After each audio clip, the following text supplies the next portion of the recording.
Hey there. Tonight we're stepping into palaces and throne rooms, into quiet coronations and restless dynasties. Not the glittering fairy tale, not the headlines or gossip, but the slow, strange, and often exhausting saga of the British monarchy. From shadowy beginnings to all the royal oddities that came after. You'll hear about heirs and impostors, ceremonies and scandals, and the very long road from feudal kings to constitutional monarchs. If this kind of storytelling helps you rest, feel free to like the video and subscribe, but only if it actually brings you peace. And let me know in the comments where you're listening from and what time it is right now. It's always strangely comforting to see who's out there, drifting off to the same quiet story. So dim the lights, take a slow breath. Let the weight of the world and the crown settle for a while. And together, we'll trace the path from nameless chieftains to royal houses with names you already know, and others you've long forgotten. Let us begin, if you will, at the half-lit edge of memory, where legend meets record and record fades into myth, where the island we now call Britain was a patchwork of tongues and kingdoms, and the idea of a single ruler was still a rumour carried by the wind.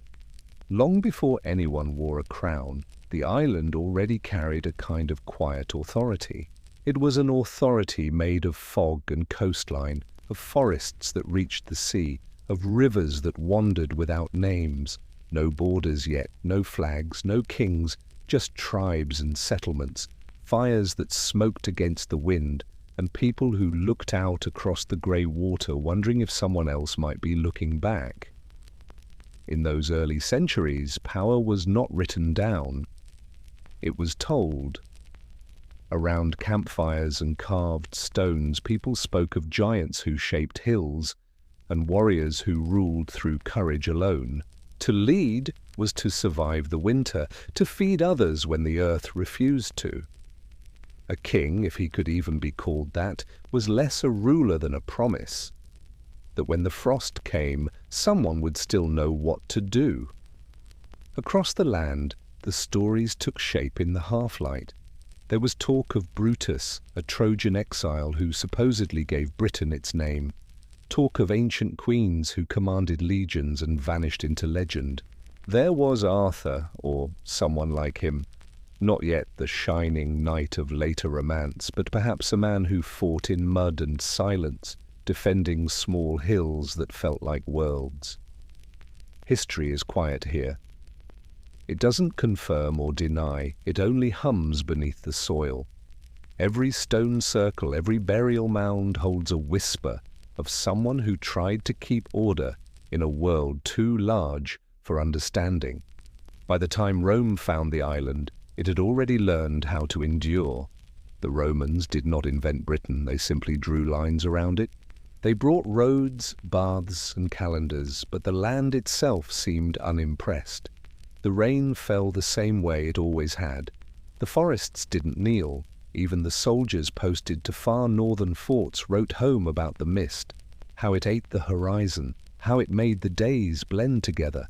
They built walls to divide what could not really be divided, and gave names to tribes who already had names of their own. Still, for nearly 4 centuries, Roman Britain breathed in rhythm with the empire's distant heart.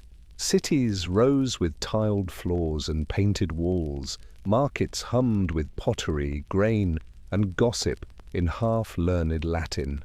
Children born in the shadow of Roman watchtowers grew up not knowing a world without them. They might have looked at a stone road stretching toward the sunset and thought it would last forever. But nothing lasts forever. Not even Rome's idea of order. When the legions left, the silence was enormous. The baths grew cold, the villas empty. Grass pushed through mosaic floors. Without soldiers or governors, local leaders filled the void, and slowly what had been one province became many small kingdoms again. Tiny, fragile lights in a darkening landscape. Archaeologists call this sub-Roman Britain, but that phrase hides how human it must have felt. Imagine living through that unraveling, your father's world paved with stone, your own now half swallowed by weeds.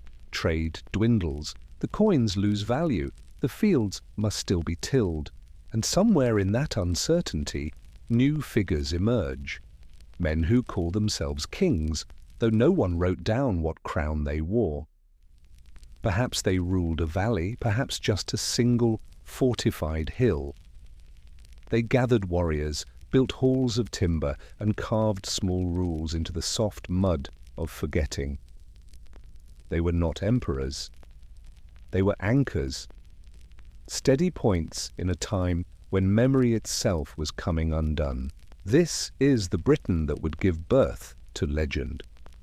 A landscape of ghosts and beginnings where myth and fact blurred into something softer, something dreamlike enough to survive. In this half-light, stories became currency. A man's worth wasn't measured in coin, but in how long his deeds were remembered after death. The storytellers were the record keepers now, their words carrying what parchment no longer could. And so when later generations spoke of Arthur, or Ambrosius, or Uther, or any of those names that flicker between truth and tale, they were remembering not just people, but an idea. That even in collapse, there was still shape, still meaning, still someone standing between the living and the chaos beyond. Kingship, in these early centuries, was not a throne or a crown. It was a feeling, a gravity around which others gathered. To lead meant to hold a fragile peace between hunger and hope. To wear power meant to be first, to wake when wolves circled the village. No marble halls, no jeweled coronets, only a name that outlived the body for a few winters longer than most. And yet, in that simplicity, something eternal began. Because every crown that came after, every coronation, every vow, every symbol of rule, would trace its lineage back to this same human need, the need to believe someone was in charge of the storm. When we picture those early kings, we might imagine gold and glory, but the truth was quieter. Their thrones were carved from rough oak. Their crowns were likely bands of iron or leather. They sat beside smoky fires, not on gilded stages. And still, the people saw in them something larger, a reflection of their own endurance, a hope that the land itself approved of their presence. Roman ruins lingered around them, arches leading nowhere, baths filled with rainwater. Sometimes a young ruler might wander through those empty halls, listening to his own footsteps echo, wondering how men once built something so permanent, and why permanence had vanished so easily. In time, travellers came again across the sea, Angles, Saxons, Jutes, new names, old ambitions. They found the remnants of a world half remembered, and began to build anew, brick by brick, word by word. The old gods faded, replaced by others. Languages changed like tides, and through it all the island remained what it had always been, a place both restless and patient, forever reassembling itself from the pieces of its own past. By the year 500, the world of Rome was a ghost, but its shadow lingered. The roads still stretched in careful lines, the wells still held clear water. And in the mist above the hills, people still told stories about kings, not because they had seen them, but because they needed them to exist. Every age invents its royalty anew. The details change, the swords, the oaths, the language, but the heartbeat beneath remains the same. Someone to follow, someone to blame, someone to stand, however briefly, at the edge of the unknown, and call it order. So here, in this soft beginning, we find the faint outline of what will become 1,000 years of inheritance. The first idea of sovereignty, the first promise of continuity, the first whisper that an island could belong to more than one life at a time. The mists of the old world have thinned now. The legends still murmur in the hills, But on the ground, something sturdier begins to take shape. Wooden halls replace campfires, spears stand upright by doorways, and names, real, living names, start to drift through the smoke. Angles, Saxons, Jutes.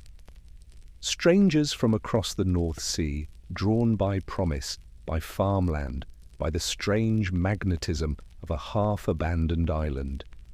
They arrive in small boats that scrape against the shingle, bringing iron blades and stories of their own gods. They settle first along the coasts, then deeper inland, finding the Roman ruins still standing like hollow teeth, and building their new homes in the gaps between. To call them kingdoms at first would be generous. They were clusters of families, extended households with ambitions. A man who owned 20 hides of land called himself a lord. One who owned 100 began to sound like a king. Boundaries were less lines than understandings, often marked by rivers, ditches, or the edge of a forest where even the bravest horse refused to go further. In the south, the newcomers found fertile ground and quiet valleys. In the east, marshlands that breathed mist in the mornings. In the north, the wild ridges of what would one day be called Northumbria. Each region spoke a slightly different dialect of the same rough tongue, and each imagined itself the centre of something that might, with luck and violence, become a realm. Kent, with its narrow roads and Roman ghosts, was among the first to look like a kingdom. Its ruler, Ethelbert, built his hall near the old city of Canterbury, a place that still remembered Latin prayers whispered in cold stone chapels. To the west, the men of Wessex farmed along riverbanks, their settlements simple and square, surrounded by hedges that tried to keep out more than just wolves. Further north, Mercia stirred, a kingdom of the Midlands, broad-shouldered and ambitious, surrounded by forests so thick that sunlight arrived in pieces. And beyond them, across the moors, lay Northumbria, where monks would one day light candles against an endless northern wind. If you could see a map of Britain in this time, it would not look like a country. It would look like a quilt stitched by many hands, patches overlapping, threads unravelling where ambition frayed. Mercia, Wessex, Kent, East Anglia, Northumbria, Sussex, Essex, the so-called heptarchy, 7 crowns, though never 7 equals. Some rose swiftly and vanished faster. Others lingered, patient and watchful, waiting for the tides of fortune to shift. War was constant, but often small. A raid on a border village, a feud carried through generations. Sometimes a king fell by spear, other times by supper cup. Power moved not with armies, but with oaths. A single marriage could redraw a border as surely as any battle. And in between the conflicts there was the quieter labour of rule, collecting tribute, hosting feasts, settling disputes over cattle or stolen grain. Life for most people changed little from season to season. They worked the same fields under different masters, listened to the same winter winds through the same thatch. The king's authority, however grand it sounded, rarely reached beyond the next valley. Yet even here, in the simplicity of their days, the idea of unity began to shimmer. A shared speech, shared fears, shared songs about courage that outlived those who sang them. It was not all swords and smoke. Across the narrow sea, another kind of invasion approached, gentler, quieter, ships bearing not warriors, but priests. Men who carried crosses instead of shields, who spoke of one God and one heaven, and who believed words could do what swords could not. In 597, Augustine landed in Kent, sent by Pope Gregory the Great. He found Ethelbert willing, or at least curious. The king's Frankish queen, Bertha, was already Christian, and perhaps it was her chapel, the only one left standing from Roman days, that softened him. Soon, the first English church bells began to sound again. Conversion was slow, uneven, and often practical. A king might accept baptism for the favour of Rome, then quietly keep an altar to Woden in a back chamber. Old gods lingered in the corners of the new faith. The thunder of Thor became the might of St. Michael. Harvest feasts were blessed instead of banned. Christianity crept like ivy along old walls, and before long every kingdom had at least one monastery, its scriptoria glowing at night with lamplight and steady patience. Inside those stone cells the monks copied, counted, and remembered. They wrote in Latin, a language already ancient, and in careful strokes preserved not just scripture, but fragments of the world outside.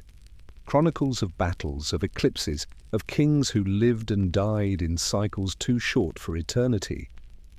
Their pages smelled of ink and candle smoke, their hours were measured by bells, their days by silence. It was in these places, tucked away from raids and politics, that history began to record itself again. Imagine the quiet, the scratch of quills, the rustle of parchment, the steady dripping of wax. Beyond the walls, snow on the hills, wind moving through bare trees. Inside, a monk dips his pen, writes Rex Merciorum, the king of the Mercians, and pauses, perhaps wondering if that title will still mean anything by spring. For the kings themselves, life was brief and uncertain. A reign might last a decade or a day. Genealogies tangled, cousins replaced cousins. Sometimes two rulers claimed the same title, and both insisted heaven was on their side. Yet amid the shifting loyalties, one thread endured, the sense that rule was now divine. A crown no longer only symbolized strength, it symbolized sanction. The Church had made monarchy sacred, and sacred things are harder to question. By the late 7th century, the island breathed under a new rhythm. Mercia and Northumbria competed for dominance. Kent faded into quiet prosperity. Wessex, still small, watched and learned. Trade returned, weaving ports to markets again. Silver coins bore names of rulers and crosses side by side, and ships once more crossed to Frankish shores carrying wool, tin, and stories. Among the monks, artistry bloomed. At Lindisfarne, a hand illuminated the Gospels with interlaced patterns so intricate that centuries later, viewers still lose themselves tracing the lines. At Wearmouth and Jarrow, Bede wrote calmly of things eternal and fleeting, of time itself, and how to measure it. He did not know it, but he was giving England a memory. The heptarchy, though never perfectly defined, began to feel familiar. Each kingdom had its own saints, its own coinage, its own sense of pride. All spoke of kinship in their own dialects. And as generations passed, the idea of a single English people, still fragile, began to take root, not yet a nation, but a network of promises. There were still wars, still raids from the sea, still the occasional famine that emptied barns and silenced songs. But the island had learned to survive as one landscape of many rulers, each believing his reign would matter most. The truth, as always, was gentler. They were chapters, each preparing the next to write a little more clearly. If you stood then on a high hill in Mercia or Kent and looked out, you would have seen smoke rising from scattered villages, small plumes against an enormous sky. You would have heard the clang of a forge, the murmur of a river, a church bell far away, and beyond it the distant cry of a gull crossing to another shore. All of it part of a single slow awakening. The island, still young, learning to speak in one voice. By the year 800, that voice was almost ready to call itself a kingdom. The patchwork still held its seams, but the fabric was warming under the same sun. From these 7 realms, so proud, so temporary, would come the idea of unity, the dream of England itself. For now, though, the heptarchy drowsed, half asleep, half awake, its kings dreaming of borders they could never keep, its monks dreaming of words that might outlast them all. And somewhere beyond the horizon, unseen sails began to gather, carrying with them a colder wind and a new kind of fear. The 7 kingdoms have begun to stir, their borders trembling under a new and restless tide. Across the grey waters, sails appear, long, narrow, and painted like eyes. They move silently at first, then fast, cutting through the mist with purpose. The people of the Heptarchy call them Danes, though they come from many places.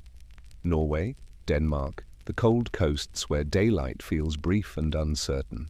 To the islanders they are one thing only, the storm. For decades the raids come and go like weather. A monastery burned here, a village emptied there. Gold crosses melted into raw metal, sheep herded aboard ships, children vanished into a language not their own.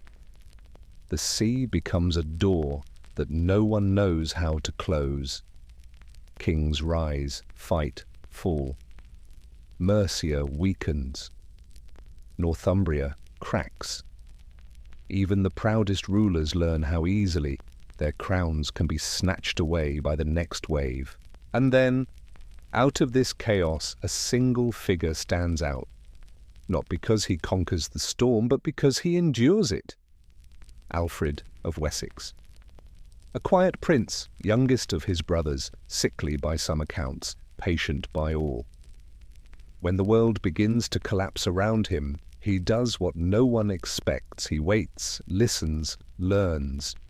He inherits not an empire but a wound, a realm pressed between survival and surrender. By 871 the raiders have grown bolder, not content with plunder.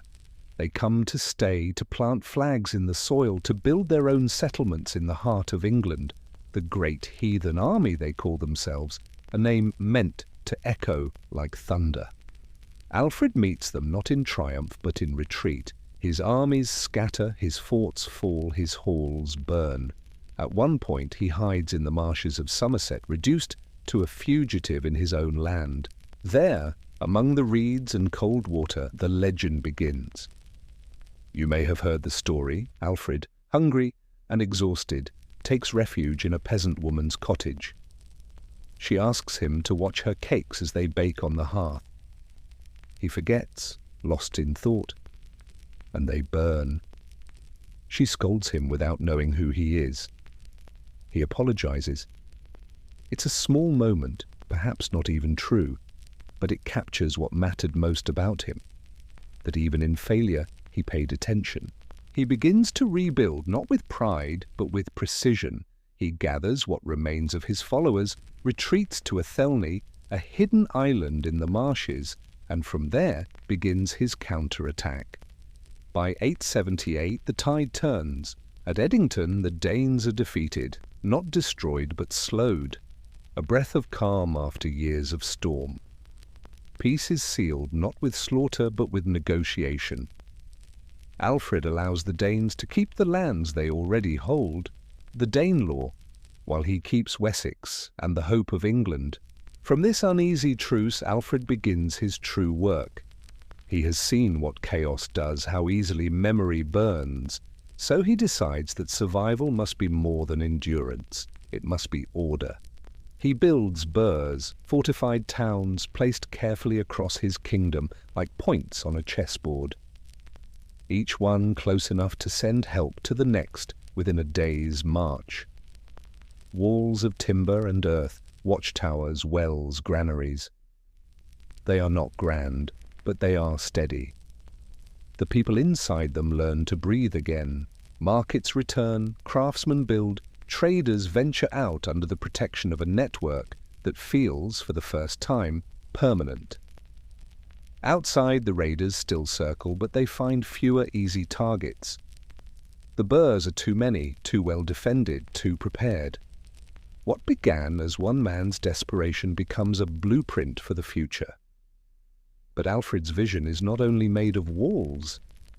He understands that strength lies also in thought, that an uneducated kingdom is as fragile as an unguarded one. So he begins to gather books. He finds priests who can still read Latin and asks them to teach. He He translates works himself, slow and deliberate, by candlelight. He writes in the preface to one such book that learning had fallen into ruin in England, that few could read the prayers they recited, that even kings no longer understood the words of their own faith. To fix this, he commissions translations into the common tongue. For the first time, knowledge begins to belong to more than just monks. In a world still haunted by war, Alfred's greatest act is to make space for stillness, for study, for reflection, for the rebuilding of meaning. He brings scholars from abroad, repairs monasteries, funds schools for the sons of nobles and free men alike. He wants not just soldiers, but thinkers, the sword and the pen, both sharpened. There is something almost monastic about his rule. His court is not rich, but orderly. He keeps time carefully, dividing his day between prayer, counsel, and reading. He even invents a way to measure hours more faithfully. Candles marked with rings, burning at a known rate. When the wax melts past one mark, a servant lights another. In the soft glow of these candles, Alfred holds the hours steady, refusing to let the dark claim them entirely. They call him the Great, but not for conquest. His greatness is quieter, a lantern against the wind. He cannot erase the scars of invasion, but he can make sure they mean something. Under his rule, Wessex becomes more than a refuge. It becomes a mirror of what England might one day be. He insists that justice must reach even the smallest village. He revises old laws, blending wisdom from many sources: Christian mercy, Germanic fairness, Roman order, each line written with the same purpose: to hold the fragile together. For Alfred, kingship is not a birthright, it's a responsibility. To be the keeper of peace when peace feels most impossible. As years pass, the storms lessen, the Danes settle, trade, intermarry. The borders between Wessex and the Danelaw blur into coexistence. Children grow up speaking both languages, learning that the world can hold more than one kind of home. Even the invaders begin to call this island ours. When Alfred dies in 899, he leaves behind not a finished nation, but a structure strong enough for others to finish building. His children and grandchildren will expand what he began, but none will match his mix of patience and purpose. He is remembered as the Great, yet his greatness is almost invisible, found not in monuments or victories, but in the quiet persistence of systems that worked. A network of burrs, a collection of books, a rhythm of time kept by candles. He did not just defend his kingdom, he taught it how to think again. And if we look closely, we might see what his people saw in him: a king who did not mistake silence for weakness, who understood that power means little without the will to endure. He was less a ruler than a steward of time, keeping the flame alive until dawn returned. In the centuries that followed, poets would praise warriors who struck hardest, emperors who ruled longest, conquerors who burned brightest. But in the slow language of survival, it is Alfred's light that still flickers in the dark. He built a kingdom not on fear, but on rhythm. Walls that stood, words that lasted, hours that held their shape. And in that steadiness, England found its first clear reflection, a place that could be lost and found again. If you wander now through the ruins of an old burh, you might find nothing left but a ridge in the earth, a faint line where a wall once rose. But beneath the grass, the pattern remains. A circle, a centre, a promise. The same pattern every kingdom since has tried to follow. A light in the dark, burning just long enough to remind the world that order, however fragile, can still be made by hand. When Alfred's light finally dimmed, it did not go out. It passed from hand to hand, like an ember carefully shielded from the wind. His son, Edward the Elder, held it steady. His daughter, Ethelfled, the Lady of the Mercians, carried it northward, building and fortifying until the island that once broke apart with every tide began, slowly, to breathe as one body again.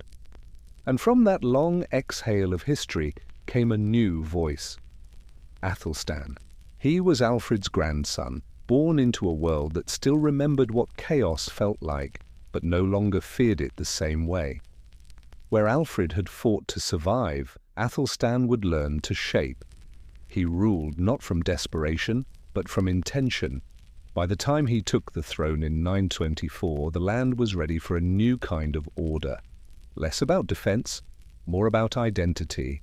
He was crowned in Kingston upon Thames, a place that even now holds the memory in its name. The ceremony was quiet by modern measure, but symbolic in ways few noticed at the time. The prayers were spoken in both Latin and the local tongue.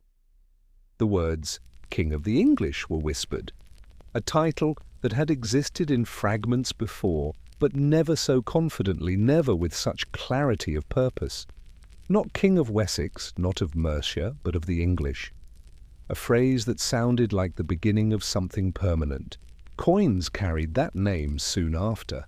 Small discs of silver, stamped with Latin inscriptions and a simple cross.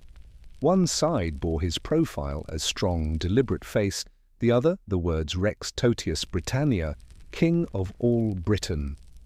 It was more hope than fact, but hope was powerful metal. Each coin was a message as much as currency, a reminder that one realm might indeed exist.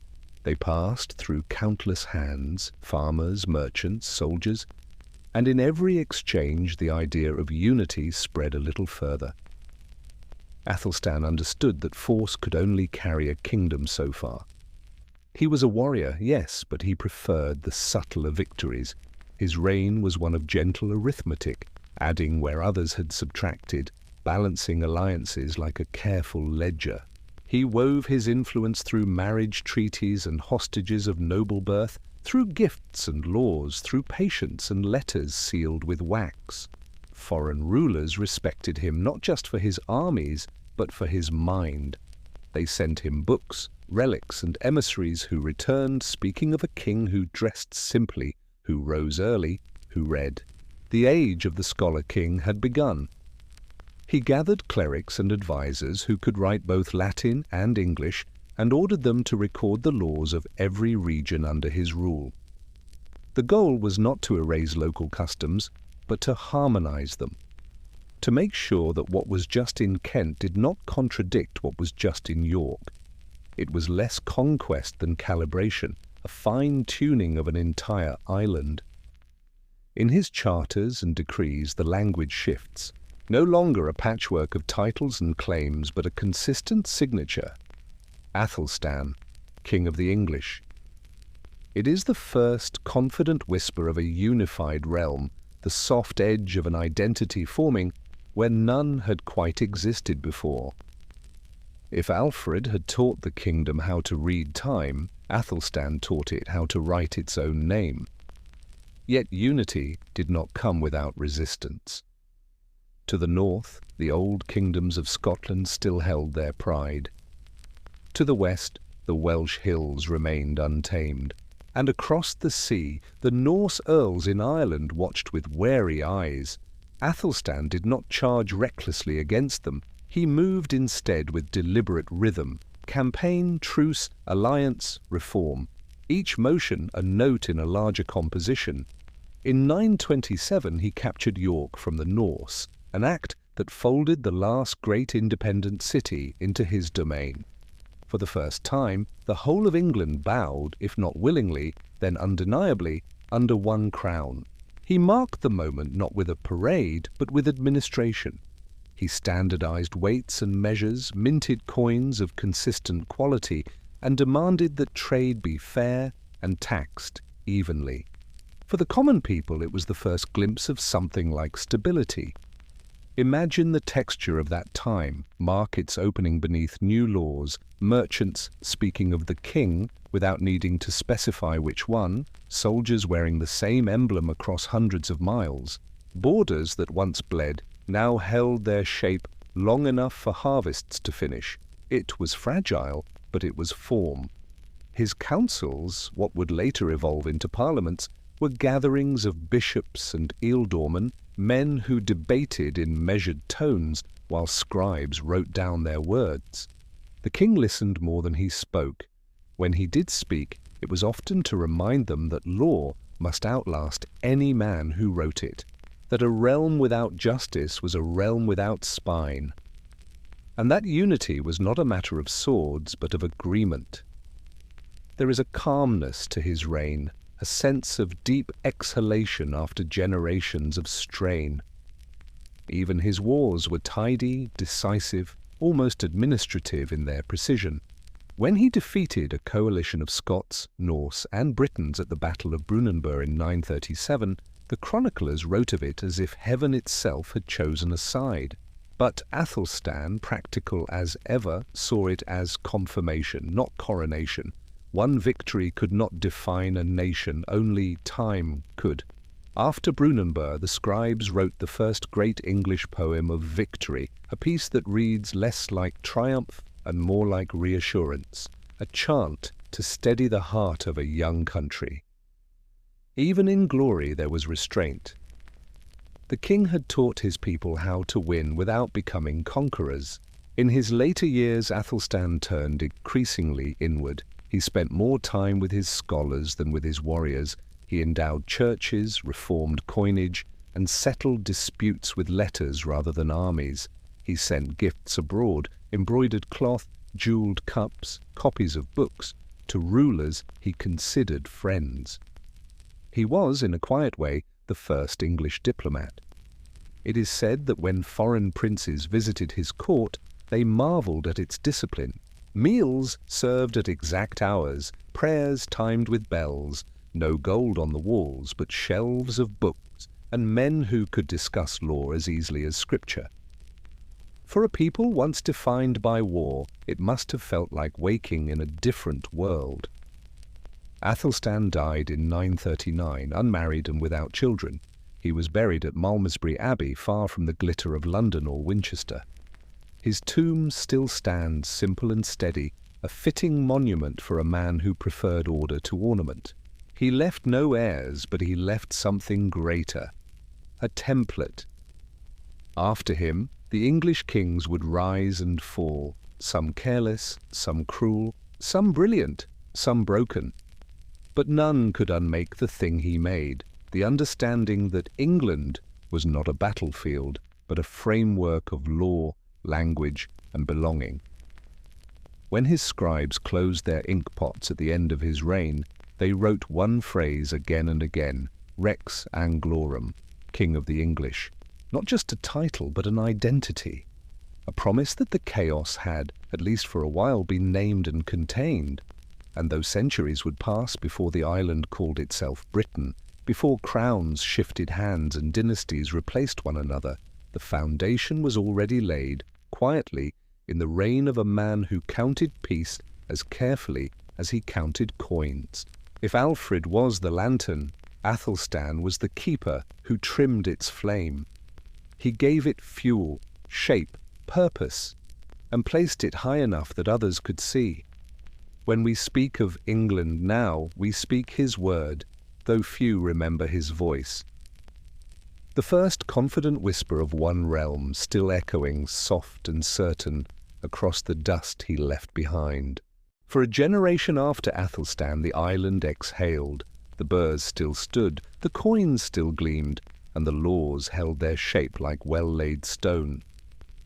It might have seemed that the storm had finally gone quiet. But the sea has its own kind of memory. And beyond the horizon, in the lands of long winters and restless tides, that memory began to stir again. They had never forgotten England, and the men from across the water. To them, it was still a place of promise and silver, a place where old settlements whispered their names in runes carved into forgotten beams. For the islanders, peace had begun to feel natural. For the Norse, it was an invitation. The sails returned one by one, as if the tide itself had grown curious. By the middle of the 10th century, the raids had started again, smaller than before but sharper, testing the edges of this new kingdom. Villages burned in the east. Church bells rang not for prayer, but for warning. Each attack a question. Was England still awake, or had it begun to drift back into sleep? The kings who followed Athelstan did their best to answer. Edmund, Erdred, Edwig. Brief reigns, quick tempers, sudden deaths. The throne passed from hand to hand like a borrowed cup. Only Edgar, known later as Edgar the Peaceful, managed to hold the realm steady. He ruled not through fear, but through understanding. His fleet patrolled the coasts, not for conquest, but to remind the world that someone was watching.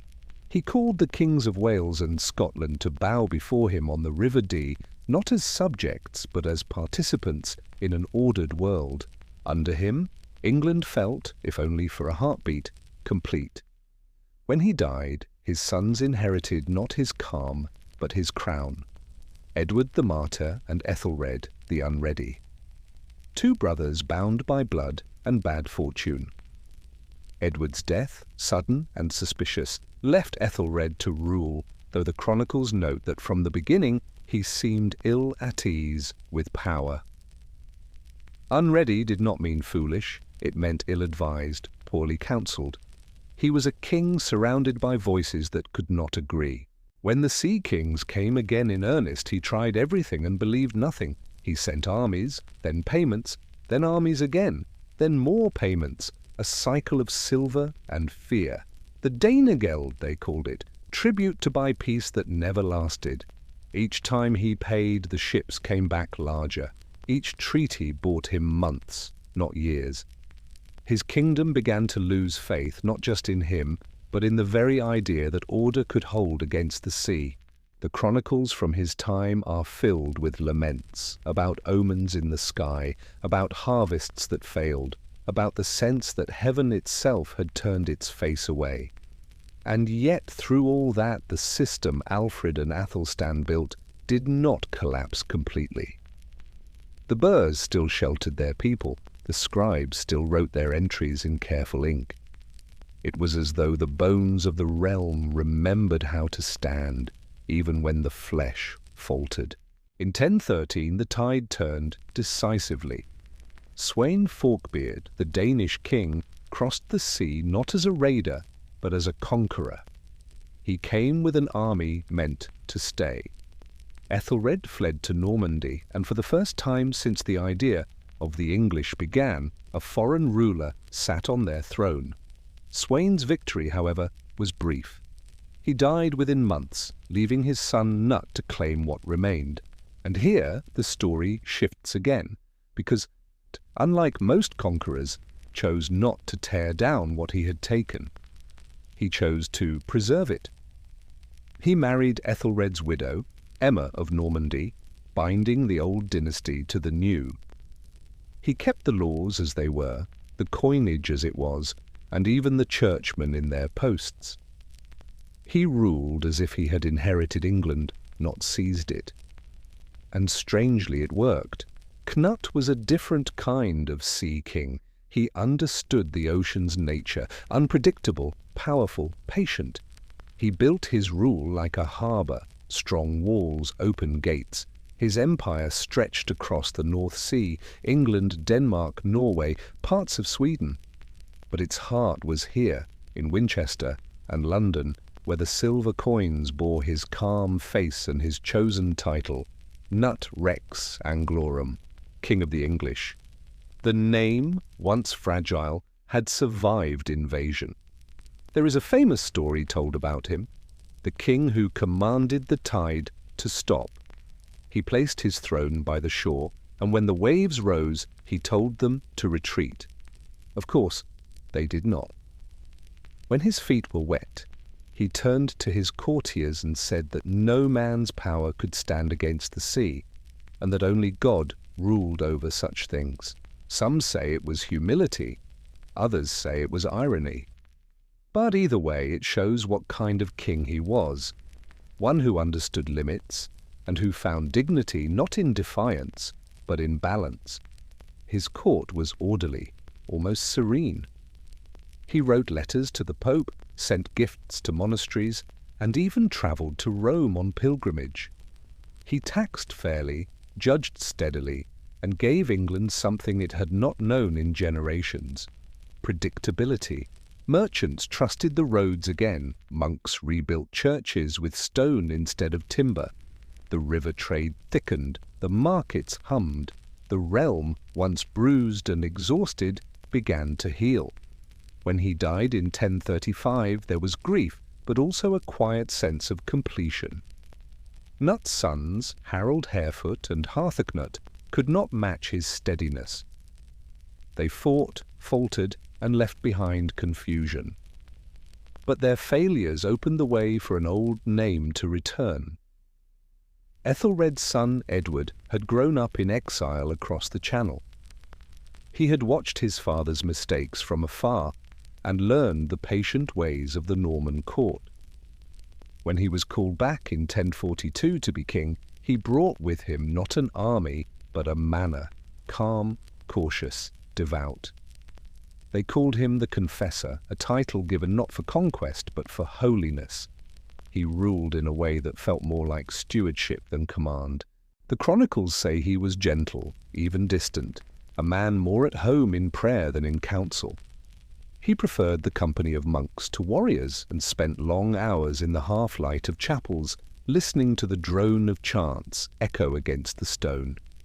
Under him, England was prosperous, yet oddly fragile. The peace he kept was thin, woven from personal loyalty rather than lasting structure. The great earls grew powerful, Godwin of Wessex most of all, and behind every feast and ceremony you could sense the tremor of something waiting to shift. Edward's greatest legacy was not military or political, but architectural. He began the building of Westminster Abbey, a church that would outlive him by centuries, where kings and queens would be crowned, buried, remembered. Stone by stone it rose beside the river, a place of stillness in a restless age. Perhaps he built it because he sensed that his time and his line were ending. He had no children. His Norman relatives waited just across the sea, and in the quiet between prayers he must have known that the peace he had made was only temporary. When he died in January 1066, the crown passed to Harold Godwinson, the earl who had been his protector and rival. For a moment it seemed the realm might stay whole. But beyond the water, two storms were gathering, one from Norway, led by a king named Harold Hardrada, the other from Normandy, led by a duke who claimed to have been promised the throne. The shadow of the Sea Kings was not finished yet. It would fall one last time, sharper than ever, and when it lifted, England would be changed forever. By the winter of 1065, England was holding its breath. The old king was dying, and the air itself seemed to know. Edward the Confessor lay surrounded by candles and whispers, his long fingers folded on the sheets, his eyes half closed in prayer. He had built his church, tended his peace, but left one thing undone. He had not said clearly and publicly who should wear the crown after him. Outside the chamber walls, the kingdom waited in stillness. The fields were quiet, the monasteries humming with rumour. The nobles knew that the next dawn might divide them forever, because beyond the island 3 men were already dreaming of England. In the north, across the cold sea, Harold Hardrada, King of Norway, veteran of wars in distant lands, believed that an old promise made between kings gave him the right to rule here. He was the last great Viking, still carrying the pride of those who had once treated England as tribute. To him, the island was not foreign soil. It was unfinished business. Across the channel in Normandy, Duke William waited too. He claimed that Edward had once sworn the throne to him, that Harold Godwinson, England's most powerful earl, had even taken an oath to support that claim. And William, once promised something, never forgot. He was patient, methodical, and his patience was the kind that sharpened rather than softened. And then there was Harold himself, Earl of Wessex, son of Godwin, the man who had kept England running while Edward prayed. He was no foreign invader. He had fought the Scots, managed the nobles, and, perhaps most importantly, he was already here. When Edward died on the 5th of January 1066, Harold was crowned before the candles had even burned down. The monks at Westminster draped him in crimson, placed the crown upon his head, and declared him king. For a few months, it almost worked. The realm, exhausted from years of peace that felt fragile, seemed content to believe in Harold. He was young, competent, familiar. But across the seas, the others were already moving. Hardrada in the north, William in the south, two storms converging on a single shore. The first came swiftly. In September, Harold Hardrada sailed from Norway with hundreds of long ships, their sails bright as flame against the grey sky. He joined forces with Tostig, Harold's own estranged brother, and struck north, burning towns and demanding allegiance. Their army was vast, their confidence greater still. Harold, meanwhile, marched north from London with an army gathered in haste, farmers, household guards, men drawn from every corner of the land. They covered the miles in days, their boots soaked, their breath misting in the early autumn air. They reached the city of York just as the invaders were celebrating victory at Fulford. At Stamford Bridge on the 25th of September, the two forces met. The morning was clear, the grass wet with dew. The Norwegians had left their armour at their ships, expecting parley, not battle. When Harold's army appeared over the rise, there was no time to prepare. The fight was brutal, hand to hand, axes against shields, shouts lost in the clang of iron. A single Norwegian, legend says, held the bridge against dozens, cutting down any who tried to cross, until he was struck from below by a spear thrust through the planks. By sunset, Hardrada lay dead, his great banner, the land waster, fallen beside him. Tostig, too, was killed. The few survivors were allowed to return home, their ships reduced from hundreds to a handful. Harold had saved England. But the price was exhaustion. His men were spent, his horses dying, his armour still stained with blood. And then came the second storm. 3 days later, word arrived. William of Normandy had landed on the southern coast, near Pevensey. He brought not raiders, but an army of professionals, archers, cavalry, engineers, priests, and a claim backed by the Pope himself. While Harold was still celebrating in the north, William had begun to build. Within days he constructed wooden castles, stockpiled supplies, and sent out scouts to read the lay of the land. He was not here to raid, he was here to stay. Harold turned his army south again, marching over 250 miles in less than a fortnight. Men collapsed by the roadside, their food spoiled, their feet bled. But loyalty pulled them forward. They reached the ridge near Hastings on October 13th, where Harold took his stand. The morning of October 14th was windless, the sky pale, the ground soft. The English held the high ground, a line of shields braced on the slope. Below them, William's forces advanced in measured waves, archers first, then infantry, then horsemen. The air filled with the hiss of arrows, the dull thud of impact, and the shouted rhythm of command in two languages. For hours the line held. The Normans attacked, retreated, reformed. At one point, a rumour spread that William had fallen. He lifted his helmet to show his face, rallied his men, and pressed forward again. The English fought with axes, their shields locked like bark. It was a stalemate made of sweat and mud. But victory, as it so often does, turned on fatigue and misunderstanding.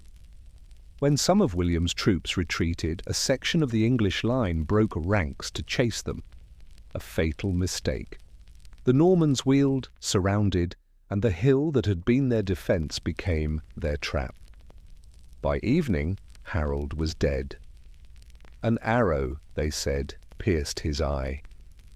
Whether true or not, the story carried the weight of finality. The last English king fell, and with him a chapter closed. William waited days before calling himself king. He advanced slowly, securing roads, accepting the submission of towns, building temporary fortresses where he camped. It was less a march of conquest than one of administration. When he finally reached London, he found the city already half willing to yield. The nobles met him in quiet submission, offering oaths in exchange for mercy. On Christmas Day, 1066, in Edward's own Westminster Abbey, William was crowned. As the Latin chant rose and the crown was lowered onto his head, a cheer went up. And outside, Norman guards, mistaking the sound for revolt, set fire to nearby houses. Smoke drifted through the new king's coronation like an omen. Order, it seemed, would not come easily. William ruled not with spectacle, but with precision. He replaced the Anglo-Saxon nobility with his own men, each granted land in exchange for loyalty and service.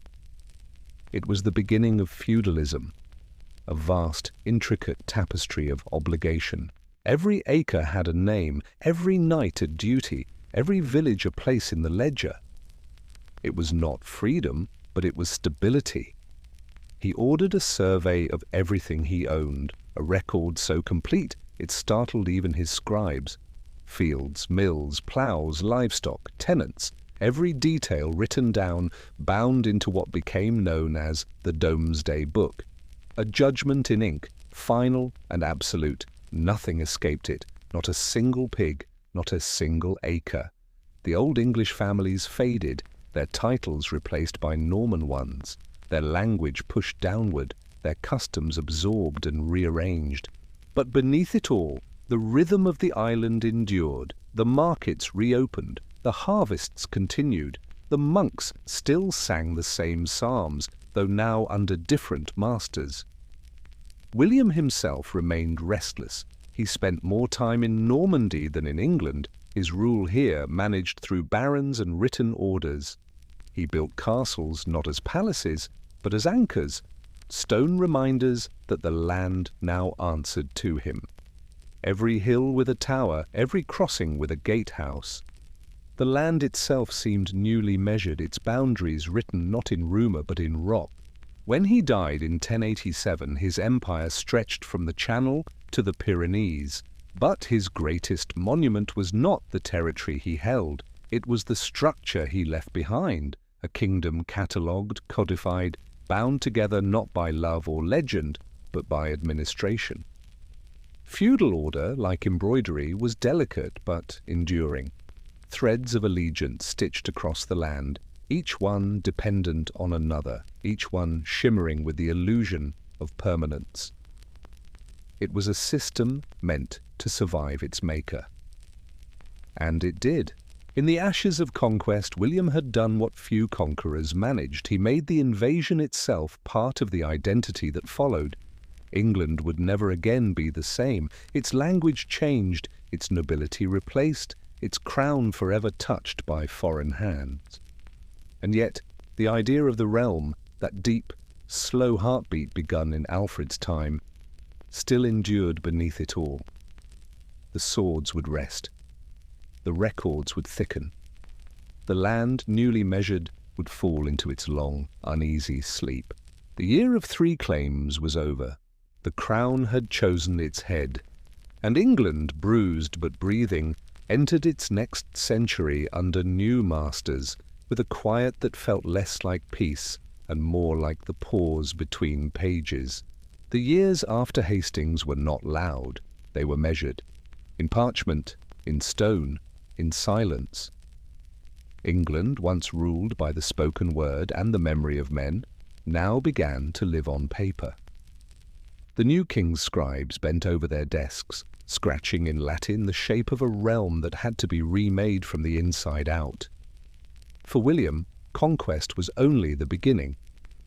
To keep what he had taken, he needed to see it, know it, count it, and so in 1085 he ordered a survey, a task so audacious it sounded almost divine in its ambition. Every acre, every tenant, every ox and acre of meadow was to be written down, nothing to escape the ink.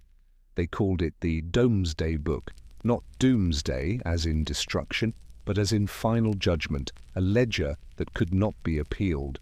When it was done, it held the bones of England inside it, a country transformed into words. Fields that had once belonged to Saxon thanes were now listed under Norman barons. The old names lingered in the margins, half erased but still whispering through the Latin. A peasant in Lincolnshire might never see a soldier again, but his name, or at least his labour, was now immortal in the king's great book. What could not be controlled by sword was contained by script. It was governance by geometry, a kingdom redrawn in ink before it could even catch its breath. And around that ink, the land itself began to harden. Where once England's skyline had been all wood and smoke, now it was stone and order. William's castles rose like punctuation marks dotting the landscape with certainty. They were not homes so much as reminders, each one an argument, a sentence that said, "This is ours now." The first was simple, earth mounds with timber towers, but soon came the great ones, stone keeps at Rochester, Colchester, and the Tower of London, that squat fortress by the Thames that still keeps watch today. They were not beautiful, but they were deliberate. Their walls were thick enough to outlast rebellion, their staircases turning clockwise so that right-handed defenders held the advantage. Architecture had become strategy. From these strongholds, the Norman lords ruled their fragments of the realm. Each man owed service to the one above him, and that chain led back, unbroken, to the king. It was a system built like a cathedral, each arch dependent on the next. At the base, the peasants worked the soil, now bound by duty rather than freedom. Above them, the knights kept order, their loyalty bought in land. And higher still, the barons, each a miniature king in his own right, each sworn, at least in theory, to serve the crown. Feudalism was not born in England, but here it found its sharpest edges. Power moved not by decree, but by inheritance. Land was not just property, it was obligation, a living diagram of control. Every man knew his place in it, and if he forgot, the nearest castle was there to remind him. But the sword was only half the conquest. The other half came through language. The Normans spoke French, the language of courts and ceremony, of law and command. English, the tongue of the fields and hearths, was pushed downward, spoken by labourers, sung by mothers, preserved not in parchment, but in mouths. Two languages lived side by side, not mingling at first, but slowly, inevitably, their roots intertwining beneath the surface. In the halls of power, Latin ruled the record books, French ruled the conversation, and English lingered like a ghost in the corridors. When nobles spoke of justice, they used French, court, judge, jury, crime. When farmers cursed the weather, they did it in English, rain, mud, wind, home. Even food carried the divide. The animal in the field had an English name, cow, pig, sheep. But once cooked and served, it wore French, beef, pork, mutton. A quiet reminder of who worked and who ate. And yet, in that layering, something unexpected happened. The languages began to bend toward one another. English absorbed French words like stones taking on moss. Slowly, invisibly, until no one remembered which color was original. By the next century, the speech of the market and the manor had started to sound like one thing. Not pure, not precise, but alive. The conquerors had remade the country, and the country, in return, began to remake their tongue. Meanwhile, William's heirs struggled to keep the pattern intact. His eldest son, Robert, inherited Normandy. His second, William Rufus, took England. Brothers, rivals, kings in separate rooms. Rufus ruled with energy and suspicion. He taxed heavily, fought endlessly, and built as though the act itself could keep rebellion at bay. The forests expanded under his law, vast hunting grounds reserved for the crown alone. To kill a deer in those woods became a crime punished more severely than murder. It was less about wildlife, more about control. The king's forest was the symbol of his distance from ordinary life, a living map of what now belonged to him. When Rufus died suddenly, an arrow in the new forest, a hunting accident whispered to be otherwise, the crown passed to his younger brother, Henry. They called him Henry Beauclerc, Henry the scholar, for he could read and write Latin with fluency rare among kings. He was the first to truly understand what his father had begun. Henry tightened the machinery of rule, not through fear, but through paperwork. He issued the Charter of Liberties, promising good governance to church and baron alike, a forerunner to what would later become the Magna Carta. He standardized coinage, stabilized justice, and made the scribes his most loyal servants. In his reign, the pen finally outran the sword. His court was quieter than his father's, but busier in its own way, a hum of clerks, translators, and royal messengers shuttling between abbeys and castles, carrying documents sealed with wax, the color of blood. The new nobility, once illiterate knights, began sending their sons to monasteries to learn letters. Power was shifting from the battlefield to the ledger. Knowledge had become its own form of armor, and the monasteries, once battered and rebuilt after the conquest, flourished again under Norman patronage. They were not the simple wooden cloisters of old England anymore. They were stone, vaulted, geometric, filled with the smell of ink and candle wax. Here the monks copied not just scripture, but everything: law codes, land deeds, genealogies. It was as though the entire kingdom had decided to preserve itself by writing. By the early 12th century, England's landscape had been remade. Castles dotted the hills like sentinels. Abbeys glowed with pale limestone and choral echo. Roads stitched the regions together. The idea of the realm, once held together by the loyalty of men, was now bound by architecture and record. Even rebellion began to sound different. The last Saxon uprisings had faded into memory. The new discontent was internal, barons quarreling with one another, the church pushing back against royal power. But through it all, the structure held. England, once wild and porous, had become something solid, measurable, predictable. It no longer dreamt of freedom. It dreamt of continuity. When Henry I died in 1135, his world was perfectly ordered on paper, a kingdom mapped, fortified, and fluent in 3 tongues. But paper, unlike stone, is fragile, and beyond the wax seals and Latin clauses another kind of storm was waiting. Henry's only legitimate son had drowned years before, and his heir, his daughter Matilda, would face resistance simply for being a woman. The realm that had been written so carefully into being was about to learn how easily ink could smear. The Norman century ended as it began, with a question of succession and the faint sound of armies stirring in the dark.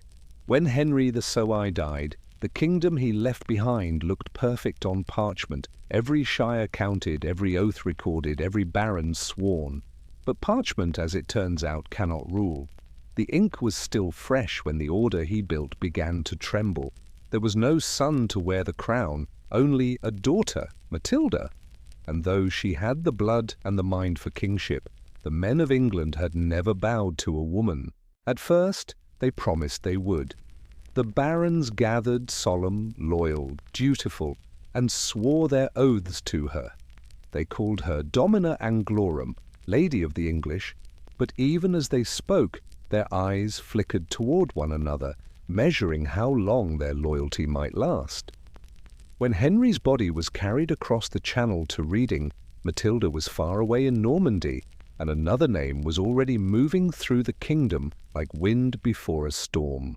Stephen of Blois, Henry's nephew, smooth, charming, and well-connected, raced across the sea before winter had even settled. He was quick enough and bold enough to seize what hesitation left open. London welcomed him. The church, eager for stability, anointed him. By Christmas of 1135 he was king. The people, weary of uncertainty, accepted him without much resistance. After all, he was a man, and the crown, to most eyes, still seemed a man's burden. But the oaths sworn to Matilda were not forgotten. They lingered like smoke in the rafters, unseen but impossible to ignore. The kingdom had two rightful rulers now, and in that doubled reflection, England lost its focus. The years that followed were not loud like the battles of Hastings or Brunanburh. They were slower, heavier, a kingdom dissolving into fatigue. Barons turned their castles into small fortresses of self-interest. Knights changed allegiance as easily as coats. Each shire became its own small kingdom again, where loyalty was negotiated by the weak. Stephen rode ceaselessly, trying to keep the map from tearing apart. He fought, negotiated, pardoned, and punished in equal measure, but his crown, once golden, began to feel like a chain. He had courage, no one doubted that. But courage could not fill the granaries or steady the harvest. The fields lay untended in the years of siege, and travellers spoke of roads so empty they forgot what safe passage felt like. And far across the Channel Matilda watched and waited. She was no ordinary claimant. Once married to the Holy Roman Emperor, she carried herself like a ruler born, not one asking permission. When her husband died, she returned to Normandy and wed Geoffrey of Anjou, a match of politics, not affection. And together they built strength, castle by castle, until she could cross the sea, not as a petitioner, but as a rival. In 1139 she landed in England, not with a conquering army, but with purpose. Her half-brother, Robert of Gloucester, stood beside her, loyal and capable, the steady balance to her sharp ambition. At first, her cause seemed small, a flicker of rebellion in the west, but soon towns and lords began to remember their promises, the old oaths stirred, and the embers caught. For a time, the country belonged to neither side. Stephen held the crown, but Matilda held legitimacy, and between the two, England sagged like a bridge under too much weight. Villages fortified themselves, abbeys built walls around their cloisters, and across the shires people spoke of the anarchy, a word that sounded like chaos but felt more like exhaustion. The chroniclers who lived through it wrote in tones of despair. They said Christ and his saints slept. They said the world had forgotten how to choose a side. And still, amid the ruin, life went on. Markets opened in the mornings, children were born, bells still rang for mass. Even in the disarray, England endured, stubbornly, almost sleepily, as if habit itself was stronger than hope. In 1141 the balance tipped for a moment. At Lincoln, Stephen was captured. Matilda entered London to prepare for her coronation. But London, ever the mirror of the moment, shifted again. The citizens, uncertain, fearful of higher taxes and royal pride, rose against her. Her retinue fled. The crown slipped once more from reach. Soon after, Stephen was freed, and the pattern of capture and release, of hope and retreat, became the rhythm of the realm. The war dragged on, not in the blaze of conquest, but in the slow grind of attrition. Castles were besieged and surrendered, then besieged again. The countryside bore the scars, fields trampled, granaries looted, stone walls rising from the ruins of burned timber. It was not a war of strategy anymore. It was a war of memory, each side refusing to forget that the other still claimed to be right. Through it all, Matilda never relented. She was proud, imperious, sometimes too proud, for her allies' patience. She spoke like a sovereign, and many, even those who fought for her, found her confidence difficult to bear. But she held her ground, because she believed that to yield was to erase herself from history. Stephen, for his part, softened with time. He wanted peace, but peace required him to admit what he could not, that the crown no longer belonged to him alone. When his son Eustace died suddenly, something in him gave way. The ambition that had driven him for 20 years turned inward, and what remained was only the wish to rest. In 1153, Matilda's son Henry, the young Count of Anjou, crossed the Channel with an army of his own. He was calm where others were weary, and in him both sides saw a way to end the bleeding. Stephen met him not on the field, but at the table. The Treaty of Wallingford followed, simple, almost merciful in its terms. Stephen would remain king until his death. Henry would be his heir. The war would end not with victory, but with relief. A year later, Stephen died.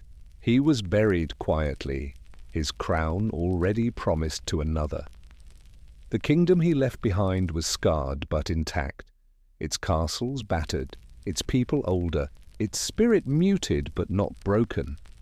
The monks wrote of it with weary gratitude, that after long confusion order had returned, though no one could quite say what order meant any more. And so, out of a woman's claim, out of years that seemed endless and grey, emerged the faint shape of something new. Matilda never ruled in name, but her endurance rewrote what power could look like. Her son would carry her legacy forward, turning the lessons of her struggle into policy, her stubbornness into structure. The anarchy was not just chaos, it was a long, slow recalibration. The crown had learned painfully that kingship was not divine right alone, but a contract, a negotiation written in both blood and ink. The fields, once abandoned, would grow again. The castles, once symbols of division, would become tools of governance. And the child she had raised, Henry of Anjou, would soon turn the silence of exhaustion into the hum of reform. For now, though, England rested. The soldiers slept, the scribes closed their books, and the rain fell softly on the roofs of Winchester and London. The realm exhaled, long and low, a sigh of survival. The anarchy had ended, and from its quiet ashes, the first of the Angevins prepared to rise.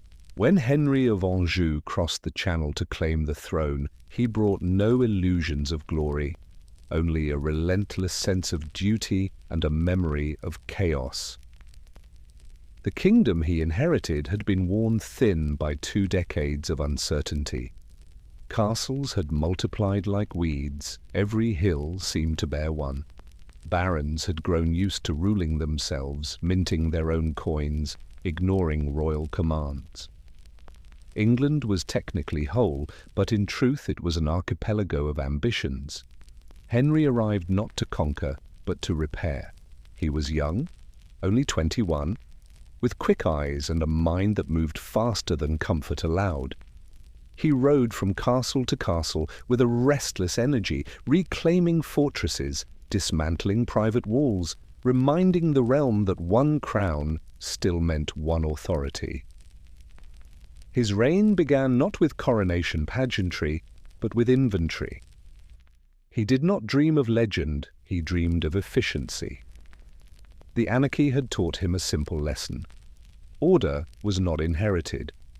It had to be built, brick by brick, case by case. And so Henry's rule became the sound of organization returning to a world that had forgotten how to function. He spoke of law as though it were a kind of music, something that could be composed, written down, replayed when the notes went wrong. Justice, to him, was not abstract. It was rhythm, a pulse that needed to be steady, audible in every corner of the land. He created circuits of judges, men who travelled from shire to shire, carrying the king's authority in their sealed parchments. Where once local lords had ruled by habit and feud, now came clerks with ink-stained fingers, recording grievances, weighing evidence, turning the confusion of custom into the order of precedent. A farmer wronged in Kent could, in theory, appeal to the same principles as a merchant cheated in York. The law began to move like breath through the body of the kingdom, uneven at first, but increasingly alive.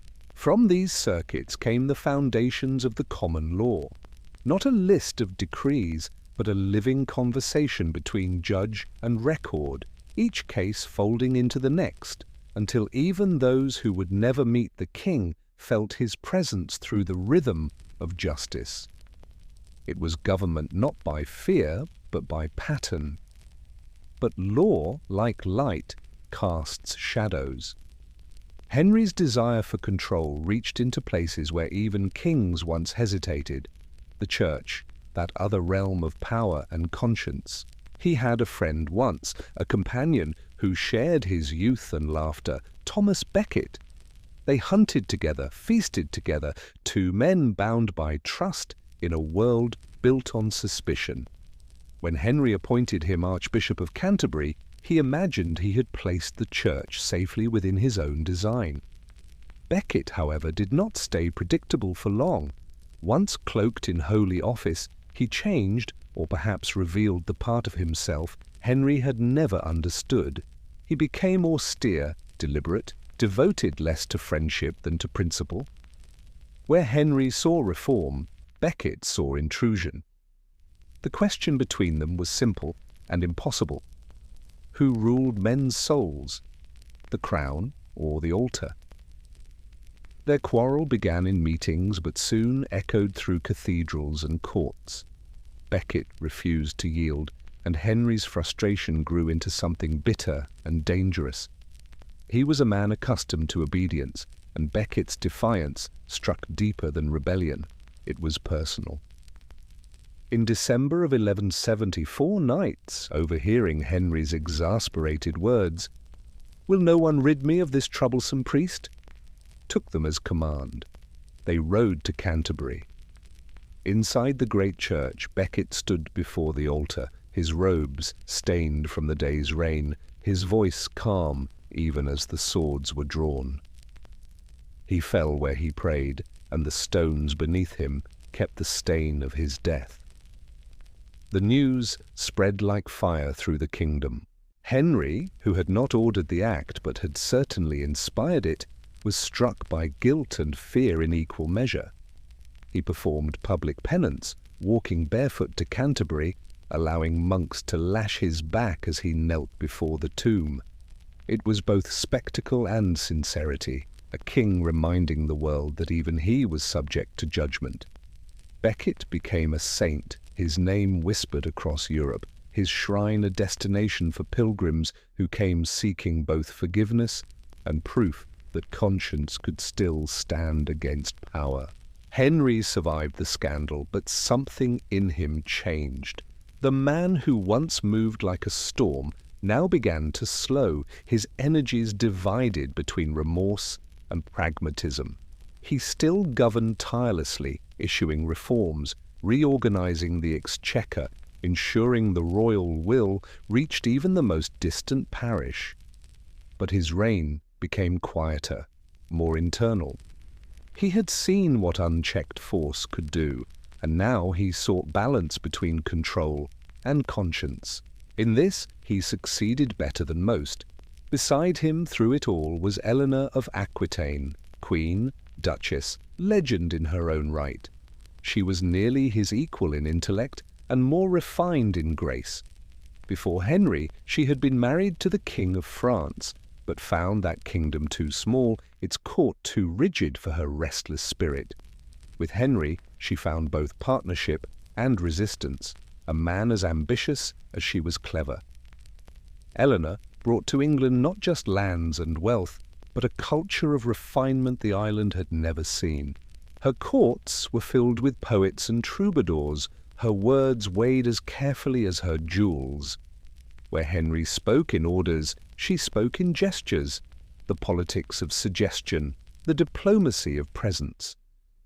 She knew the strength of patience, the art of appearing serene while shaping decisions behind the curtain. It was said that nights grew gentler in her company, that songs began to replace war chants in the evenings of her duchy. Her influence stretched quietly through letters and marriages, through the web of alliances she spun across Europe, but even great partnerships fracture. Henry's temper was fierce, and his sons, raised in privilege and rivalry, turned that fire back on him. Eleanor sided at times with her children, not from disloyalty, but from a belief that the crown should learn humility. For that, Henry imprisoned her, not cruelly, but effectively, keeping her in confinement for years, while still acknowledging her wisdom in state matters. When she was freed in his later reign, she returned not in anger, but in quiet command, rejoining a family too large, too ambitious, and already unraveling under its own weight. Henry's final years were marked by rebellion, not from barons this time, but from his own blood. His sons, Henry the young king, Richard, Geoffrey, and John, each wanted more than inheritance could give. He fought them as he had fought all disorder, but in the end, even his energy could not outlast betrayal. When he died in 1189, he was weary yet unbroken, his empire stretching from the Scottish border to the Pyrenees, his reforms woven into the life of the realm. The chroniclers who wrote of him did not call him gentle, but they called him necessary. He had taken a country worn out by confusion and given it structure that would survive centuries. The courts he founded would echo through ages. The laws he shaped would outlast every dynasty that followed. And Eleanor, ever composed, ever luminous, walked beside his coffin to Fontevraud Abbey, her face unreadable, her legacy intact. She had seen kings come and go, had ruled through charm and endurance, and still had years left to shape history through her children. From their union would come Richard the Lionheart, the soldier king who saw the world as a battlefield, and John, whose failures would give birth to liberty. But that is for later. For now, in the reign of Henry and Eleanor, England learned how to breathe again, in rhythm, in reason, in the language of law. The storms had quieted, replaced by the measured turning of the royal courts, the sound of pens scratching, seals pressing, and in far-off villages the steady murmur of justice spreading like the toll of a bell into every waking hour. The Angevins had begun, and beneath their rule the realm discovered that endurance itself could be a kind of grace. When Henry II was finally laid to rest at Fontevraud, the empire he built did not stop breathing. It shifted quietly into the hands of his son. Richard, the warrior who had spent more time in armor than in halls. The new king was everything his father was not, brilliant in battle, magnetic, restless. He loved the art of war the way others loved poetry. He took the crown as though it were a shield, not a throne. The coronation in Westminster glittered, but even then his eyes were already turned eastward. Jerusalem, that word of dust and divinity, had captured the hearts of Europe. For Richard, the crusade was not just faith, it was purpose. He sold offices, lands, and privileges to fund it. "Better to have them sold than stolen," he said. The kingdom became a marketplace for his ambition, each parchment seal another step on the long road to the Holy Land. When he departed in 1190, he left England in the hands of regents and rumour he would not see it again for years. The ships that carried him south shimmered like silver in the Channel light, vanishing toward a horizon that promised both glory and ruin. At first, his name alone kept order. Richard the Lionheart, Coeur de Lion, the warrior king whose courage was legend before it was proven. But legends do not rule well in absence. The barons grew accustomed to making decisions without him. The exchequer emptied to support his campaigns, and taxes rose like tides against the common people. Men began to say the king cared more for Jerusalem's stones than England's fields. In the east, Richard fought with brilliance and occasional mercy. He met Saladin not as monster, but as equal. Two generals separated by language, joined by understanding. They respected each other, spoke through translators as if speaking to themselves. When Richard fell ill with fever, Saladin sent him fruit and snow to cool his body. War, at least between them, had found a strange civility, but chivalry could not pay the cost of distance. On his journey home, Richard was captured, imprisoned in Austria, a king held for ransom like a common knight. The news rippled through Europe like thunder. In England, his mother Eleanor, now old but unbroken, raised the sum demanded, a fortune in silver, the weight of the crown itself, melted and minted again for his freedom. For 2 years, England paid to have its king returned. In his absence, the realm waited, not in chaos, but in tension, a kind of anxious stillness. The barons managed, the clergy administered, but everyone knew the pause could not last. When Richard finally returned, he was older, harder, and though the people cheered, his heart remained elsewhere. He stayed only long enough to punish betrayal, to remind the nobility what loyalty was supposed to mean. He saw England not as home, but as resource. After all, kingship to him was duty, not dwelling.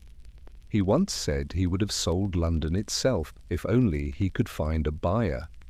In 1199, during a siege in France, an arrow struck him near the shoulder. The wound festered, fever followed.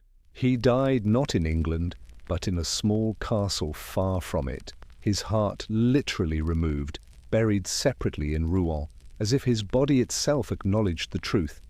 He had belonged more to battle than to any single land. When news reached England, the kingdom felt less grief than uncertainty. Richard had been a hero but not a ruler. His younger brother John was neither hero nor ideal. He was clever, capable, but his cleverness ran toward corners rather than horizons. Where Richard sought glory, John sought control, and control, poorly worn, turns quickly to fear. From the beginning, John's reign carried a tension like a drawn bow. He inherited not wealth, but debt, not loyalty, but resentment. The barons who had been patient with absence grew impatient with interference. He taxed heavily, played favourites, and trusted few. He spoke of loyalty as if it were coin, something to be spent and demanded back again. In the early years, he lost what his father had built. Normandy, once the heart of the Angevin Empire, slipped from his grasp like sand through fingers. The French king, Philip II, played patience better than John played power. By 1204, the Channel had become not a bridge but a boundary, and England, once the centre of a transcontinental empire, was again an island, a smaller, lonelier kingdom. To fill his treasury, John reached deeper into his subjects' pockets.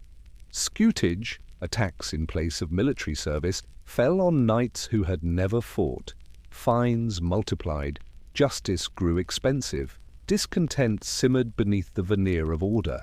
Even the Church, that ancient ally, began to distance itself. When the Archbishop of Canterbury died, John insisted on naming his own successor. The Pope refused. England found itself excommunicated, its churches silent, its sacraments forbidden. For 6 long years bells fell quiet, and the kingdom seemed to move under a grey spell. John, never one to yield easily, eventually bent to diplomacy. He made peace with Rome, even declared himself the Pope's vassal, a gesture of submission that shocked Europe but bought him breathing space. Yet every act of compromise left him smaller in the eyes of those he ruled. They called him Lackland, and behind the title there was both mockery and truth. By 1215, the barons' patience had thinned to parchment.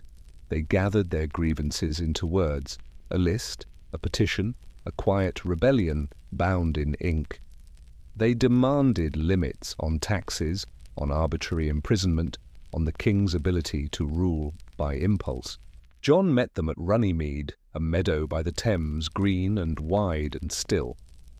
There, under the open sky, a table was set, documents unrolled, seals warmed in wax. The agreement they reached was not dramatic. There were no trumpets, no crown cast aside, just words.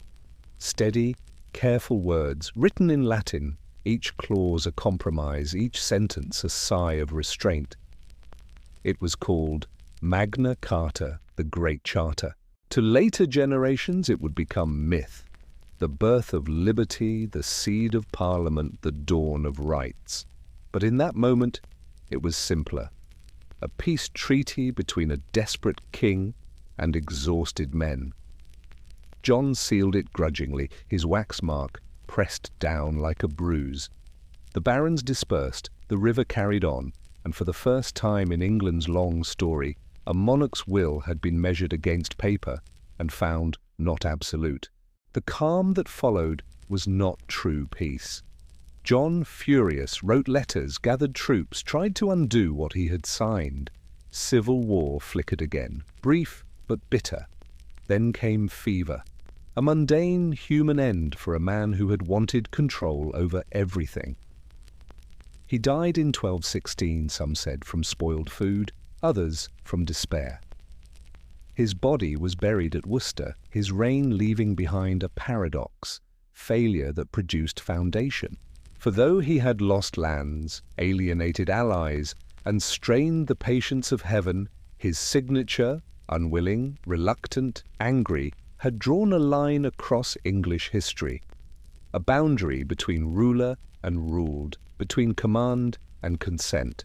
Magna Carta, copied and recopied, would outlive its authors. Its promises would change shape, but its spirit, the idea that even power must pause, would persist.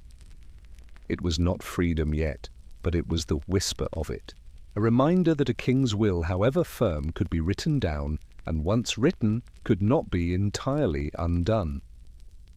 When the leaves fell that autumn, the realm was quiet again. The wars were brief, the crown survived, and a boy of 9, Henry, John's son, was proclaimed the next king. The barons accepted him. They wanted not rebellion anymore, but rest.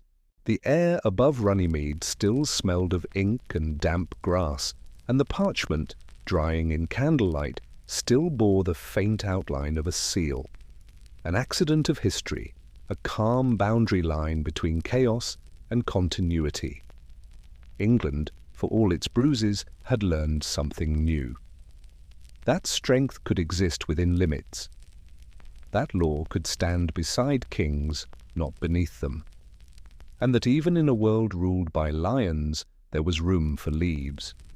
The quiet, patient things that endure the wind and turn the season gently onward. The crown that rested on the head of 9-year-old Henry III was lighter than it looked. It was a crown inherited not in triumph, but in repair. A band of gold trying to hold together a realm cracked by distrust. His father's name still hung in the air like the smell of smoke after a fire. John had left the kingdom suspicious, weary, and half-starved of faith in its rulers. Henry's task, before he even understood it, was to make England believe again. In the beginning, he ruled only in name. A regent, William Marshal, old, loyal, steady, carried the real weight. Marshal had fought for 4 kings and had buried 3. He understood that the realm did not need decrees, it needed calm. He reissued Magna Carta, trimming its harsher clauses, softening its tone, turning rebellion's manifesto into the foundation of law. And for a time, that was enough. The barons lowered their swords and the kingdom began to breathe again. When Henry grew older, he inherited both peace and its problems. He loved ceremony, the sound of choirs, the gleam of processions, the soft shimmer of gold leaf on parchment. He dreamed of rebuilding what his father had broken, but his dreams were made of stone, not words. He ordered the reconstruction of Westminster Abbey, envisioning a temple of light so pure it might redeem the memory of his lineage.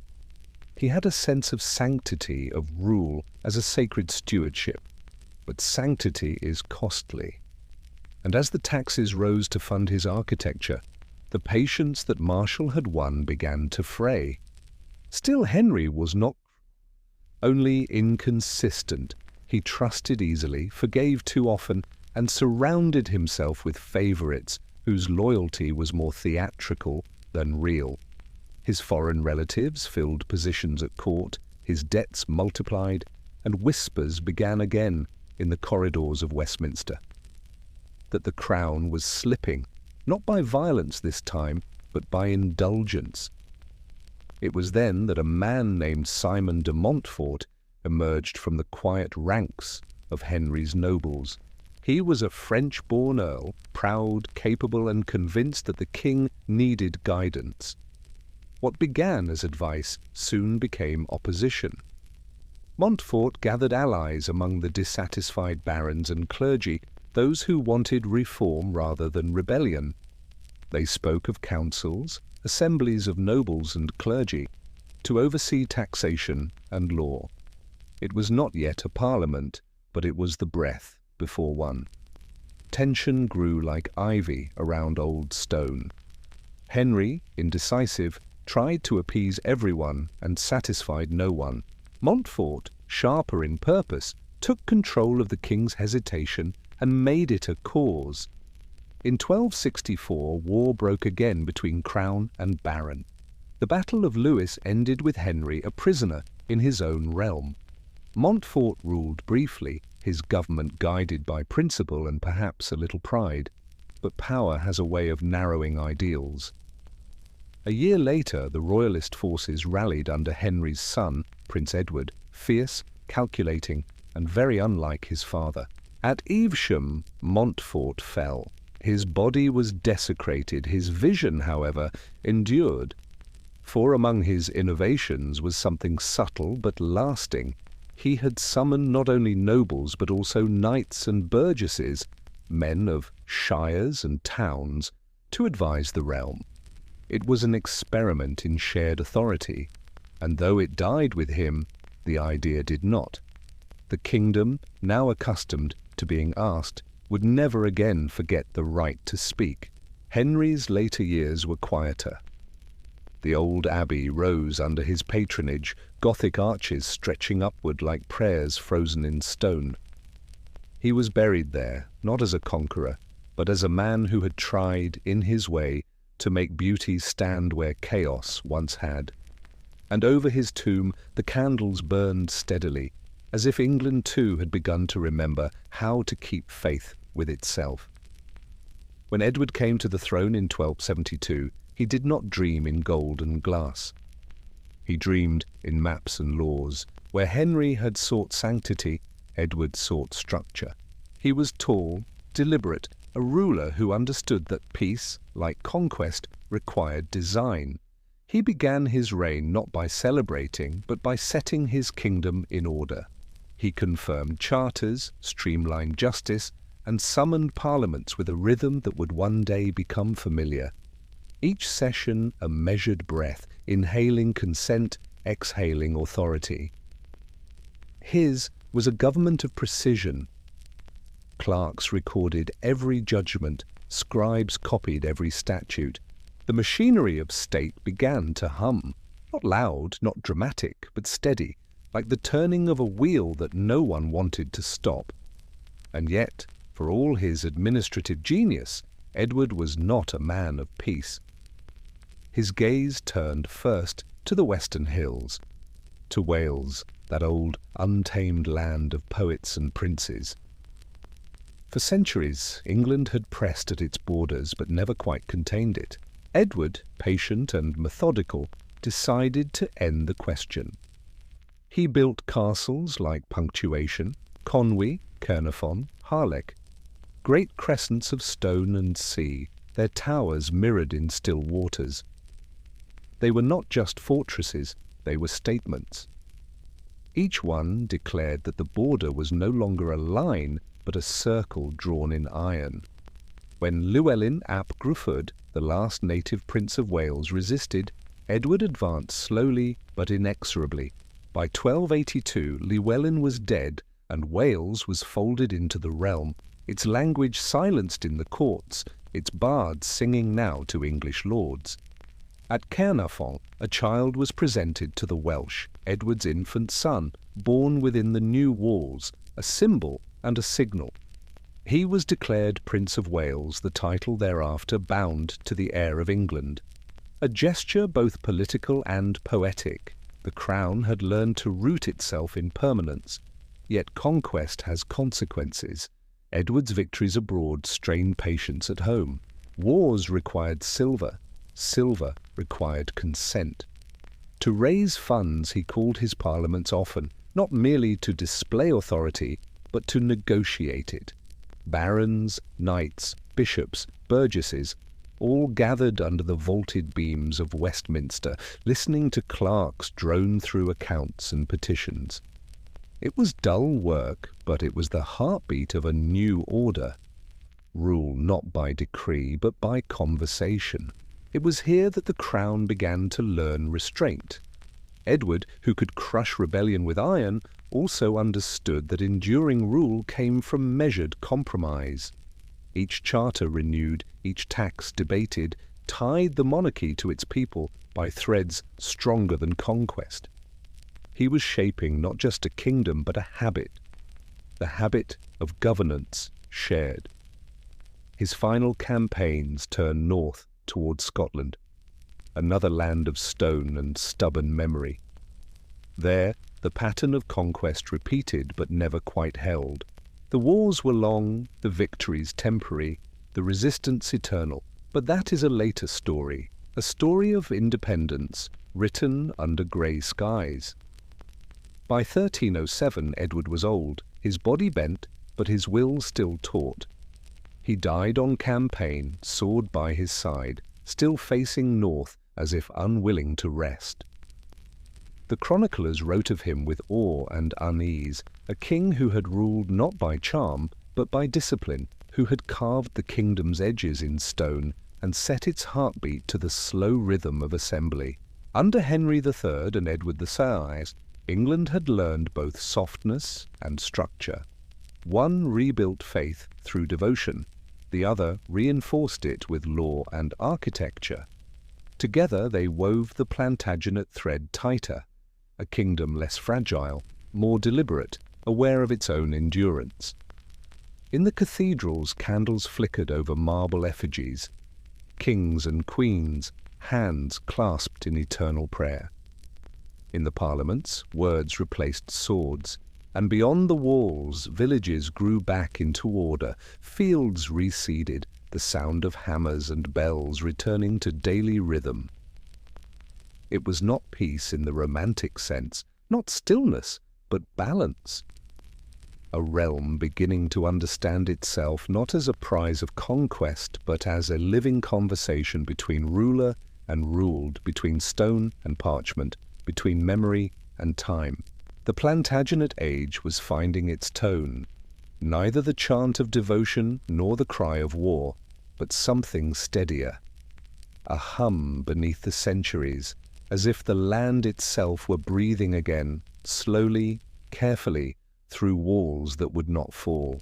When Edward I died on the northern road, his bones were weary, but his ambition still marching. He had been the iron of the age and the lawgiver, the conqueror, the builder of castles and systems.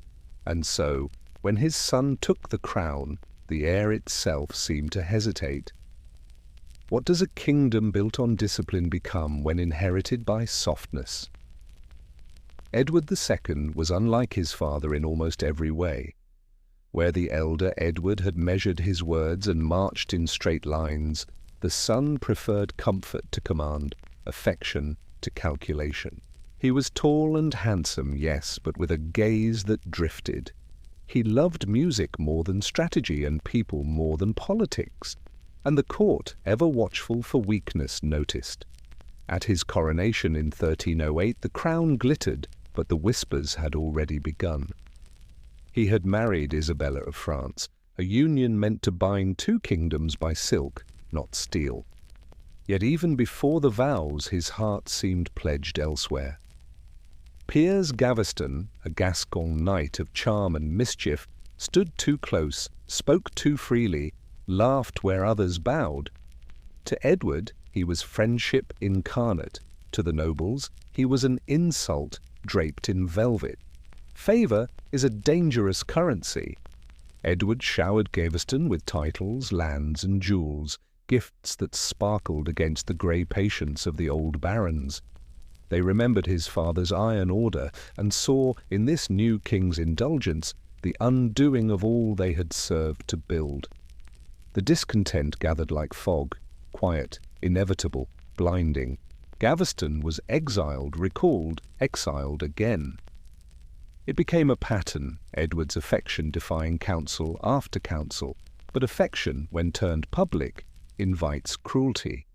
In 1312, the barons took matters into their own hands. They seized Gaveston, mocked him as the king's peacock, and executed him on a lonely hill. The message was as sharp as the blade. England belonged to its nobles as much as its king. Edward's grief was deep, but grief is poor armour. Rebellion stirred again, first among his lords, then from the north, where Scotland, still raw from Edward I's campaigns, found in Robert the Bruce a leader of its own pulse. The Scots had no patience for English claims of mastery. They fought not for glory, but for the right to exist. In 1314 the two armies met at Bannockburn. The chronicles say the morning mist hung low, that the English banners gleamed like river water. But by sunset it was Bruce's men who held the field. The English fled, trampled, broken, astonished. Bannockburn was not just a battle, it was a release. Scotland's song rose clear again, and Edward's name began to shrink. After that, his rule was a slow unspooling. Famines came, the great famine of 1315, harvests failed, and the faith in the crown's ability to protect waned. Edward's authority, already brittle, cracked further. Isabella, his queen, watched from the edges of ceremony, her loyalty cooling to calculation. In 1326 she returned from a diplomatic visit to France, but not alone. She brought Roger Mortimer, a nobleman whose ambition burned hot. Together they led an invasion, small, efficient, inevitable. Edward fled, was captured and deposed by Parliament, a Parliament that had grown used to the idea that a king could be measured, even replaced. He died a year later, in custody. The manner of his death remains tangled in rumour. Some say quiet neglect, others whisper darker thing. But the silence around it feels deliberate. England, tired of embarrassment, preferred to forget. And so the crown passed to his son, Edward III, a boy of 14, thin, uncertain, yet already glinting with the steel that had skipped a generation. At first, Isabella and Mortimer ruled in his name. The court sparkled briefly under their shared power. Sumptuous feasts, silken alliances, the illusion of stability. But young kings grow and shadows eventually overreach. By 17, Edward had learned to listen more than speak. He watched, waited, and struck. One night his men surrounded Nottingham Castle, where Mortimer and Isabella slept. The usurper was dragged from the Queen's chamber and executed without ceremony. Edward knelt for his mother, but his voice was cold. The kingdom, once again, had a single ruler, and one who intended to keep it that way. His reign began as an act of restoration, rebuilding the dignity that his father had squandered. He reformed administration, summoned regular parliaments, and filled his court with a generation raised on the idea that order could be elegant. He had his grandfather's drive and his mother's poise. England, weary of confusion, seemed ready to follow him anywhere. And soon he gave them somewhere to go. France. A disputed claim, small at first, a question of succession, turned into a spark that caught the dry grass of pride. Edward declared himself rightful heir to the French throne through his mother's line. The French laughed. The laughter, in time, became war. The 100 Years' War, though no one yet called it that, began like distant thunder, a sound too faint to worry about, too far away to imagine it would echo for generations. The first campaigns were swift. Edward's armies crossed the Channel with banners stitched in gold thread, the fleur-de-lis gleaming beside the lions of England. At Crécy in 1346, the longbow changed history. English archers, unarmoured and patient, rained arrows that fell like sleet, tearing through French cavalry and pride alike. The noise was relentless, a kind of mechanical storm. When the dust cleared, the flower of French nobility lay in ruin. Edward watched it all with quiet satisfaction. He was not a bloodthirsty king, but he understood theatre. Victory, displayed correctly, could unite a realm more tightly than love. He knighted his son, the Black Prince, on the field, a gesture of legacy made before the world's eyes. Chivalry blossomed under his reign, but not the crude kind of old chronicles. It was a curated virtue, courtesy threaded through cruelty, beauty arranged around violence. He founded the Order of the Garter, a circle of knights bound by loyalty, legend, and silk. The motto, Honi soit qui mal y pense, shame to him who thinks evil of it. A phrase as opaque as the age itself, half prayer, half smirk. In his courts, music and tournaments filled the calendar.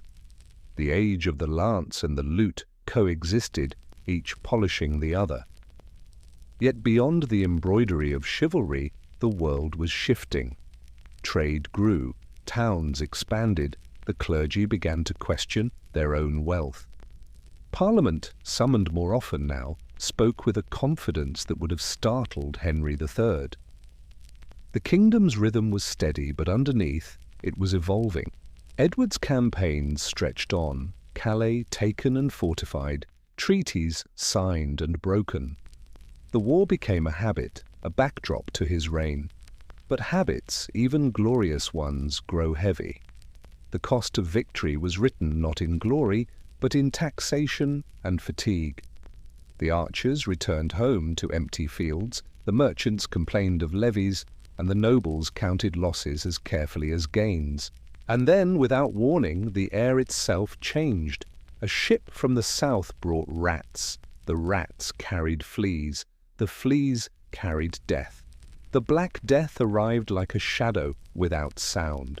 Towns emptied, fields fell silent, and even the most splendid of Edward's tournaments paused mid-song.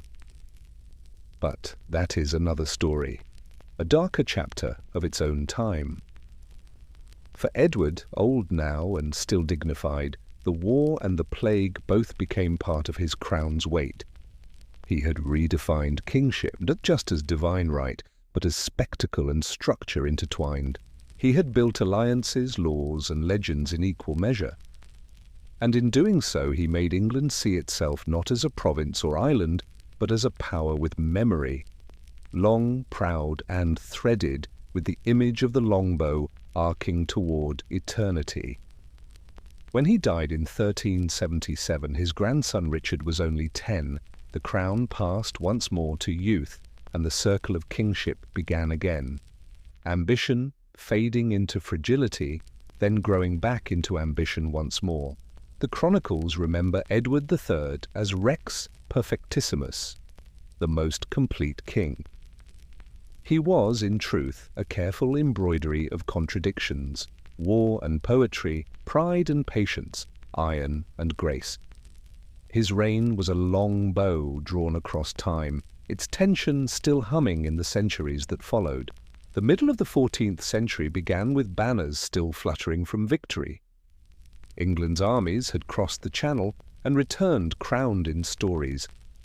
At Crécy and Calais, the longbows had sung, and the king's coat of arms had become a symbol of destiny.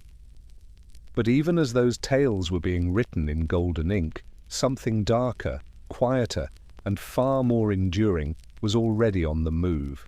It came not as invasion, but as rumour. A sickness in the south, they said, ships in the Mediterranean carrying death in their holds, ports shuttered, cities abandoned. In Gascony, traders whispered of bodies stacked like firewood. Priests stopped ringing bells for the dead because the ringing never stopped. The wind, it was said, carried a smell that did not belong to any season. And then, in the year 1348, the first ship docked in Dorset. From that moment, everything familiar began to unthread. The plague, though no one yet called it that, spread faster than thought, following roads, rivers, and rumour with equal ease. It moved through markets, monasteries, and manors, turning the everyday gestures of life, a handshake, a shared loaf, a whispered confession, into risks. By the time the year turned, the island itself had become a map of grief. In towns, the rhythm of daily life broke apart. The morning bells no longer called to work or prayer. They marked only endings. Fields lay unharvested, their crops bowing under their own weight. In London, carts rolled through narrow streets at dawn, their wheels muffled in mud and ash. The cry, "Bring out your dead," echoed through alleys until it became part of the air itself. Chroniclers, those patient witnesses of time, began to falter in their writing. Whole monastic communities vanished before their histories could be finished. Parchments were left half-written. The ink stopped mid-word. Even the scribes could not keep up with the scale of loss. Some turned their pages black with marginal notes. "Here the plague came and many died," a single sentence standing where thousands had fallen.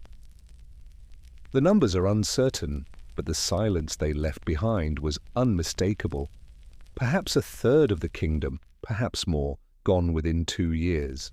And yet the land itself remained, unchanged, indifferent, its rivers still flowing past empty cottages and broken mills. It was as though the island had drawn a long, shocked breath and forgotten how to exhale. Those who survived emerged into a world that no longer worked the same way. There were too few hands for the ploughs, too few shepherds for the flocks. Labour, once abundant and cheap, became precious. Serfs who had once been tied to their manors now found their absence worth more than their obedience. They walked away, to towns, to higher wages, to the first faint shape of mobility. For centuries, the order of things had been accepted without question. Lords commanded, peasants endured, the pattern repeating like seasons. Now, with the fields untended and the barns empty, that rhythm broke. Necessity forced negotiation. A ploughman could ask for coin instead of grain. A mason could name his price and have it met. The old hierarchy wavered, not collapsed, but cracked. The government, alarmed by this new boldness, tried to press the world back into its old mould. In 1351, the Statute of Labourers was passed, a decree that wages must remain as they had been before the pestilence. No man was to demand more, no master was to offer more, but law cannot command hunger or fear. The ink was dry, yet the reality kept shifting beneath it.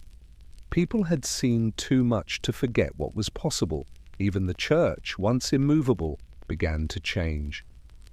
It had buried too many of its priests to keep its distance from the common sorrow. The survivors were often young, untrained, more willing to speak plainly than to preach from authority. Faith became humbler, less about ceremony and more about consolation. The grandeur of ritual dimmed, and in its place grew a quieter spirituality, a faith that looked not up toward heaven, but across toward one another. In the towns, life crept back with caution. The markets reopened, though buyers and sellers stood farther apart. Guilds, thinned by loss, took in new members who once would never have been admitted. Women filled the trades their husbands had left vacant, their signatures beginning to appear in records that had once excluded them. Out of the ruin, a kind of reluctant opportunity arose. Necessity had loosened the knots of custom. And still the memory of it lingered. Every family had an absence, every village an untended graveyard. Art and language bent under the weight of new symbols. The dance of death, the skeleton's grin, the reminder that time's patience could not be taken for granted. Even laughter changed its tone, more brittle, more aware of its echo. The crown, too, was altered by the experience, though it tried to appear unshaken. Edward III, older now, watched as his kingdom rebuilt itself around new truths. He saw that wealth could no longer flow upward unchallenged, that even the poorest subjects had begun to understand their own worth. Parliament met more often, its petitions broader, its tone more confident. The very balance of rule began to lean, not away from monarchy, but toward dialogue. In the countryside, the seasons still returned, but differently. Harvest festivals were smaller, weddings quieter. Children were named for saints who had failed to save them. Even the bells, when they rang again, sounded changed, less triumphant, more careful. A kingdom relearning its balance, step by step, field by field. The plague did not end cleanly. It came in waves, retreating, returning, testing the resilience it had left behind. But each time the toll was a little lighter, the response a little more organized. People no longer waited for salvation from above. They learned painfully to rely on one another. The chroniclers who survived wrote with restraint. They spoke less of kings and wars, more of endurance, how the living rebuilt walls, how the dead were remembered.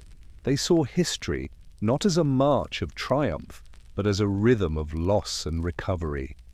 And perhaps in that adjustment, England became something steadier than before. By the 1350s, new life had begun to spread again. Children born after the plague would never know the world that came before it. They would grow up in wider houses, work for wages their grandparents could not have imagined, and live with the quiet knowledge that even kings and bishops were mortal.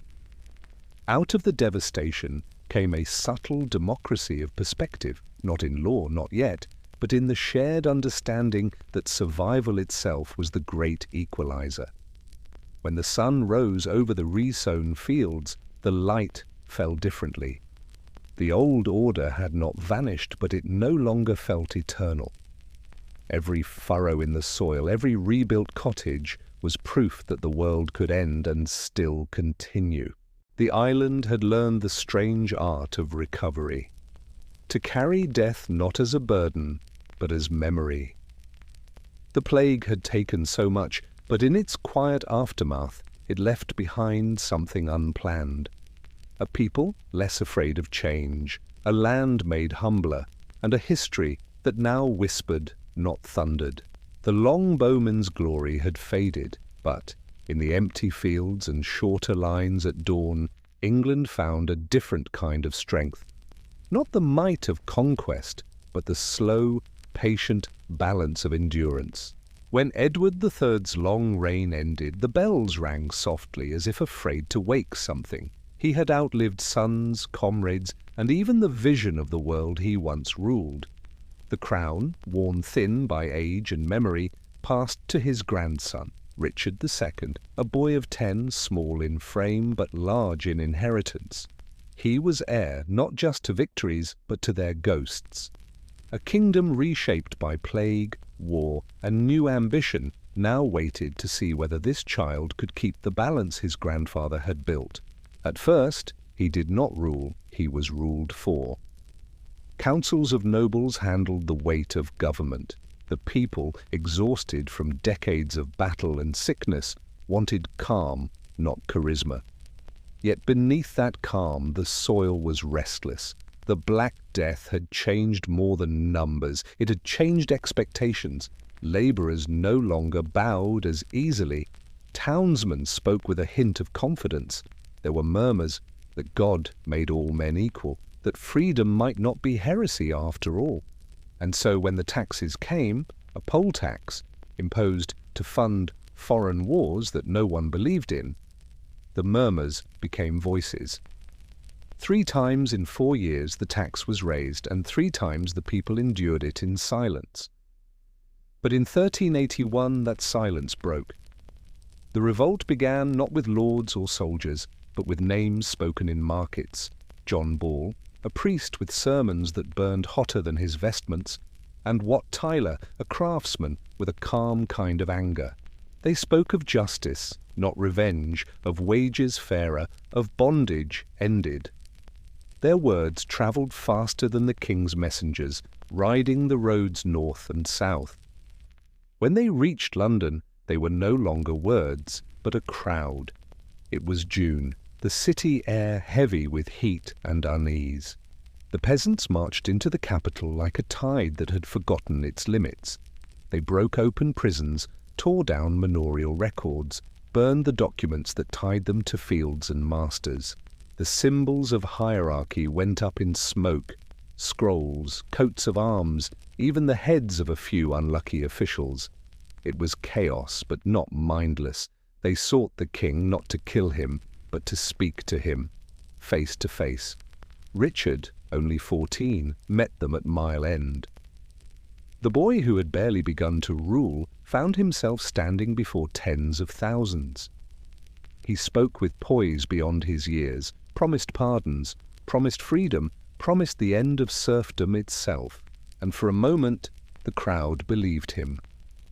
The city quieted, the fires dimmed, but belief, like glass, is fragile. Soon after, their leader, Wat Tyler, was struck down by the Lord Mayor in front of the king's own eyes. Richard rode forward before his guards could act. "Follow me," he said to the stunned rebels. "I am your captain now." And they did, not because they trusted him, but because they needed something to trust. By nightfall the revolt was broken, the promises dissolved, the pardons revoked. Justice, as always, was patient with power.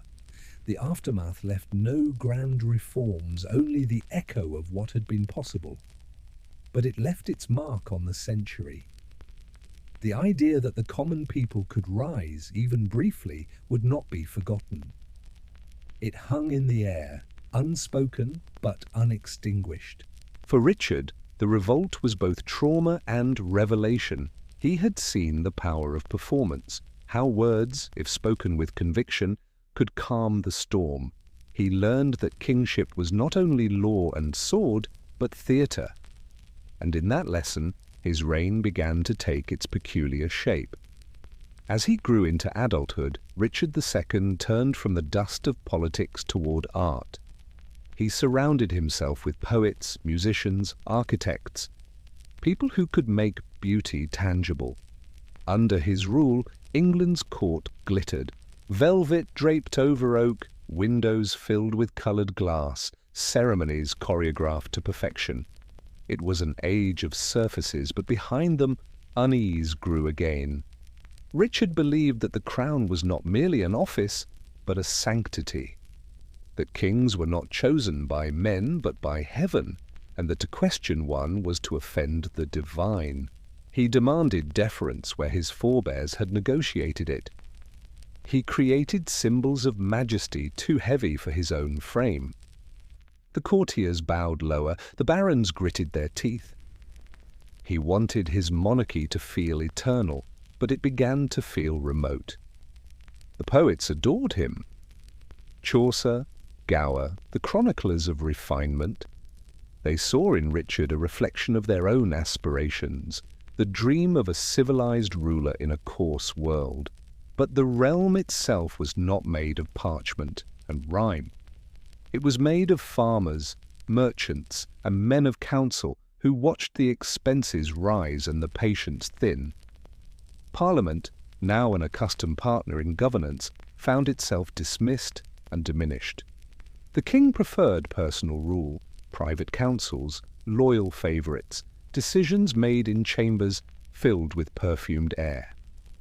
In the distance, war with France sputtered on, its cost outweighing its purpose. At home, famine and discontent lingered, not loud but constant. Richard's moods deepened into isolation.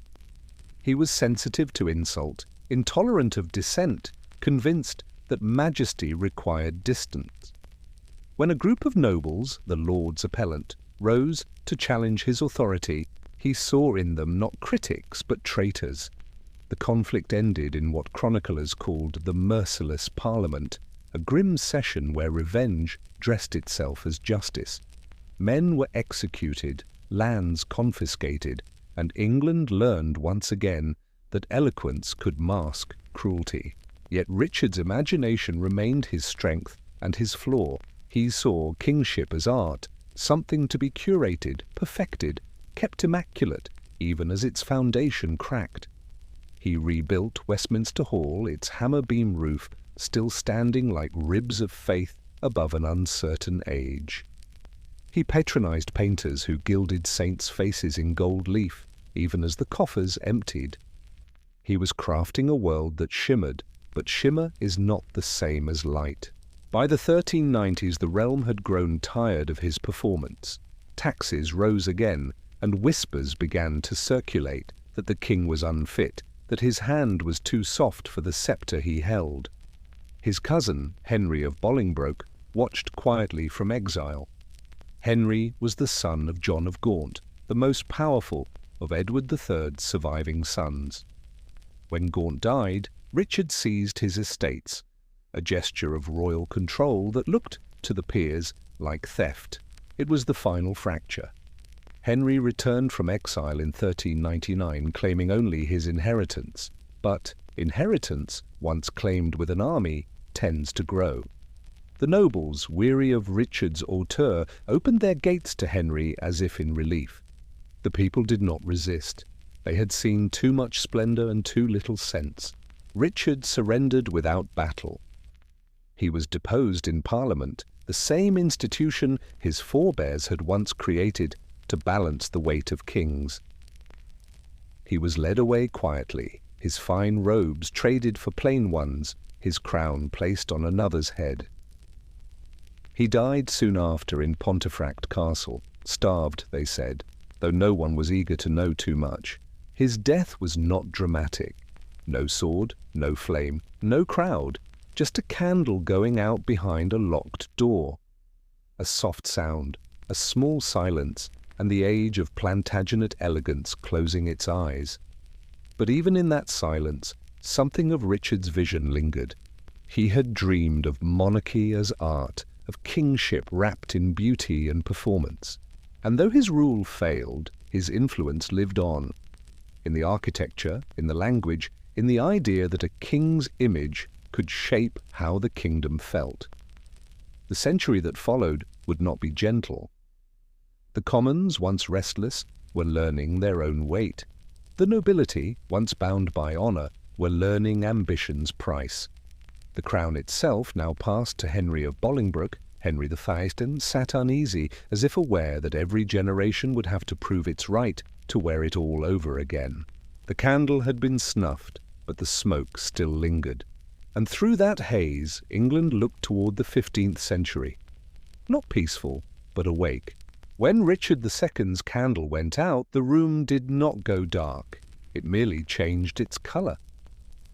The golden glass of his court gave way to iron and mud, a quieter palette, but no less deliberate.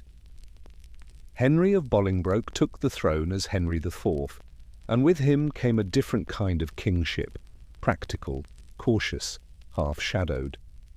If Richard had ruled by vision, Henry ruled by endurance. He did not sparkle, he steadied. He had not been born to reign. The crown he wore was one he had taken, and he knew what that meant. He could never forget that the path to kingship had passed through another man's fall. Every decision afterward was haunted by that knowledge. He was a king who reigned like a man standing on shifting ground, careful, measured, always aware that legitimacy is a fragile thing. His reign began with rebellion, as though the realm itself were testing his right to lead. The North rose first, the Percys, proud lords of old lineage who had once helped him claim the throne. Now they claimed too much of it for themselves. At Shrewsbury, under the heavy midsummer sky, Henry met them in battle. His son, the young Prince of Wales, Henry of Monmouth, fought beside him, his face marked by an arrow wound that would scar him for life. The battle ended in victory, but it was not triumph. It was maintenance, a grim reminder that rule, once taken, must be earned again every season. Henry IV aged quickly. Illness came and went like weather. Some said it was punishment, others exhaustion. He prayed often, ruled prudently, and tried to reconcile a divided kingdom by outlasting it. When he died in 1413, he left his son a throne no longer in question, but still in need of meaning. That son, Henry the Fair, would give it one. He came to the crown like a gust of wind through a stagnant hall. Discipline replaced hesitation. He ruled with focus, as if born with his father's caution and his grandfather's clarity combined. He saw England as a sword to be sharpened, not polished. And so he turned his eyes once again toward France. The old claim to the French crown, that faint echo of Edward III's ambition, was dusted off, not as vanity, but as strategy. The French court was divided, its king unwell, its nobles feuding. Henry saw opportunity where others saw risk. He crossed the Channel in 1415, his banners carrying the Red Cross of St. George, his armies small but disciplined. It was autumn, the season of damp boots and heavy skies. The campaign was brutal before it was glorious. Dysentery ravaged the ranks, and by the time the army reached Agincourt, the men were hungry, rain-soaked, and vastly outnumbered. Yet Henry stood at their head, not behind them. The chronicles say he moved among them quietly, helmet lifted, speaking not of destiny, but of endurance. When dawn came on October 25th, the ground was thick with mud. The French knights glittered in their armour, a forest of lances and plumes. The English stood still, bows unstrung against their shoulders, waiting. Then, with a single command, the longbows bent. A rain of arrows hissed through the mist, falling not like fire, but like weather. Steady, unrelenting, impersonal. The French charged, but the field betrayed them. Horses slipped, men stumbled, the press of bodies turned victory into chaos. Henry's men, weary but organized, cut through the confusion with practiced rhythm. By sunset, the impossible had happened. An army, 1/3 the size had won. Agincourt was not conquest. It was control. A lesson in patience, discipline, and timing. A victory made not by strength, but by restraint. Henry's name became legend overnight. Song spread before the soldiers even returned home. He followed the triumph with diplomacy, claiming not only victory but legitimacy. He married Catherine of Valois, daughter of the French king, and for a moment the crowns of England and France seemed to sit on a single brow. But even kings cannot outmarch mortality. In 1422, at the age of 35, Henry V died suddenly, felled not by battle but by fever. His son was 9 months old, an infant inheriting an empire that had been built for a warrior. And so the long, slow unwinding began. Henry VI was crowned in both London and Paris, a child king in 2 languages. He grew to be gentle, mild, a man of prayer more than policy. Where his father had wielded a sword, he carried scripture. He disliked conflict, distrusted anger, and believed that goodness itself could rule the world. It was a beautiful thought, and disastrous. The regents ruled for him at first, uncles and lords, who measured loyalty in power. The war in France continued, but the tide had shifted. The French, inspired by new leaders and weary of occupation, rose again. Joan of Arc's visions, though foreign to English chronicles, changed the balance. Town after town slipped away. By the 1450s, the dream of empire had evaporated. At home, the court grew divided. Factions hardened.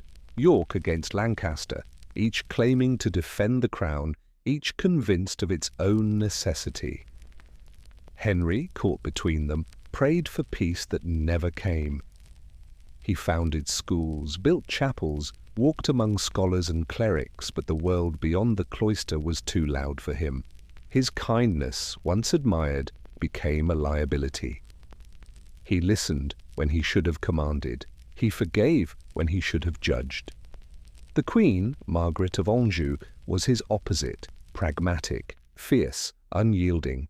She ruled when he could not, and her assertiveness made enemies of those who could not bear to be ruled by her. The court became a mirror maze of suspicion. Whispers turned into accusations, accusations into armies, and through it all, Henry drifted further into silence. They said he suffered from episodes of withdrawal, where he neither spoke nor seemed to see. In those months, the realm was governed by others, each claiming his authority as their own. The kingdom that had once followed a single steady hand now moved in fragments. Nobles raising banners, peasants caught in the middle, the bloodline itself turning against itself. When Henry recovered his senses, the world had changed around him. The first battles of the Wars of the Roses had already begun. The red rose of Lancaster and the white of York bloomed not in gardens but on armour. It was civil war again, quiet at first, then catastrophic. Henry's piety deepened as the world darkened. He prayed for his enemies, even those who sought his throne. He walked the halls of Windsor murmuring scripture as if it could hold the stones together. To some he seemed saintly, to others absent. He believed that faith could outlast fury, and in a way it did, but not in him. By 1461 the crown had slipped entirely. Edward of York, young and bold, took the throne as Edward IV. Henry was captured, freed, captured again. A man passed between factions like a relic. He lived long enough to see the symbol of Lancaster dim, and when he finally died, quietly, in the Tower of London, there was no revolt, no lament loud enough to disturb the night. The chroniclers, even those who had mocked him, wrote of him with a kind of pity. They called him mild, gentle, holy, and useless. But history, in its slower rhythm, would remember him differently. Not as failure, but as a pause, a breath between two storms. The Lancastrian kings, Henry IV, and VI, formed a single arc: usurpation, triumph, collapse. Taken together, they were the story of endurance meeting its limit, of duty passing through glory into exhaustion. Under them, England learned to wear its crown more tightly, and to doubt its permanence more deeply. The fields, once drenched in rain at Agincourt, now lay under grey skies again, waiting for whatever came next. And in the quiet between battles you could almost hear it. A realm exhaling, trying to remember what peace sounded like. England had grown tired of its own reflection. For generations it had gazed at its kings like faces in a mirror, sometimes proud, sometimes disappointed, always searching for the right expression of order. But now the glass cracked. In the reflection stood two families, both royal, both certain, and both convinced that the other did not belong. The red rose of Lancaster and the white rose of York were never true emblems of flowers. They were symbols grown out of confusion, a way for chroniclers and poets to paint clarity onto a century of blood. To those who lived through it, it was not romance or destiny. It was fatigue made visible. It was family turned to echoing hallways of suspicion. When Henry VI slipped from power, it was not by coup or rebellion, but by gravity. He had become too still, and the world too restless. In his place rose Edward IV, a young man of 20, tall, broad-shouldered, and striking enough that even his enemies remarked upon it. He was of the House of York, descended from Richard, Duke of York, a man whose death at Wakefield had already soaked the snow in dynastic memory. Edward's rise was swift. He carried not only banners but charisma. Where his Lancastrian predecessors had prayed, he planned. Where they hesitated, he laughed. He was the first English king in years who seemed to enjoy being alive. And the kingdom, weary of piety and failure, responded in kind. His coronation in 1461 felt like a thaw after long frost. There was music, fine cloth, full tables. For a while, even the weather cooperated, but the realm he inherited was not yet steady. The Wars of the Roses had only begun their turning. Henry VI was not dead, and those loyal to him were not ready to admit defeat. The land was divided not by armies alone, but by loyalties invisible and unspoken. Brother against brother, neighbour against neighbour, Edward fought, and often, but his weapon was not merely the sword. He ruled through confidence, through the polished grace of a court that glittered even in uncertain light. He was the first English king to truly master the theatre of appearance. Tapestries, jewels, feasts, and heraldry became not indulgence but language. He dressed authority in silk, and the realm, still bruised from war, found comfort in beauty. Then, in an act that startled his peers, Edward married for love. Not a foreign princess or a noble bride of advantage, but Elizabeth Woodville, a widow, beautiful, capable, and entirely of English blood. Her family, suddenly elevated, became the subject of endless gossip and resentment. Nobles who had fought beside Edward now watched commoners climb to titles beside them. Whispers began to collect in the corners of the court. Among those who whispered was Richard Neville, the Earl of Warwick, once Edward's greatest ally, now his bitterest critic. Warwick had helped build Edward's throne, and now saw it filled with people who owed him nothing. When diplomacy failed, he chose betrayal. He turned back to Lancaster, restored Henry VI for a brief, bewildering year, and then fell in battle, a man undone by the very ambition that had once made him indispensable. Edward regained his throne in 1471. Henry VI was quietly removed from the Tower that same night, and even more quietly killed. There were no sermons, no parades, just silence and a line in a ledger. Died suddenly. The red rose wilted in shadow. For the next 12 years, Edward ruled in relative calm. His reign was rich rather than radiant, a time of trade, diplomacy, and the slow rebuilding of confidence. He founded the Council of the North, strengthened London's mercantile influence, and surrounded himself with art, and ease. Yet beneath that calm, the same roots of discord remained. Edward's health faltered early, and his two young sons, Edward and Richard, the heirs of York, were too small to carry the burden that would soon fall upon them. When Edward IV died in 1483, England looked once more for guidance, and once again found division. The new king, Edward V, was only 12. His uncle, Richard, Duke of Gloucester, was named protector of the realm. He had been loyal, steady, admired for his discipline and simplicity. But ambition, like frost, spreads quietly. Within months, the boy and his brother were moved to the Tower for safekeeping. They were never seen again. Richard took the crown that summer. He became Richard III, a name that history would wrap in shadow. Chroniclers would later call him a villain, a usurper, a murderer of children. Yet his contemporaries, at least at first, saw something sterner, more complex. He was efficient, almost severe. He passed laws protecting the poor from exploitation. He reformed the courts, expanded the use of the English language in administration, and sought to make the law less the property of the privileged. It was not enough to redeem him, but enough to confuse the judgment of time. Richard's reign was short, just 2 years, and the air around him never cleared.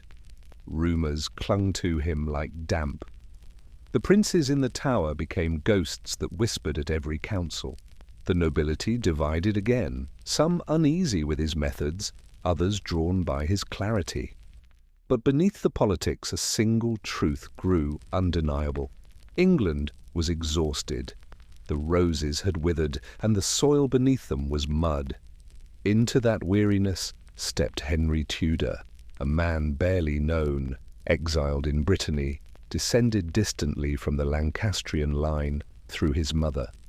He was not the most rightful heir, but he was the last plausible one. His claim was less blood than momentum. He gathered support from those who feared Richard more than they doubted him. France lent ships. Wales lent men. And in the summer of 1485 he crossed the Channel toward fate. The two armies met near Bosworth Field in Leicestershire. It was not a grand battle, no heroic speeches, no golden banners gleaming in the sun. Just wet ground, grey sky, and soldiers who had seen too many winters. Richard rode into the fight wearing his crown on his helmet, a gesture both defiant and fatal. When his horse fell, he refused to flee. He fought on foot, calling, "A horse! A horse! My kingdom for a horse!" But no horse came. He was surrounded and cut down, the last English king to die in battle. When it ended, a crown, dented, muddied, half buried in the trampled earth, was lifted from the ground and placed on Henry Tudor's head. There was no fanfare, no coronation song, just the sound of rain beginning to fall. And with that gesture, the Wars of the Roses were over. The chroniclers called it destiny, but to those who survived it felt more like relief. The country had spent a generation bleeding itself into memory. The great families were thinned, the castles half empty, the countryside haunted by old loyalties that no longer mattered. England had been fighting itself for so long that peace felt unfamiliar. Henry Tudor, now Henry VII, did not claim to end the war through triumph, but through merger. He married Elizabeth of York, Edward VII's daughter, red and white roses intertwined. It was less romance than arithmetic, a balancing of bloodlines that finally made sense. The new emblem of the Tudor rose was not a flower of victory, but of survival. The poets would later smooth the edges, turn the Cousins' War into myth and play, a stage of ambition, betrayal, and ghosts. But beneath the embroidery, the truth remained simpler.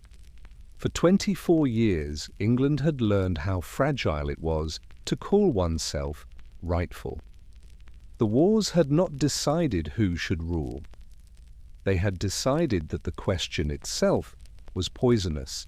By the time the sun set on Bosworth, the land was quiet again. not peaceful, but empty of noise. In the hush that followed, you could almost hear the kingdom breathe, as if realizing that it had survived itself. The roses, red and white alike, had fallen, and from their tangled stems a single green shoot began to rise. When the mud dried at Bosworth, the air changed. It wasn't triumph that people felt, not really. It was the strange, delicate quiet that comes after too much noise. For nearly 30 years, England had lived on the edge of its own reflection. Brothers fighting brothers, cousins trading crowns, oaths breaking faster than ink could dry. And now, on that grey August morning in 1485, a man most of them barely knew was king. Henry Tudor, cautious, watchful, deliberate. He didn't ride into London like a conqueror. He entered like a man stepping across ice, every movement measured, every word polished. He had won a crown, yes, but a fragile one, a thing balanced on rumour and fatigue. His claim was thin, his lineage distant, but England didn't want another argument. It wanted someone who could end the conversation. Henry understood that. He ruled less like a warrior and more like an accountant with a sense of destiny. He counted everything, taxes, favours, alliances and enemies. He trusted numbers more than promises, ledgers more than laughter. He was not loved, but he was obeyed. And after decades of chaos, obedience felt like peace. The first thing he did was marry Elizabeth of York, daughter of Edward IV, the House of York embodied in grace. It was a union that turned war into arithmetic. Red rose plus white rose equals calm. Their marriage was political poetry, a living emblem that stitched two bloodlines into one garment. At their coronation, banners of both houses hung side by side. The court breathed easier. Children born from that union would not be Lancastrian or Yorkist. They would simply be English. The country, long divided by names, now began to fold itself back together. Old barons who had fought through 3 reigns swore loyalty again, not out of faith, but exhaustion. Henry rewarded few and watched all. He collected hostages disguised as guests, the sons of nobles raised at court, their futures tied to their father's obedience. He didn't trust easily, but neither did the realm, and so both learned to coexist through caution. He began rebuilding not through conquest, but through order. He restored coinage, simplified taxation, and revived trade across the Channel. Ships from Bristol and Southampton sailed with new confidence under royal license, carrying wool, tin, and the first quiet whispers of exploration. Every port became a pulse again, beating toward stability. Henry's court was not flamboyant like Edward's, nor extravagant like the ones to come. It was careful, balanced, exact. He preferred silence to ceremony, and when he smiled, people tended to check their pockets. He established the Court of Star Chamber, where justice could be swift, even secret. Nobles who grew too rich or too noisy found their fortunes quietly reduced. He did not chop heads, he clipped wings. But beyond the ledgers and the laws, there was something subtler taking shape. England was learning how to breathe again, slowly, cautiously, like someone recovering from a long illness. The fields once trampled by soldiers now filled with quiet labor. Markets reopened, cathedrals were repaired, and the bells rang not for war, but for weddings and harvests. It was not glory, but it was relief. Henry, despite his distance, understood the theatre of kingship as well as its arithmetic. He wore fine clothes, but rarely spoke without purpose. He built Richmond Palace on the Thames, a house of measured beauty, all balance and proportion, as though architecture itself could cure memory. There were feasts, of course, but they were orderly feasts where the wine was measured, the dancers rehearsed, and even the laughter kept its place. His enemies dwindled not through bloodshed, but through bureaucracy. The pretenders, first Lambert Simnel, then Perkin Warbeck, rose and fell like small ripples in still water.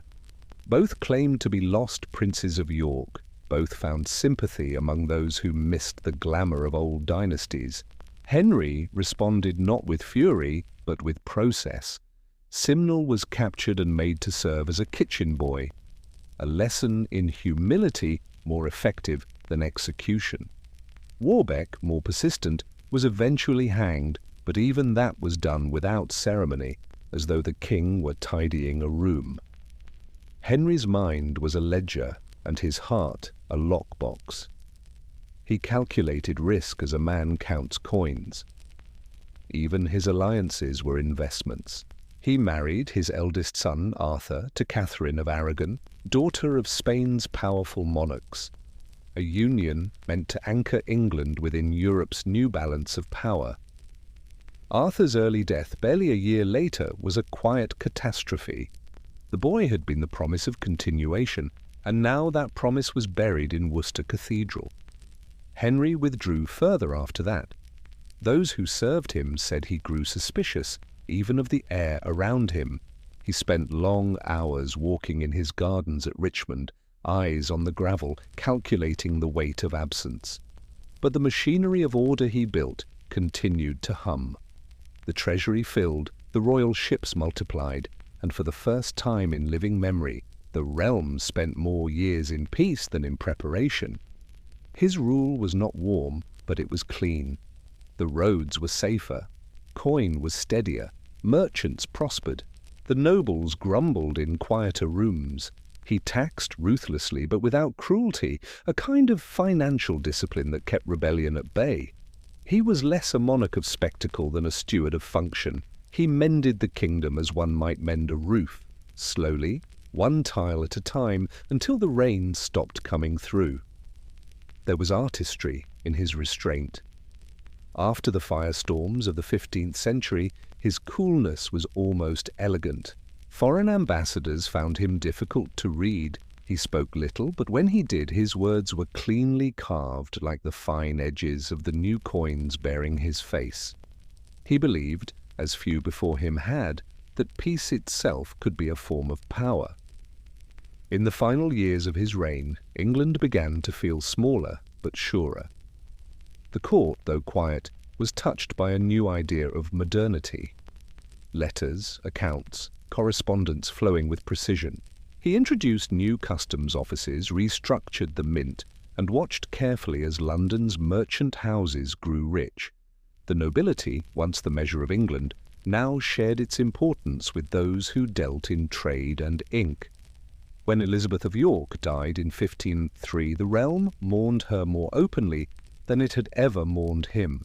She had softened him, made the court bearable, turned duty into habit.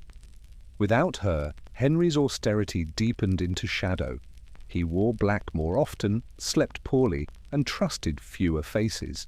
The last years of his life were a kind of slow accounting. Sums balanced, debts paid, the realm orderly, but without joy. In 1509 he died quietly, his fortune immense, his peace hard-won. He left behind a kingdom that finally felt like a single room again. Walls straightened, floors swept, the dust of old wars brushed from the corners. The treasury was full, the nobles subdued, the crown secure. And yet, beneath the balance sheets and the quiet dignity, something restless stirred.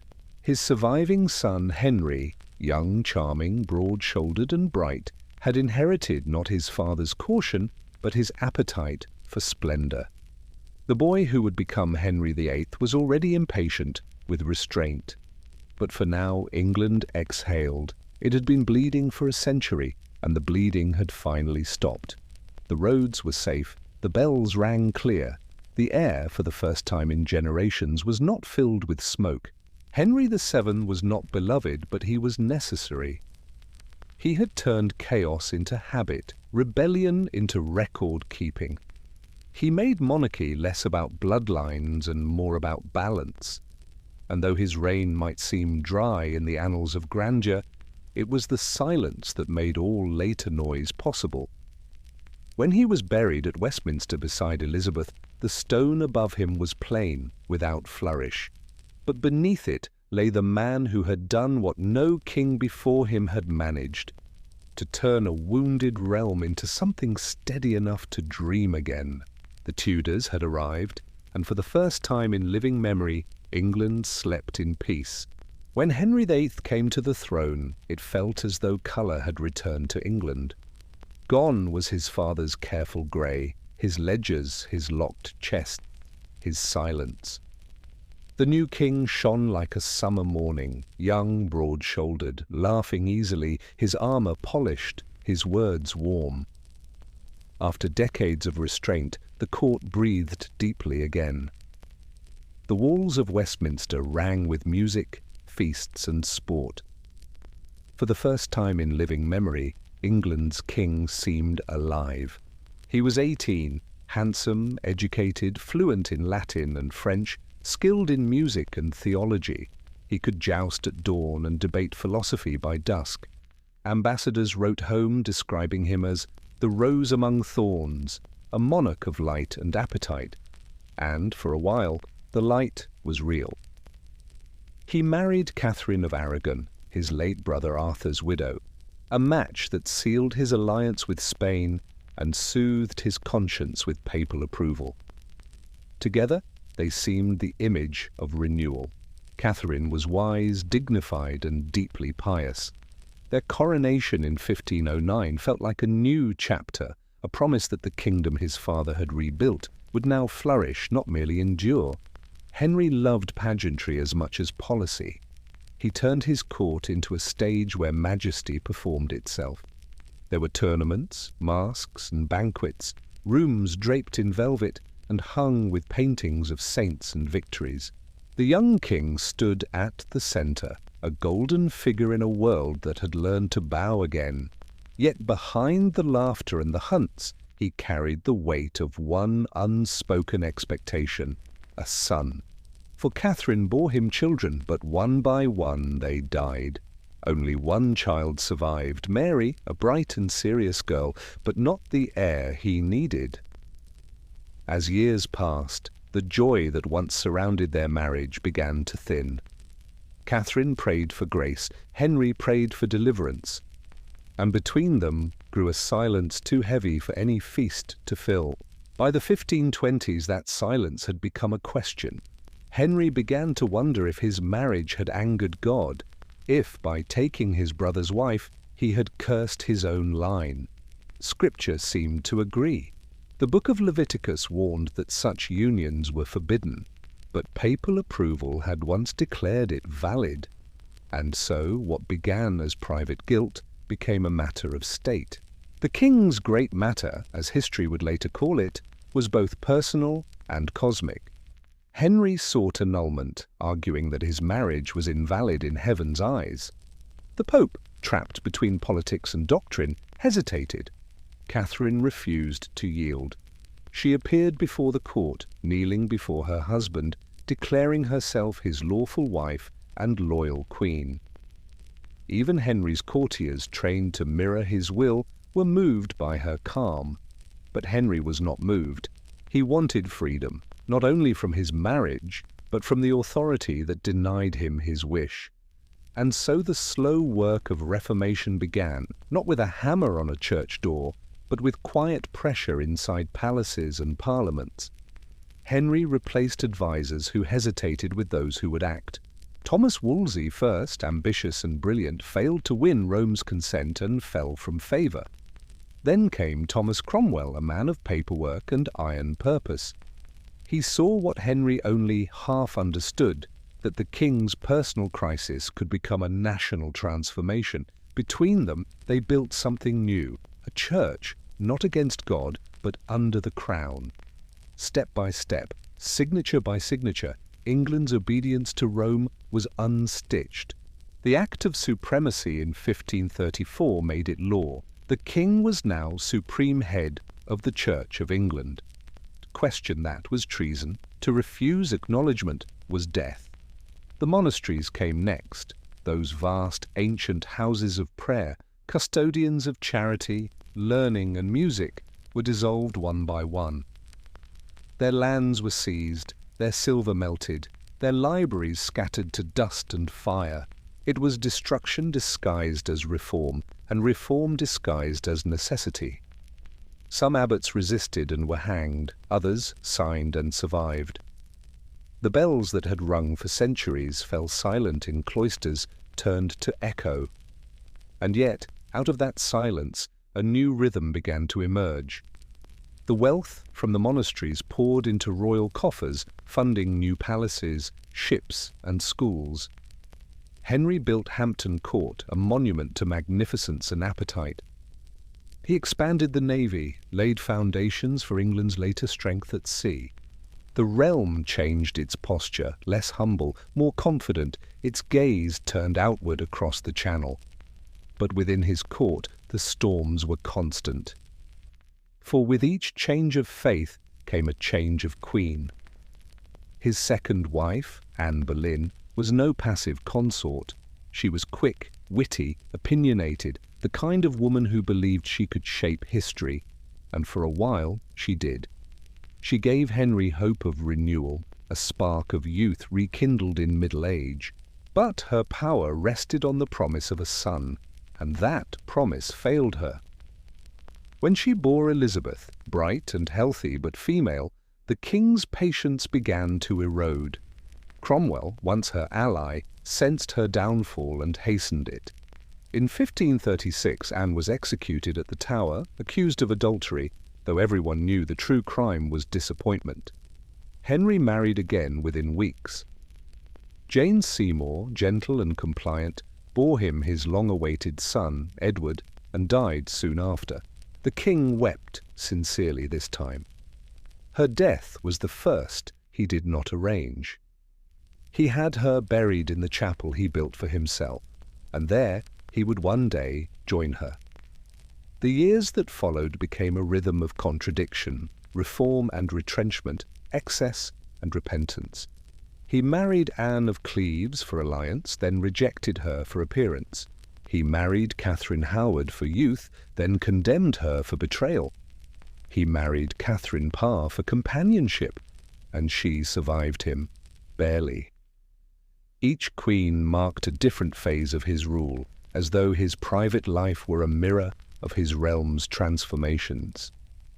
His heart moved restlessly, and with it, the kingdom.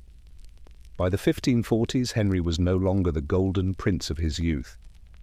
He was broad, limping, his temper volcanic, his body failing under its own grandeur. But his authority had grown absolute. He had reshaped the monarchy into something beyond precedent. Where once kings had shared power with Rome, now England stood alone, a nation redefined by its separation. The new church was neither fully Catholic nor wholly Protestant.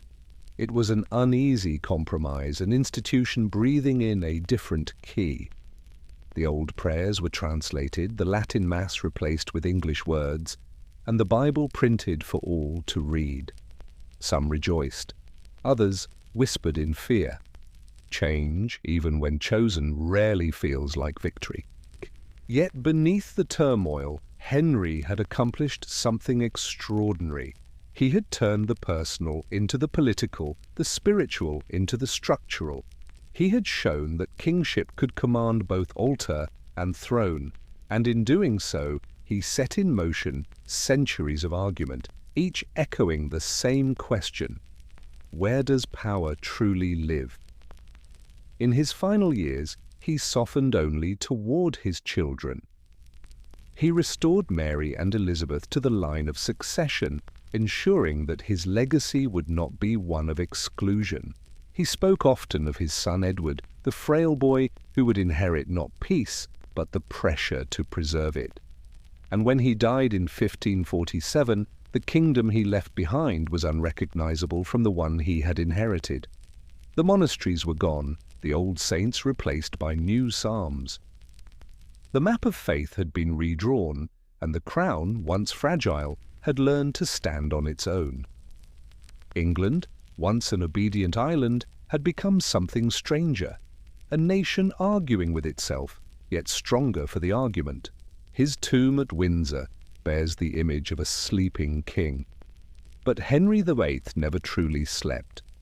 Even in death, his reign lingered like an afterimage, the echo of organ music in a chapel newly built, the hum of a kingdom that had learned to worship and rule in its own language, brick by brick, note by note, until the silence of the past was gone. When Henry VIII died, the kingdom he left behind was still catching its breath. The monasteries were gone, the altars changed, the crown heavier than ever, but beneath the splendor and smoke, something fragile stirred. A boy, small and pale, inheriting the echo of his father's thunder. Edward VI was 9 years old when he became king. He had his father's sharpness of mind, but not his body's strength. Raised in classrooms rather than courts, he spoke Latin as easily as English and prayed with the intensity of a scholar. His tutors had filled him with certainty, the conviction that true faith meant reform, that idolatry and error must be purged from the kingdom his father had built by force.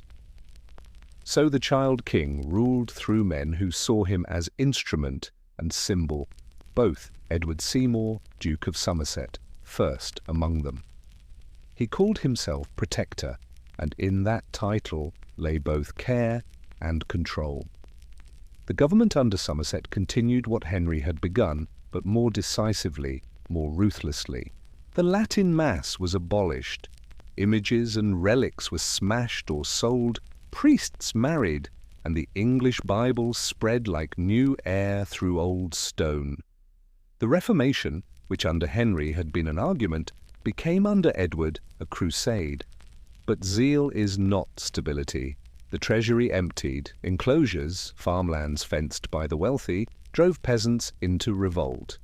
The young king, watching from his painted chamber, wrote earnestly of rebellion and heresy in his diary, but the world outside his windows was too vast for his understanding. He was a boy surrounded by sermons and ambition, the figurehead of a cause he could barely carry. By 1553 the coughing began, soft at first, then heavier, blood-flecked, unstoppable. The courtiers prayed, the physicians muttered of air and humours. Edward, 16 and dying, wrote his last words carefully, that his cousin, Lady Jane Grey, a devout Protestant, should succeed him, not his Catholic half-sister Mary. He was trying, even in death, to secure the kingdom's soul. But faith alone could not rewrite bloodlines. 9 days after Edward's death, Jane was queen, and then she was not. The people rose for Mary Tudor, daughter of Catherine of Aragon, the first rightful queen to rule England in her own name. She entered London not with fanfare, but with gravity. Her reign began in applause, but applause fades quickly when fear returns. Mary had lived her whole life in humiliation, declared illegitimate, exiled from court, her mother discarded for another woman. Now she wore the crown not as ornament, but as vindication. She would restore the faith of her childhood, the old Latin, the old saints, the old obedience. She would heal what her father and brother had torn apart. And for a time it seemed she might. But reform, like fire, spreads unevenly. In 1555 the burnings began. Men and women, bishops, scholars, farmers, were condemned for heresy, their only crime a refusal to recant. The flames lit Smithfield, Oxford, Canterbury, turning conviction into ash.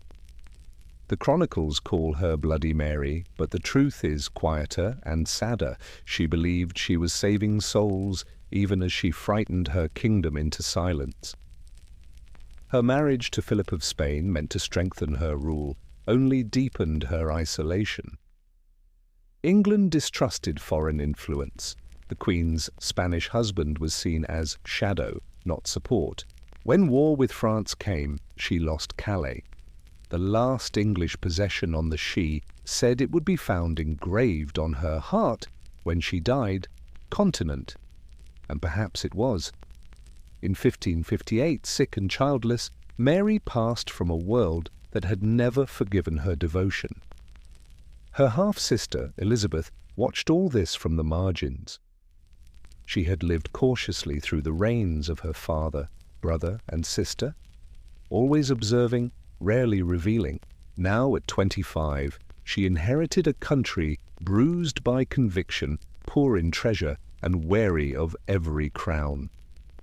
Where her siblings had been absolute, Elizabeth was instinctive. She ruled not by force, but by balance, by the art of seeming still while everything moved around her.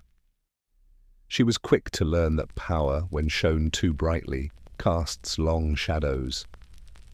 So she learned to speak in light. Her coronation was careful theatre. Latin hymns beside English psalms, priests beside reformers. The new church presented not as rupture, but as reconciliation. The Elizabethan settlement that followed made compromise the law of survival. The Church of England was restored, Protestant in structure, but clothed in the beauty of old ritual. It was not peace, but it was quiet. Elizabeth understood symbolism the way her father had understood spectacle. She turned her gender, once seen as weakness, into mystery. The Virgin Queen became her own emblem, pure, unattached, devoted to her country. She married no man, but married England instead. Her portraits multiplied, her face unlined, her gaze eternal, draped in pearls and light. It was not vanity. It was policy. Image became government. Her court reflected her, polished, witty, half theatrical. William Cecil, her counsellor, wove policy with precision. Francis Walsingham, her spymaster, watched Europe through a web of letters and whispers, and around them gathered poets and players, Spenser, Sidney, Marlowe, and one quiet man from Stratford-upon-Avon, whose plays turned kings and queens into mirrors of their age. The English language, like the realm itself, seemed to find its rhythm under her reign. But Elizabeth's rule was not all poetry and grace. Threats multiplied like clouds on the horizon. The question of succession haunted her. Her cousin, Mary, Queen of Scots, became the focus of Catholic hopes. A rival queen, beautiful and dangerous. Elizabeth hesitated for years, caught between mercy and necessity. In 1587, necessity won. Mary was executed, a decision Elizabeth never stopped regretting. The crown had protected itself, but the Queen's heart paid the price. A year later, the sea itself tested her. Philip of Spain, seeking vengeance for Mary and dominion alike, sent the Armada, a fleet so vast it seemed to fill the Channel.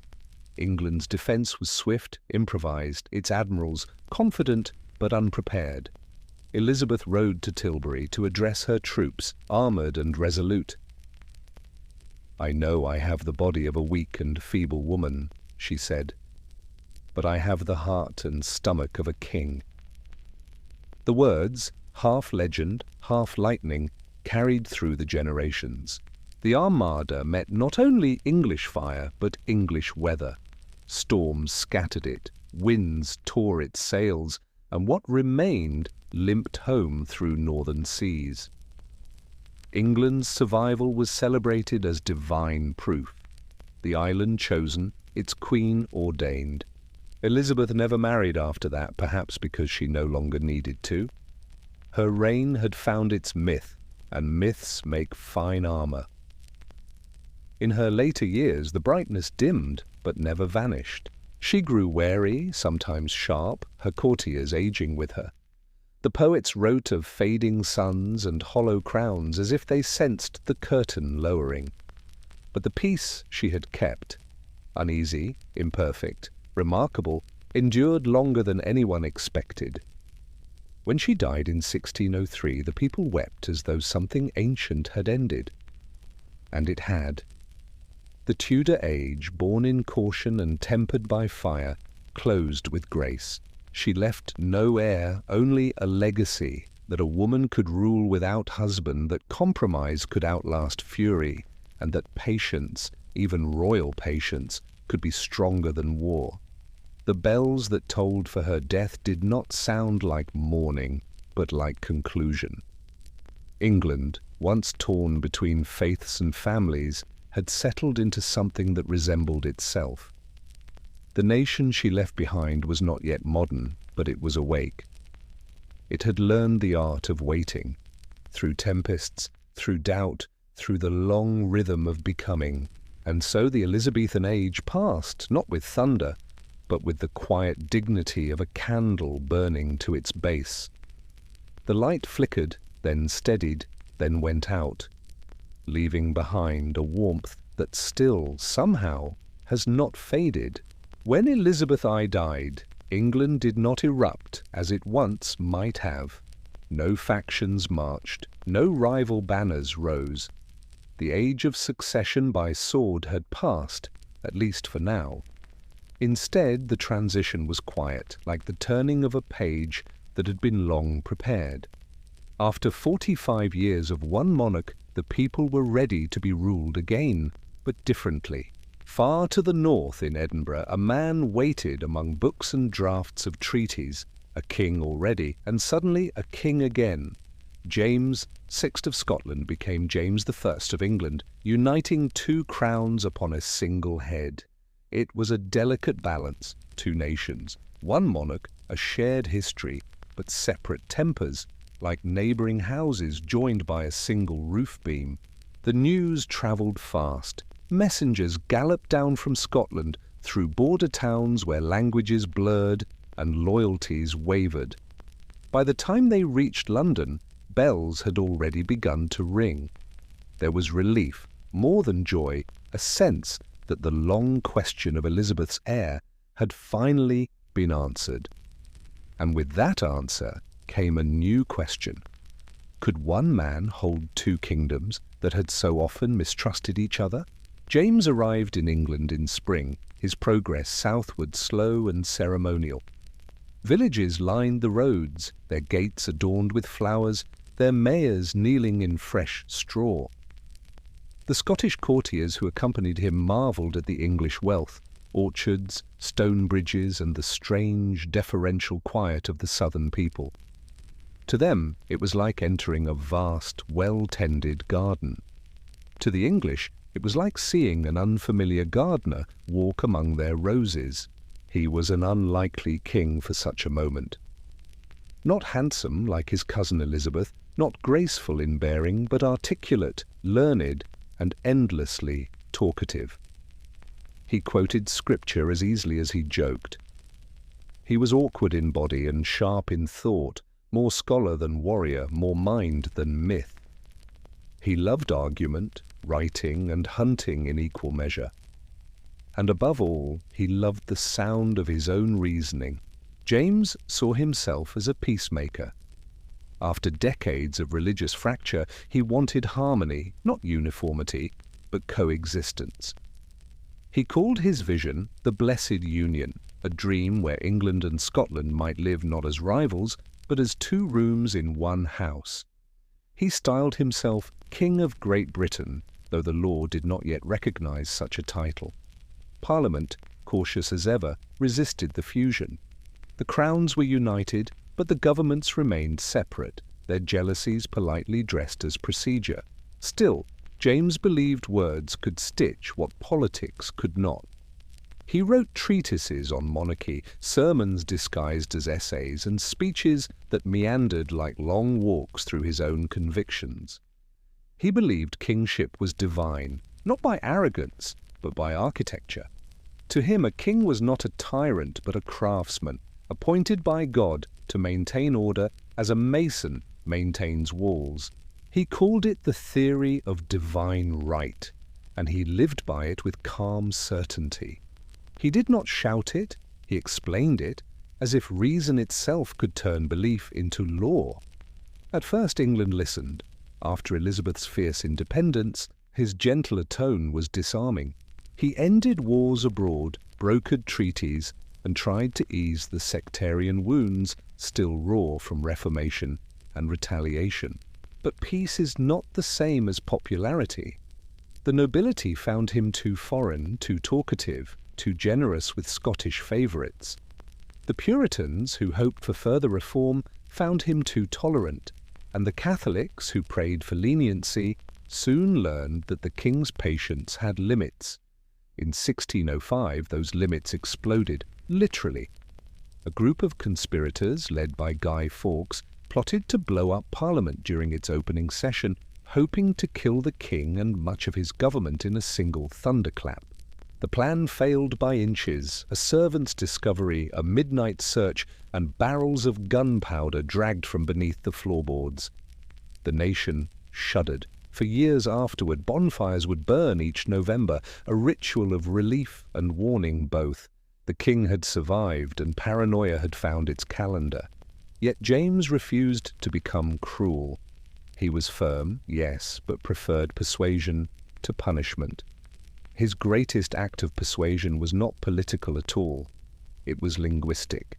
In 1604 he gathered scholars and clerics from across the realm, men of differing opinions but shared devotion, and tasked them with a single project: to create a Bible for England, pure in translation, beautiful in sound. He wanted scripture that all could hear and none could quarrel with. Over 7 years they laboured, collating Greek, Latin, and Hebrew texts, polishing each phrase until it sang. When it was finished, in 1611, it did not belong to any one sect or faction. It belonged to the language itself. The King James Bible was less a book than a tone, a cadence that slipped into the nation's speech like soft rain into soil. Its phrases endured far beyond their moment. The powers that be, the still small voice, in the twinkling of an eye. Even those who never read it began to speak through it. It was the one true union James achieved, binding England not by law or blood, but by rhythm. But the harmony he dreamed of remained incomplete. The House of Commons, once deferential, had grown confident under the Tudors. They saw themselves as guardians of the purse and conscience alike. James, who saw monarchy as sacred architecture, found their debates tiresome. He tried to reason with them, then to outtalk them, and finally, when neither worked, to ignore them. Each session ended a little colder than the last. Each grant of money a little harder to win. The polite tension between king and parliament became the quiet pulse of his reign, a pulse that in time would quicken into conflict. Still, for all his missteps, James presided over an age of intellect and imagination. His court shimmered with thinkers: Francis Bacon shaping philosophy into method, Ben Jonson giving poetry its iron form, explorers returning with maps of new worlds, their sails filled with rumour and greed alike. The realm, once fearful of heresy, now began to think again. It was a quieter kind of glory, but it was glory nonetheless. In his later years, James grew weary. The years of explaining and smoothing had left him heavy. He missed his wife, Anne of Denmark, whose own Protestant grace had steadied his early rule. His children were grown, his daughter Elizabeth married abroad, his son Henry, beloved and brilliant, dead of fever. Only Charles, gentle and cautious, remained to inherit the crown, and with it the unsolved tensions his father would leave behind. When James died in 1625, he was buried in Westminster beside Elizabeth I, their tombs almost touching, as if the two dynasties, Tudor and Stuart, finally nodded to one another in sleep. He had come to the English throne as a stranger, and left it as something stranger still, a peacemaker who loved debate, a theologian who believed in kingship, a foreigner who made the English language their own. The realm he left was neither broken nor serene. It was a house with many rooms, England, Scotland, Ireland, each door slightly ajar, each voice speaking in a different rhythm. For a while it held together, but even the strongest architecture creaks before it cracks. and beneath the measured prose of his Bible and the velvet diplomacy of his reign, a question had begun to whisper, one that would not be silenced for another generation. If a king is ordained by God who speaks for the people he governs? The Stuarts had arrived, and with them came the hum of future storms, still distant, still gathering, but already in the air. When James I died, the throne passed smoothly, almost gently, to his son. No rebellion, no question of legitimacy, just inheritance. And yet, though the crown fit easily, the kingdom beneath it did not. The piece that James had spun from talk and parchment was delicate. His son, Charles I, would pull at those same threads without meaning to, and the tapestry would slowly come apart. Charles was not his father. Where James had been loquacious, Charles was reserved. Where James thrived in argument, Charles preferred order. He moved with the precision of ritual, each bow exact, each word measured. He loved art, music, ceremony, and silence. He saw kingship not as conversation, but as composition. Every gesture mattered, every audience was a performance of divine right. And it was that, his belief in divinely ordained authority, that would set him against his own people. When he was crowned in 1626, London looked on with curiosity more than joy. The new king was short, soft-spoken, and meticulous, with eyes that seemed always fixed on something beyond those before him. He married Henrietta Maria of France, a Catholic princess, a decision meant to strengthen diplomacy, but which instead fueled old fears. England, still haunted by memories of Mary Tudor's burnings and the Gunpowder Plot, saw the match as a step backward into papal shadow. Even the most tolerant subjects shifted uneasily. The Queen's chapel, filled with incense and foreign priests, seemed to many like a ghost of Rome rising again. Charles ignored the murmurs. He believed his role was sacred, not political. God had made him king, and Parliament, useful, yes, but temporary, was merely a tool of governance. When they hesitated to grant him funds for his wars abroad, he dissolved them. When they returned, they spoke of limits, not loyalty. He dissolved them again. Between 1629 and 1640, England had no parliament at all. The country was ruled directly by royal decree. Charles called it personal rule. His critics called it tyranny. Yet the decade was not chaos, it was eerie calm. Taxes were collected quietly under new names: ship money, loans, duties. The royal court glittered as never before. Painters like Van Dyck turned Charles and his family into icons, portraits of serene majesty, the king on horseback, the queen radiant beneath pearls.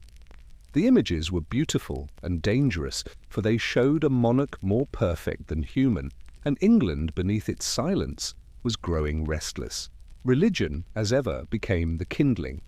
Charles favoured a more ceremonial faith, guided by Archbishop William Laud, who filled churches with candles and colour and softened the austere edges of Protestant worship.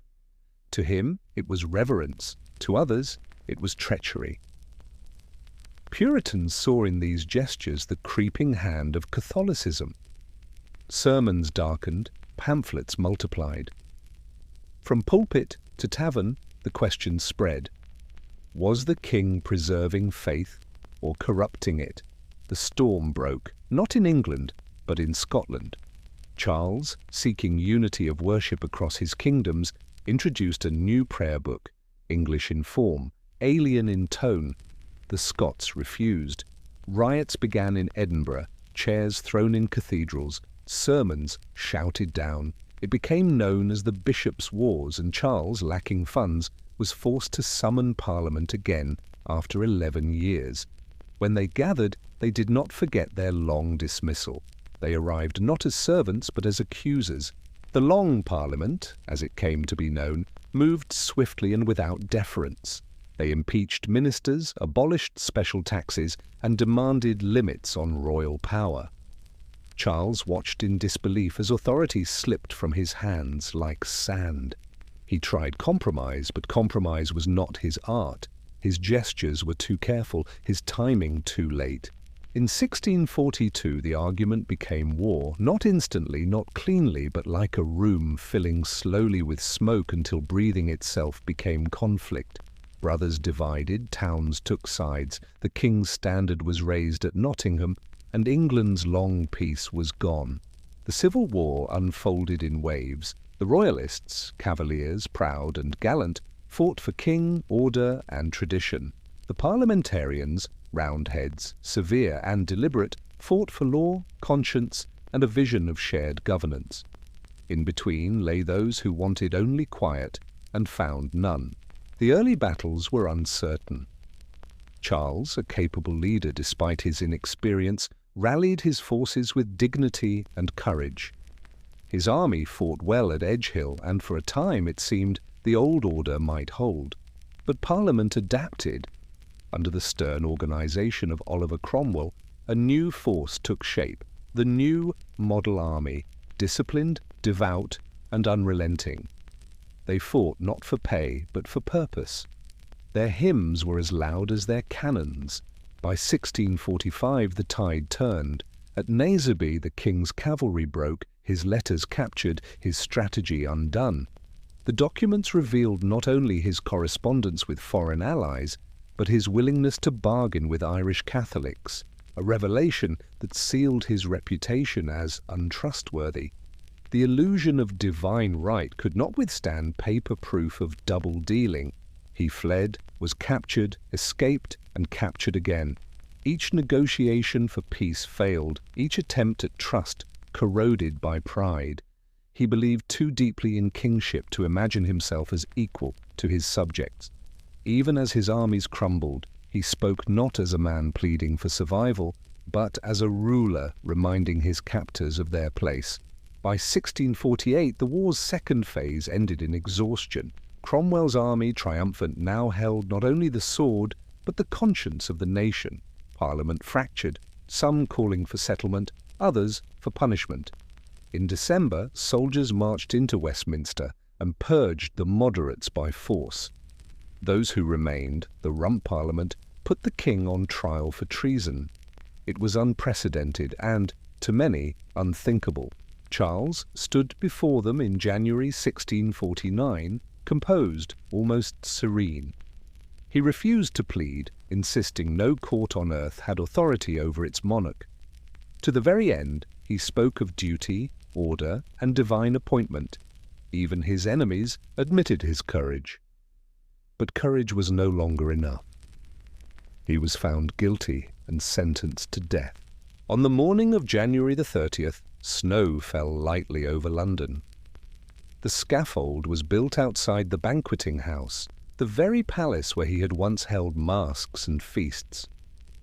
He stepped onto the platform dressed in 2 shirts, lest he shiver and seem afraid. The crowd waited, hushed. He spoke briefly, calmly, that he died as a good man, a just king, and that his blood would be England's peace. He handed his cloak to a bishop, forgave his executioner, and laid his neck upon the block. The axe fell cleanly. The silence after it was immense. For the first time in its history, England was without a king. The people stood uncertain, some weeping, others cheering, most simply stunned. The monarchy, that unbroken line of sanctified inheritance, had been severed by its own subjects. The crown was gone, the throne empty, the divine order inverted. In the days that followed, his body was buried quietly at Windsor. The executioner's mask was never removed in public, as if even justice could not look its own work in the eye. The new government called itself a commonwealth, promising virtue, simplicity, and reform. But in that winter between kings, the air itself seemed to hesitate. The painters stopped painting him, the bells rang rarely, and in palaces stripped of ceremony, candles burned low over empty chairs. A century of questions had ended with a single blow. And yet the echo of that silence, the pause between monarchy and republic, was not an ending. It was a held breath and history waiting to exhale. The crown had fallen, and yet the sky did not. No divine fire, no tremor of judgment, only winter air and the echo of an execution that seemed to have silenced more than a man. For the first time in 1,000 years, England stood without a monarch. No one quite knew how to behave in the absence of ceremony. The great chain of coronations, oaths, and anointings had been broken, and in its place was a blank space that neither Parliament nor pulpit could immediately fill. They called it the Commonwealth, a republic, governed not by one but by many. The word sounded solid, hopeful even, but beneath it was uncertainty, like a table missing one leg. A monarchy could be questioned, a republic explained. And yet England was a country trained in obedience, not participation. The people waited for clarity as though someone, somewhere, would eventually tell them when to bow again. The years after Charles's death unfolded with the stillness of a held breath. Parliament ruled first, leaning on its victory and the pious discipline of the army. They spoke of reform, of godly governance, of ending corruption and old excess. But even ideals require administration, and administration required agreement, a commodity rarer than peace. The victors of the war had not all wanted the same kind of victory. Some longed for a purified church, others for freedom from all churches. Some sought democracy in towns, others divine order in Scripture. Each faction carried a piece of righteousness, but no one carried the whole. Into that confusion stepped the one man who still commanded both fear and faith, Oliver Cromwell. He had not set out to destroy monarchy, only to discipline it. But when the crown rolled away, he did not chase it. He picked up the reins instead. A soldier turned statesman, he moved through government as through battle, methodically, with a sense of mission that was half duty, half burden. Cromwell believed he was chosen for a task not by ambition, but by providence. He prayed as often as he commanded, and spoke of liberty with a gravity that was almost mournful. To him, England was God's workshop, a nation to be purified, refined, and steered toward moral order. He ruled less by charisma than by conviction, his authority drawn from the same invisible source that had once justified kings. But where kings ruled for lineage, he ruled for conscience. At first, the experiment seemed to hold. Trade revived, taxes flowed, and the wars that had torn the realm began to fade into administration. The navy grew stronger, its ships patrolling the Channel and the Atlantic with a new professionalism. Maps were redrawn, Ireland subdued with ferocity, Scotland brought under tighter control. The British Isles, long a cluster of competing crowns, were now a single unit, not by inheritance, but by force. Cromwell's armies carried not only muskets, but scripture. They saw themselves as instruments of divine correction. In Ireland, that belief turned ruthless. The sieges of Drogheda and Wexford left scars that no proclamation could heal. To Cromwell's mind, it was punishment for rebellion. To the Irish, it was massacre.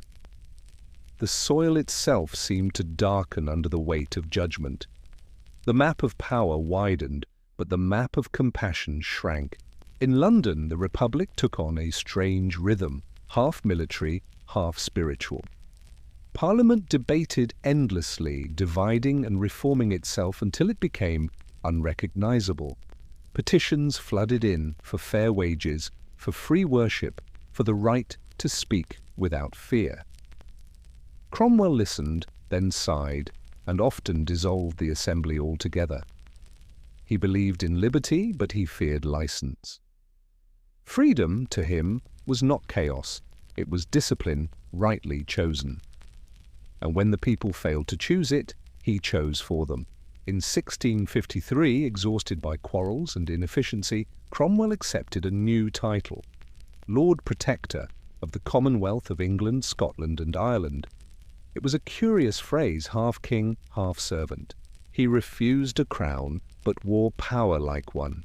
His seal bore his image, his decrees carried royal weight. He rode in processions, received ambassadors, and sat beneath a canopy where only monarchs had sat before. And yet he called it stewardship, not sovereignty. He governed as though duty itself were a kind of monastic vow. The protectorate years were oddly balanced, a mix of severity and sincerity. Theatres were closed, Christmas celebrations forbidden, drunkenness punished. But music persisted in homes, poets whispered lines in secret, and laughter, though subdued, refused extinction. The Puritan dream of a moral nation was noble in theory, but heavy in practice. The English spirit, adaptable but stubborn, grew restless under so much earnestness.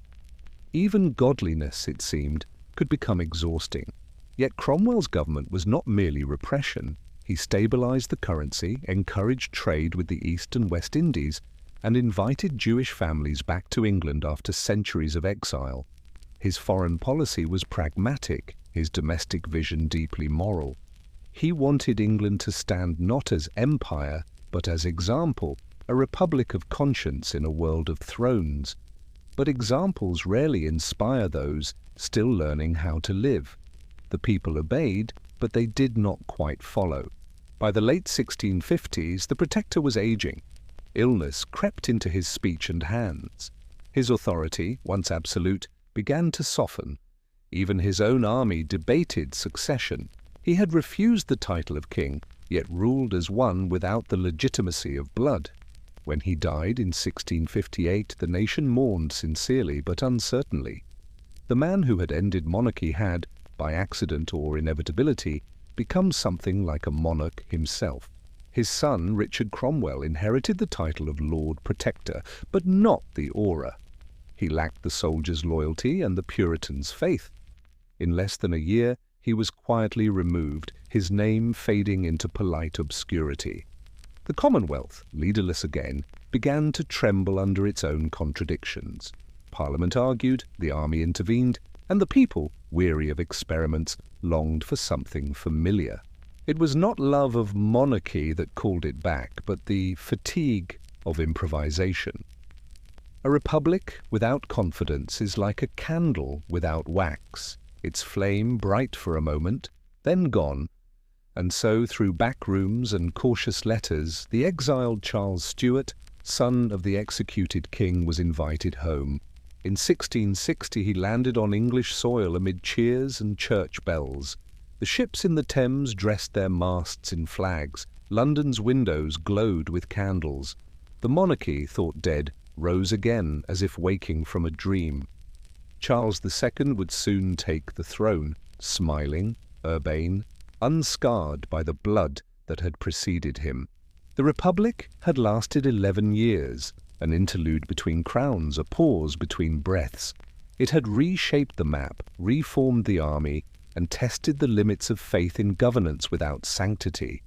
But even its architects admitted in private letters and weary sighs that it had always felt temporary, a holding pattern between old certainties and new doubts. And so the kingdom exhaled. It inhaled again. And for a moment, the long argument of crown and conscience seemed to settle into equilibrium. But equilibrium is not peace. It is only the stillness before the next ripple. The room, England, Scotland, Ireland, stood poised, its candles flickering, its air thick with memory. The divine right of kings had been questioned, but not erased. The power of the people had been tested, but not secured. Everything was both restored and changed. The throne was empty no longer, but the space between crown and subject would never close again. In that distance, modern England was beginning to take its shape, measured, cautious, and always half aware that silence itself can rule for a time. The return of Charles II felt less like revolution and more like release. England, so long bound by rules, sermons, and silence, exhaled as if remembering how to laugh. Bells that had tolled for discipline now rang for pleasure. The soldiers of the old Puritan order sheathed their swords, and the taverns filled with songs once whispered only in secret. After years of iron restraint, the realm slipped back into colour. Charles stepped ashore at Dover in the spring of 1660, tall, charming, his dark curls falling over a smile that seemed made for forgiveness. He was 30 years old, but carried himself as if he had already lived twice, once in exile, once in waiting. The people cheered, the city lit bonfires, and across the Thames fireworks bloomed over rooftops, still remembering war. It was not adoration they offered him, but gratitude. The kingdom had tired of solemnity. Now it wanted a king who could dance. The restoration was not just a return of monarchy, it was a return of appetite. Theatres reopened. Actors, banned for 2 decades, stepped back into the light. For the first time, women took the stage, their presence both scandalous and thrilling. The old Puritan preachers muttered from the sidelines, but the mood of the age had shifted. England, having spent a generation debating its conscience, now indulged its senses. Charles's court became a mirror of his nature, witty, restless, half-earnest, half-performance. He surrounded himself with poets, philosophers, and mistresses who wielded as much influence as ministers. John Dryden wrote plays that turned flattery into verse. Samuel Pepys, ever curious, filled his diaries with the hum of daily life. Plague, gossip, ambition, weather. For all its extravagance, the Restoration Court was a laboratory of modernity. It celebrated curiosity as much as pleasure, the human body as much as the divine order. But indulgence has its season. In 1665, a quiet dread crept back into the city. It began in alleys and poorer wards, fever, swelling, silence. The Great Plague of London killed by the thousands each week. Red crosses were painted on doors. Watchmen stood guard to keep the sick from leaving. The theatres that had reopened closed again, this time without decree. Charles and his court fled upriver, leaving the city to endure its trial. Pepys, ever observing, wrote of the carts carrying the dead, of the hollow toll of church bells, of streets so empty the grass began to grow through the stones. For a year, London felt like a memory of itself. Then, as suddenly as it had come, the pestilence faded. The city drew breath, only to lose it again the following year. In 1666, fire began near Pudding Lane. A spark, a wind, and soon half the city was flame. Wooden houses burned like parchment. The river glowed with reflection. For 4 days the fire raged, turning markets, cathedrals, and memories to ash. When it finally stopped, London was a charred outline, its map rewritten in smoke. And yet, out of ruin came renewal. Charles ordered rebuilding not with panic, but precision. The architect Christopher Wren was given the task of remaking the capital in brick and stone, a city less flammable, more enduring. St. Paul's Cathedral rose from the ashes, its dome serene and mathematical, wider streets, cleaner air, and a skyline that still carries the geometry of recovery. The disaster that might have broken the realm instead refocused it. England, once divided by ideology, found unity in reconstruction. Charles ruled through all of it with a kind of amused patience. He was pragmatic, charming, sometimes indifferent to matters that others thought grave. He preferred conversation to confrontation. When Parliament pushed for Protestant safeguards, he smiled and compromised. When foreign policy faltered, he changed alliances with an actor's grace. He survived plots, scandals, bankruptcies, and betrayals with a shrug and a joke. His people forgave him not because he was blameless, but because he seemed so unmistakably human. But beneath the laughter, the old fractures waited. The question of religion, never truly settled, crept back into politics like an old ghost. England had accepted a merry king, but it would not easily tolerate a Catholic heir. Charles's brother James, Duke of York, converted openly to Catholicism, and the murmurs began again. Pamphlets spread like fever, accusations of popish plots, of conspiracies to return the country to Rome. Parliament debated exclusion, the court defended loyalty, and the king, tired of arguments, closed the chamber doors once more. In his later years, Charles grew more reflective. He had fathered many children, none legitimate. The Queen, Catherine of Braganza, remained childless and dutiful. The succession, therefore, rested on James, and that fact cast a long shadow across every feast and council. Still, Charles refused to alter it. Blood, he believed, was destiny's handwriting. When he died in 1685 after a sudden stroke, the court fell silent in disbelief. He had survived so much war, exile, plague, fire, that death itself seemed impertinent. On his deathbed he reconciled quietly with the Catholic Church, received absolution, and whispered to those around him to not let the candles burn out. It was the kind of theatrical humility only he could manage, a final wink at life's absurdity. His brother James II ascended the throne with none of Charles's charm and all of his certainty. He was devout, disciplined, and utterly convinced of his rightness. To him, tolerance meant truth, and truth meant Catholicism. He appointed Catholics to high offices, repealed penal laws, and sought to grant religious freedom in a country that equated such freedom with subversion. Even those who admired his conviction feared his disregard for caution. The birth of a son in 1688, a Catholic heir, was the final spark. The thought of another generation under papal influence sent the realm into quiet panic. Protestant nobles reached across the Channel, inviting William of Orange, husband to James's daughter Mary, to intervene. When William landed with his army, the king's supporters melted away. James fled into exile, dropping the crown not in battle, but in weariness. The event would later be called the Glorious Revolution, glorious less for its grandeur than for its lack of blood.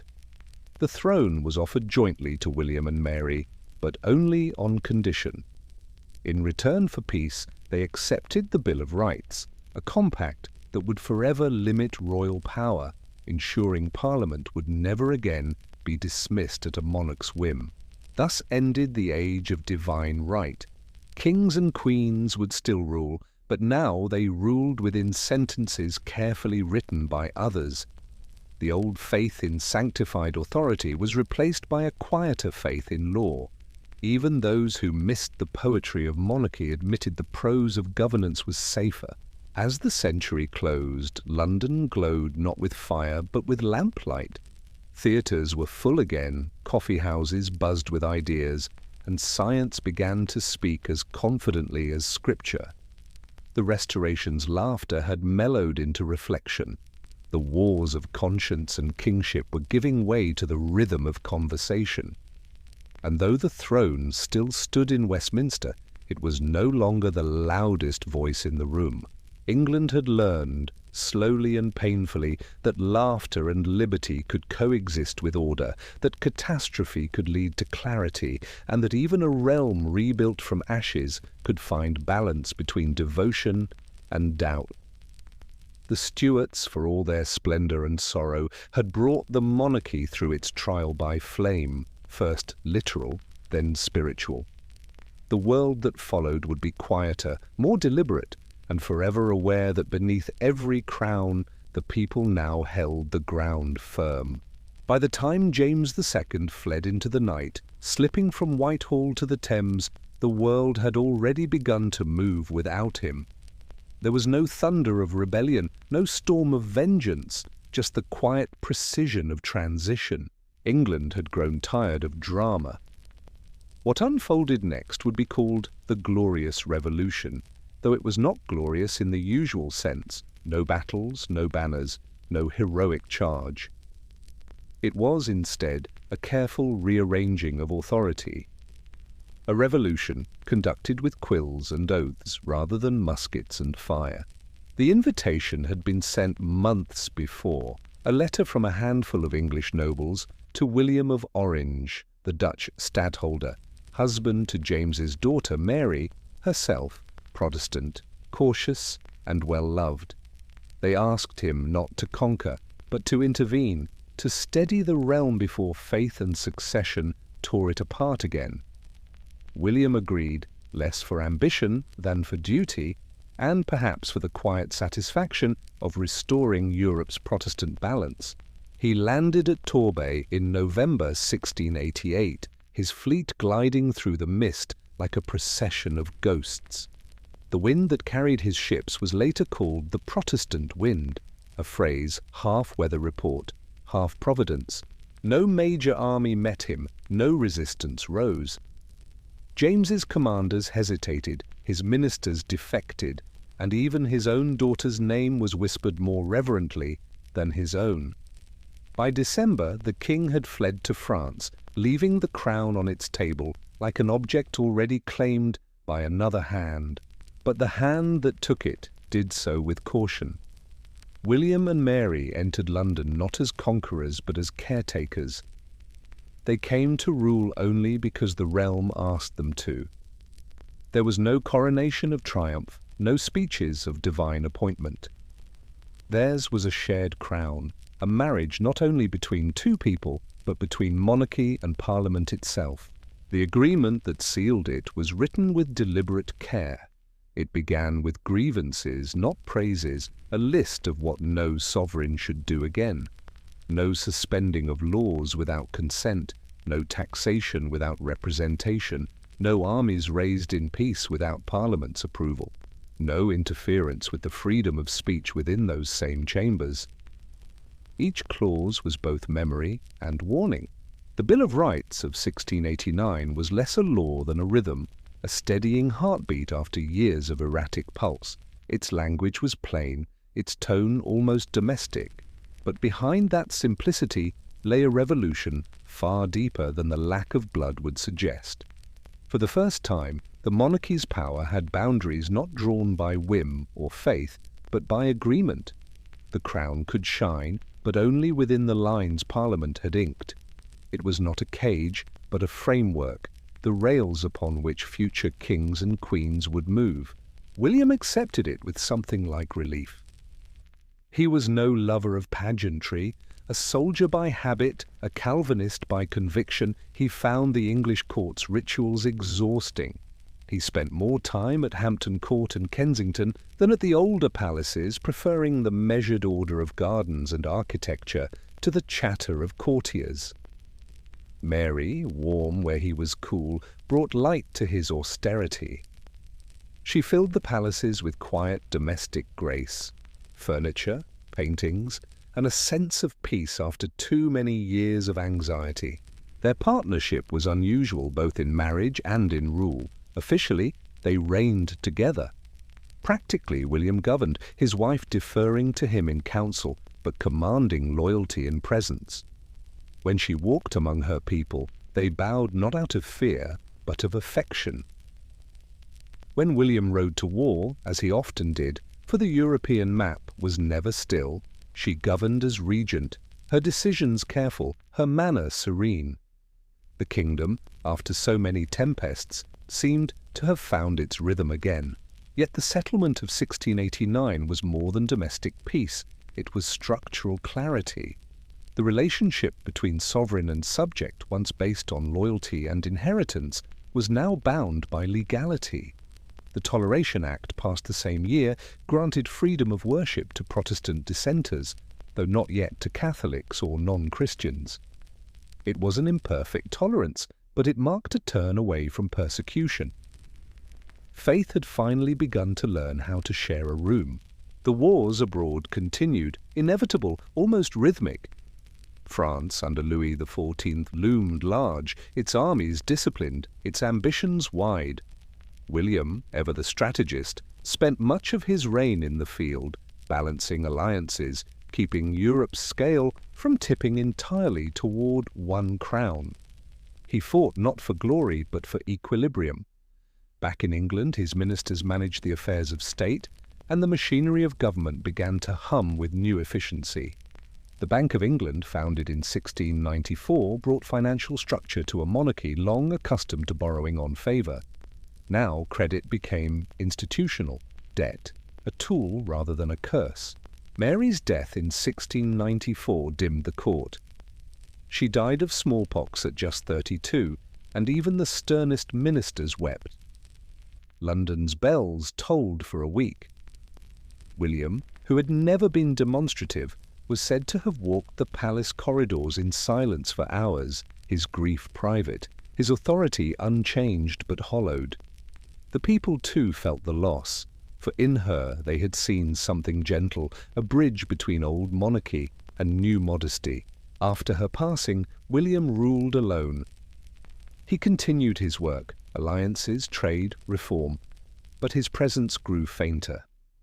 He was a man of precision, not warmth, and his reign, though effective, felt like twilight. The wars drained the treasury and the patience of Parliament alike. Yet even those who disliked him admitted that he governed without vanity. He had no heirs, no dynastic ambition. His legacy was structural, not personal. Under him, the monarchy had learned to breathe at a steadier pace. When he died in 1702 after a fall from his horse, the saddle's pommel striking him in the lung, there was mourning, but not panic. England no longer feared succession the way it once had. The rules were written now, the rails laid. The crown passed to Anne, Mary's younger sister, without dispute. The age of improvisation was over. Looking back, the revolution of 1688 seems almost quiet to the point of invisibility. No walls toppled, no regimes collapsed overnight. And yet, within its calm, it achieved what centuries of shouting had failed to do. It made monarchy human again, fallible, limited, accountable. It turned divine right into constitutional partnership. It replaced oaths of obedience with contracts of consent. The England that emerged from it was recognizably modern, a land governed by law, debate, and the slow machinery of compromise. The crown remained, gleaming and symbolic, but its brilliance no longer blinded those who looked upon it. The Parliament beside it had found its footing, its voice steady, its hand firm on the nation's rudder. The Revolution's greatest triumph was not its peace, but its permanence. It taught England how to change without shattering, how to adjust without erasing. The chaos of the previous century, civil war, regicide, exile, had distilled into structure. From then on, power would move not through blood, but through dialogue. The monarchy did not end in 1688, it simply began to share the room. And as candles burned in Westminster that winter, their light falling on parchment still damp with signatures, the kingdom felt a strange new certainty that history, for once, might learn to walk, not run. The revolution had been gentle, yes, but its edges were firm. And along those edges, England would build the corridors of its next age, wide enough for debate, steady enough for peace. When Queen Anne ascended the throne in 1702, the air in England was unusually still. Not the tense silence that comes before conflict, but a softer quiet, like a household adjusting to a new caretaker. She was the last of the Stuarts, and everyone knew it. No one said it aloud, but in the echoing chambers of Westminster it was understood that her reign would be both an ending and a hinge. The monarchy had survived rebellion, regicide, revolution. Now it would learn the quieter skill of endurance. Anne was not made for spectacle. She lacked the foreign polish of her sister Mary, or the austere discipline of William. What she had instead was steadiness. She spoke plainly, moved deliberately, and believed, without show, in duty. Her manners were old-fashioned, her habits domestic. She loved her gardens, her dogs, and her correspondence. Her letters, still preserved, read like conversations whispered over tea, warm, concerned, sometimes deeply sad. But beneath that gentleness lay iron. Anne knew the weight of expectation, and she carried it without complaint. Her accession was smooth, almost graciously so. The age of quarrels over legitimacy had passed, at least for the moment. Both Parliament and people accepted her. She was Protestant, loyal, and English to the bone. Her motto, chosen early, said much: semper idem, always the same. It sounded modest, even dull, but after a century of upheaval, dullness was its own kind of grace. The wars that had filled William's reign did not end with him. Europe still trembled under the ambitions of Louis XIV of France, whose long shadow stretched across borders and thrones. Anne's England joined the Grand Alliance, a coalition determined to halt French expansion. At its head stood John Churchill, the Duke of Marlborough, brilliant, tireless, and married to Anne's closest friend, Sarah Churchill. Together they would define the first half of her reign: Anne, the cautious heart of the kingdom; Marlborough, its steady hand abroad; Sarah, the sharp voice that echoed between them both. From 1704 onward, Europe heard the rhythm of Marlborough's campaigns, measured, relentless, precise. At Blenheim, he shattered the myth of French invincibility. At Ramillies, Oudenarde, and Malplaquet, he repeated the performance with near-mechanical control. The victories were not glorious in the romantic sense. They were professional, efficient, almost mathematical. Each triumph sent news back to London in carefully worded reports, and the bells rang, and Parliament applauded, and Anne, quiet in her palace, prayed for the soldiers. The Duke's success transformed England's standing. No longer a secondary power tucked behind the Channel, it was now a pillar of continental politics. But war is never only fought with swords. In London, alliances shifted. Whigs and Tories wrestled for influence, and Anne, caught between conviction and counsel, learned the art of balancing Parliament like a scale with trembling weights. She favoured the Tories by temperament, more traditional, more Anglican, less inclined to question divine providence. Yet the Whigs controlled the war's machinery, and so her reign became a long act of measured compromise. Her friendship with Sarah Churchill, once her refuge, grew tense under that pressure. Sarah was brilliant and fearless, but also demanding. She spoke to Anne as few dared, directly, even impatiently. Their letters reveal affection slowly calcifying into strain. Sarah wanted the Queen to act decisively, to favour her allies, to speak the language of ambition.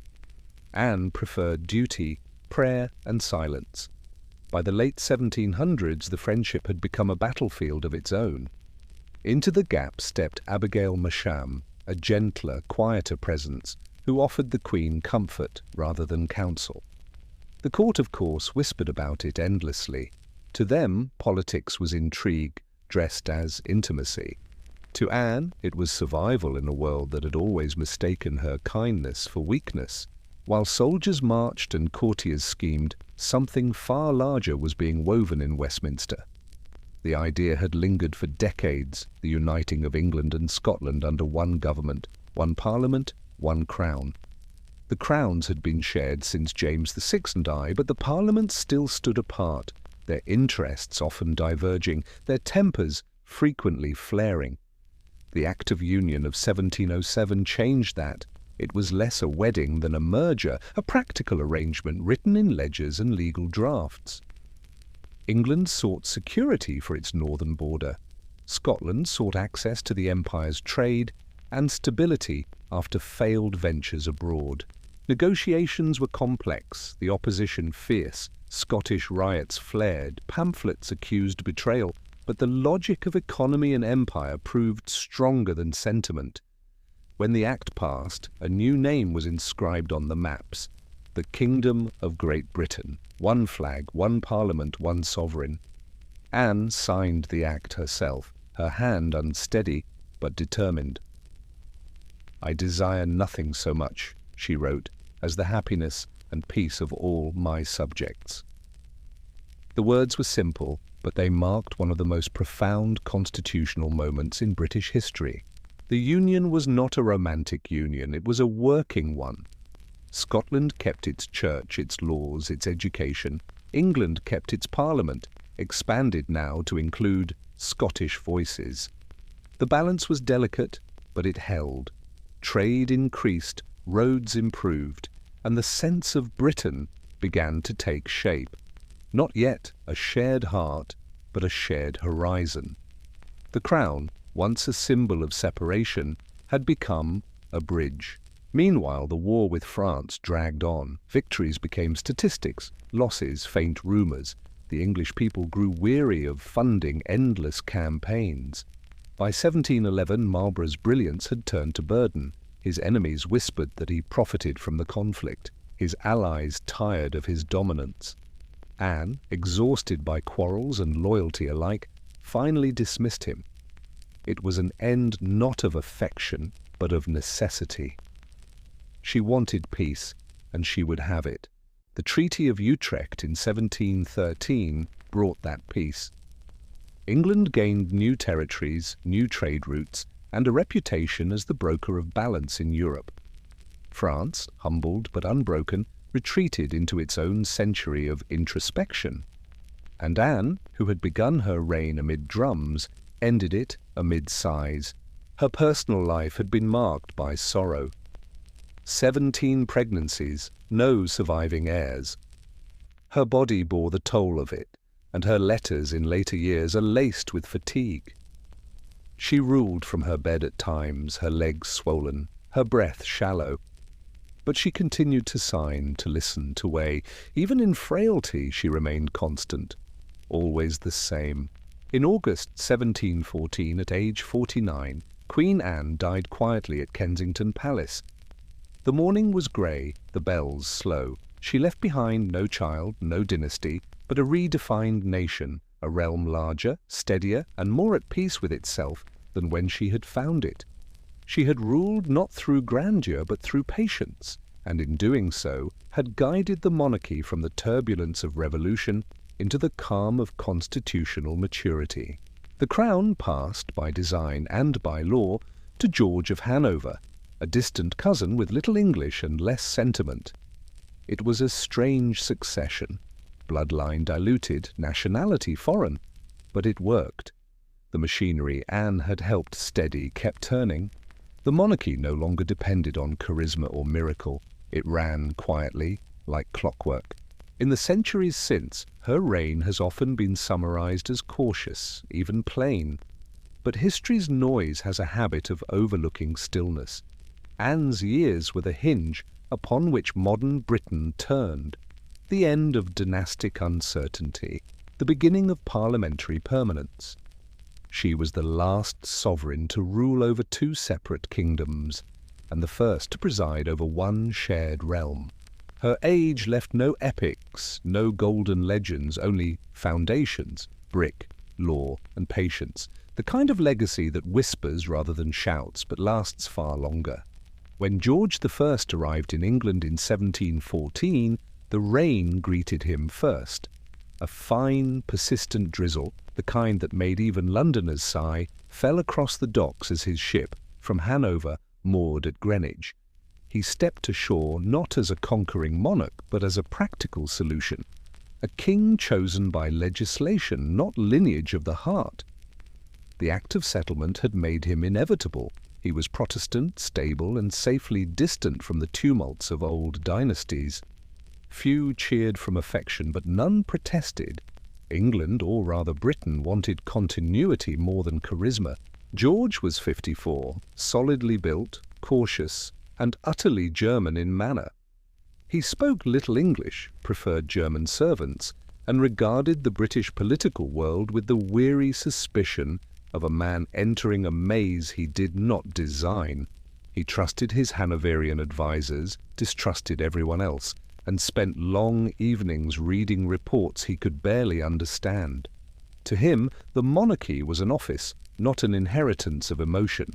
He had not come to rule hearts, only to keep the mechanism running. And so began the Hanoverian era, an age less of passion than of precision.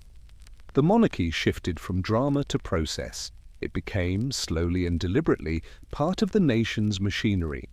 Parliament was no longer a council to be commanded, it was a partner to be managed. The ministers learned the art of steering policy through persuasion, not decree, and a new rhythm took shape, the slow hum of cabinet government. Out of that hum rose a man whose patience matched the times, Robert Walpole, a Norfolk squire turned statesman whose calm, almost soporific tone hid a mind tuned to balance. He spoke softly, rarely rushed, and treated politics as a form of long arithmetic. By 1721, Walpole had gathered enough influence to become what history would later call Britain's first Prime Minister, though the title was not yet official. He built stability from compromise and compromise from charm. He soothed the monarchy, placated Parliament, and avoided foreign entanglements. His reign of influence, stretching 2 decades, became known as the long, low tide, neither glorious nor disastrous, but quietly prosperous. Under Walpole, the nation's machinery began to purr.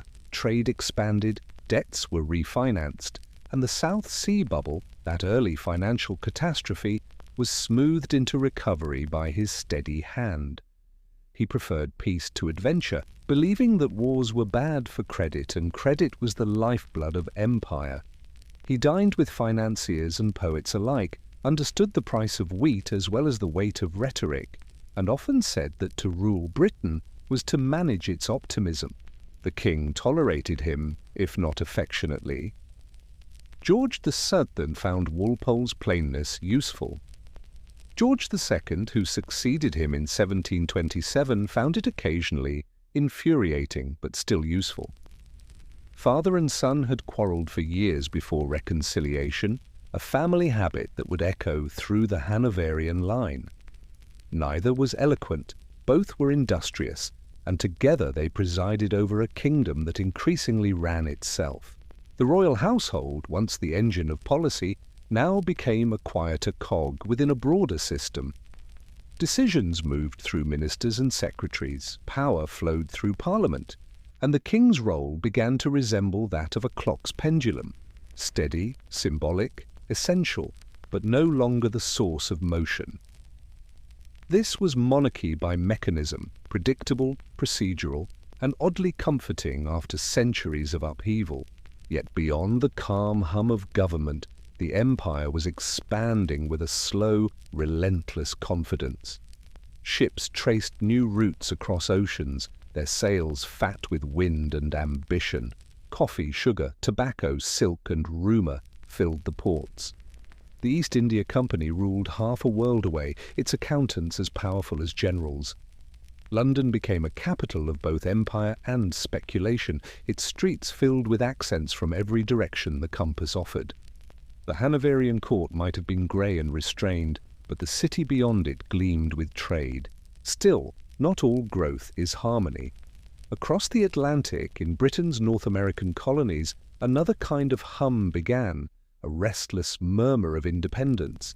Taxes imposed from London, laws passed without local voice, ships searched, letters seized. The cry of liberty began as a whisper in pamphlets and sermons, but by the 1770s it had become a chorus. And sitting upon the throne then was George III, the first Hanoverian to think, speak, and dream entirely in English. George III was not brilliant, but he was earnest, deeply so. He saw kingship not as privilege, but as duty. He rose early, studied reports, and tried to rule with moral precision. He loved his wife, Queen Charlotte, his farms, and his experiments with science and astronomy. He was the model of domestic virtue, and in another century that might have made him beloved. But the age of deference was giving way to the age of rights. When protests erupted in America, George saw rebellion, The colonists saw representation. The war that followed was not grand in the old style of monarchic rivalries.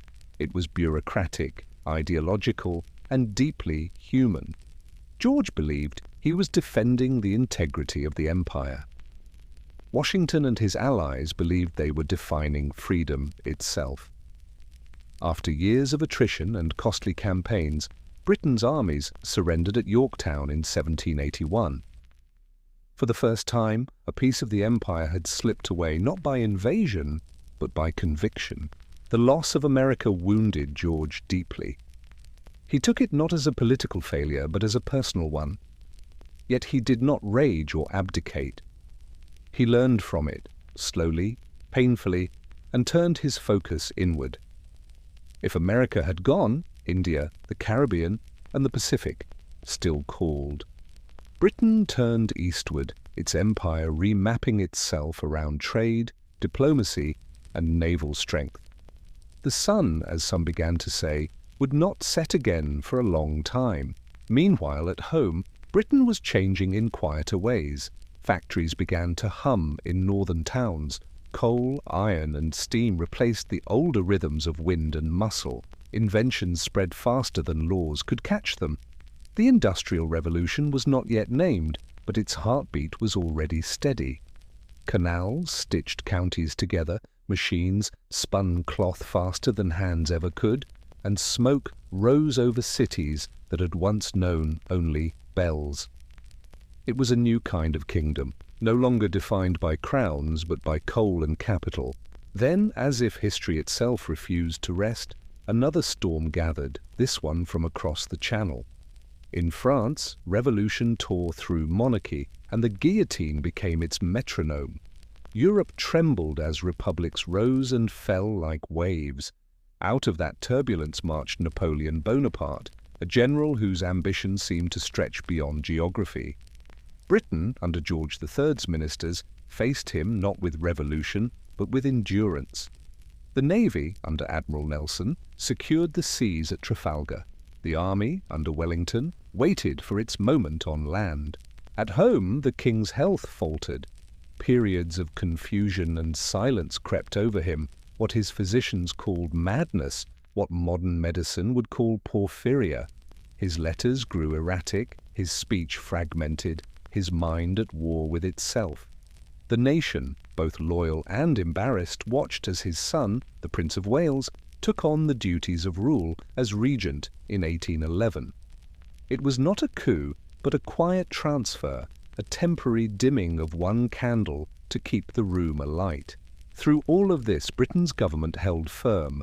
Cabinet meetings continued, trade bills passed, wars were funded, fought and won. It was proof that monarchy, now bounded by law and managed by ministers, could survive even when the monarch could not. The machine no longer relied on personality, it relied on design. When George III died in 1820, he had ruled for 60 years. He had lost colonies, outlasted revolutions, and presided over the birth of a modern state. His reign, once mocked for its dullness, had become the spine of stability. The monarchy under him had turned from symbol of command into symbol of continuity. By the time his grandson would inherit the crown, Britain's government had become clockwork, each gear turning predictably, each minister performing his function, each law crafted with the slow precision of habit. It was no longer a kingdom of edicts and emergencies, but of committees and correspondence. The Hanoverian monarchs had not inspired devotion, but they had ensured survival. Under their measured gaze, Britain had learned to hum, quietly, consistently, through trade winds and tempests, through victories and losses, through the endless ticking of time itself. And somewhere between the reign at George's arrival and the silence at George III's passing, the monarchy had found its truest form, not in splendor or divine right, but in rhythm. The rhythm of rule, of order, of endurance. The long reign of George III ended in shadows, his mind dimmed, his voice silenced, his once steady hand gone still. When his son, already ruling in his stead, became George IV, the kingdom did not so much change as exhale. The age of reasoned monarchy gave way to an age of ornament. The new king was no clockmaker of governance like his father. He was a collector of moods, manners, and mirrors. He had already reigned in all but name for nearly a decade, the Regency years 1811–1820, shaping his tastes and reputation. In those years, London had become a stage, and George its most committed actor. He dressed like a painting, velvet, lace, jewelled buckles. He rebuilt Carlton House, then Brighton Pavilion, a seaside palace of domes and dragon motifs that looked less like Britain and more like a dream England had borrowed from India. He loved art, architecture, and ceremony. He loved applause most of all. Yet beneath the spectacle there was substance of a quieter sort. The Regency was also a time of rebuilding and relief. The Napoleonic Wars had ended in victory, and the nation, exhausted but intact, turned back to itself. Ships returned from the Mediterranean, soldiers faded into the streets, and factories took up the rhythm war had left behind. Trade flourished, shops gleamed, the middle class, once a murmur, began to find its voice. The empire's sails spread wide again, India steady, the Caribbean profitable, Australia just beginning to imagine itself. The king watched much of this through windows. He was indulgent, intelligent, and deeply fond of comfort.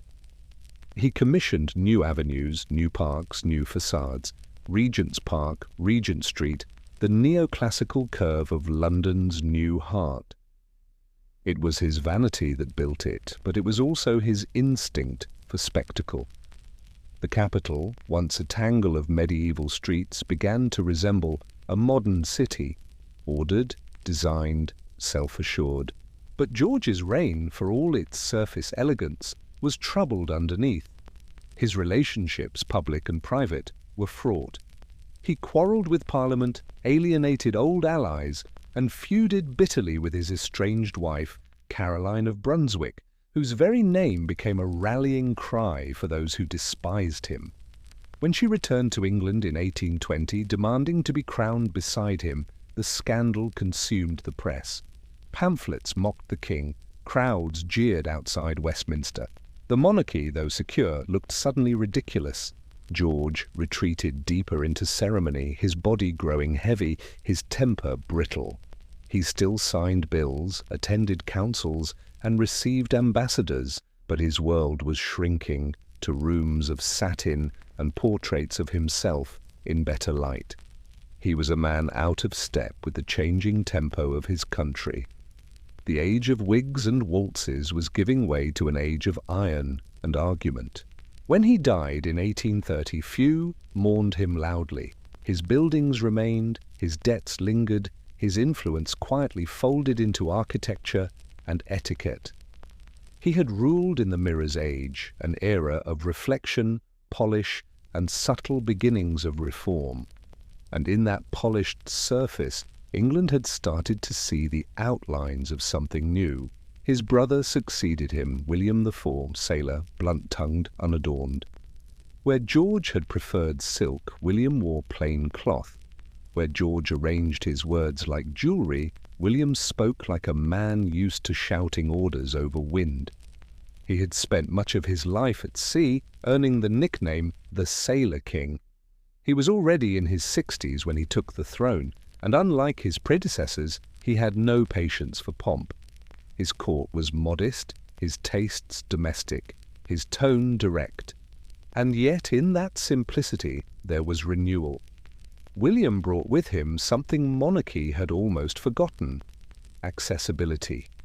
He walked among people, waved from carriages, spoke to crowds without the choreography of ritual. It startled his ministers, who mistook informality for fragility.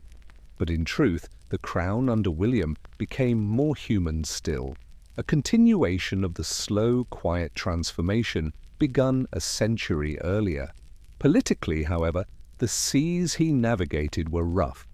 Britain had changed. Factories belched smoke. Cities sprawled beyond their ancient walls.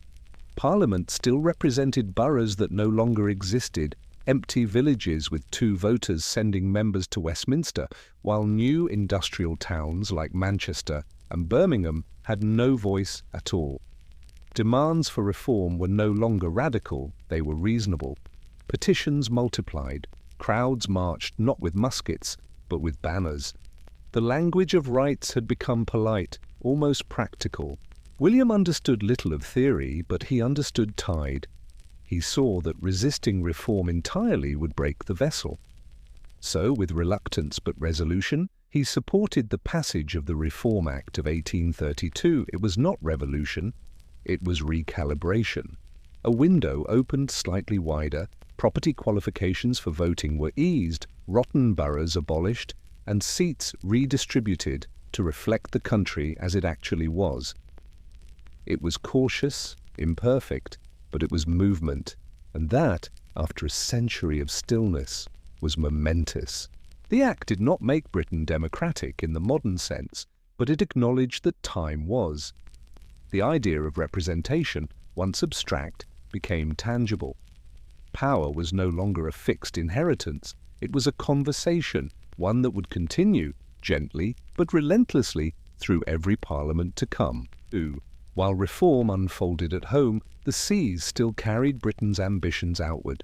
Steamships began to replace sails, engineers built iron hulls that promised voyages unbroken by weather.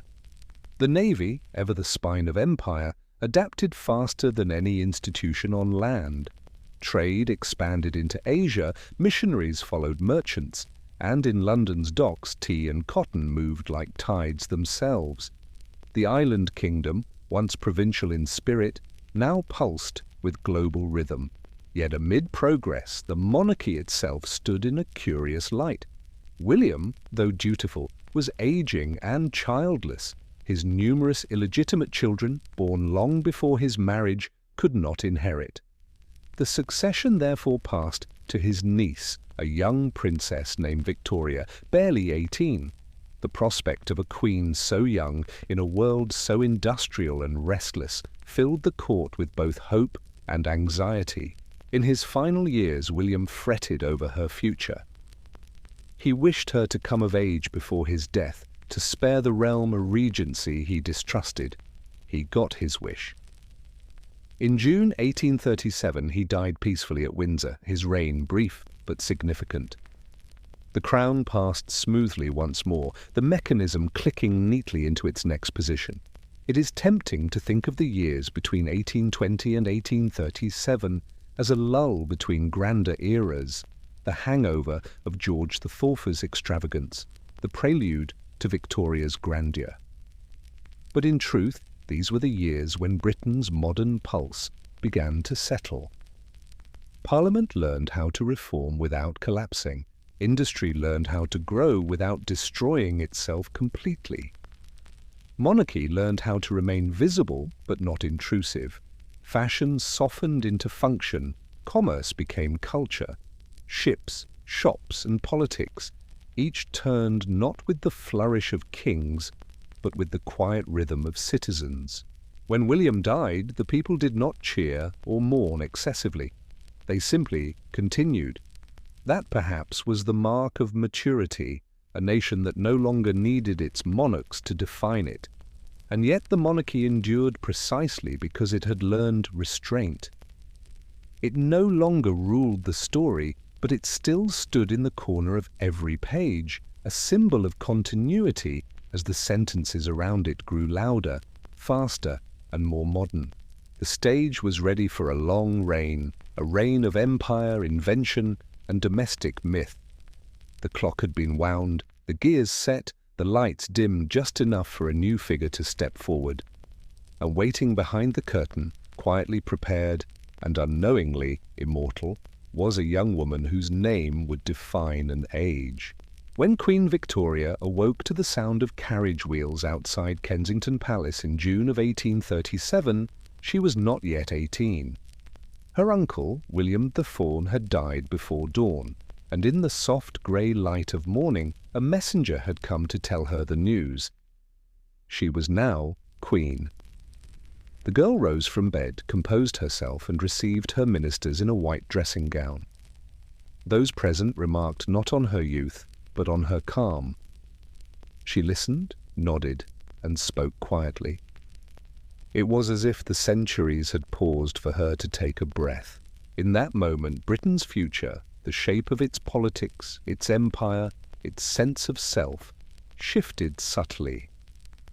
Victoria's reign would not be one of conquest or rebellion, but of continuity.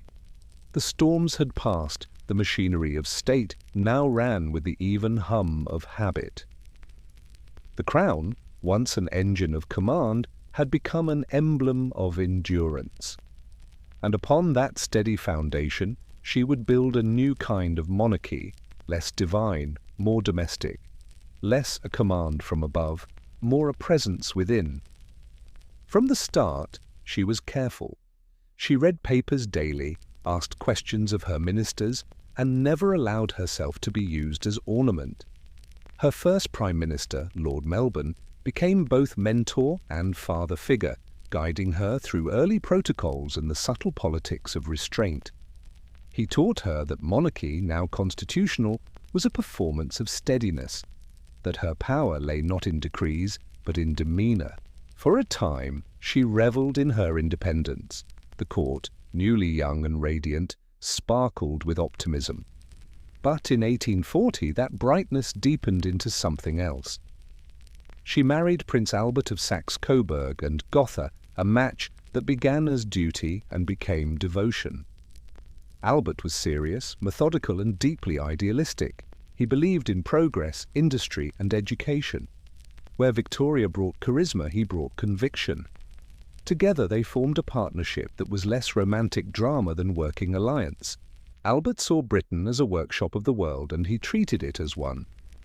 He supported new inventions, scientific societies, and the mechanical marvels of the Industrial Revolution. He envisioned not an empire of conquest, but of innovation, a moral, industrious commonwealth bound by trade and intellect.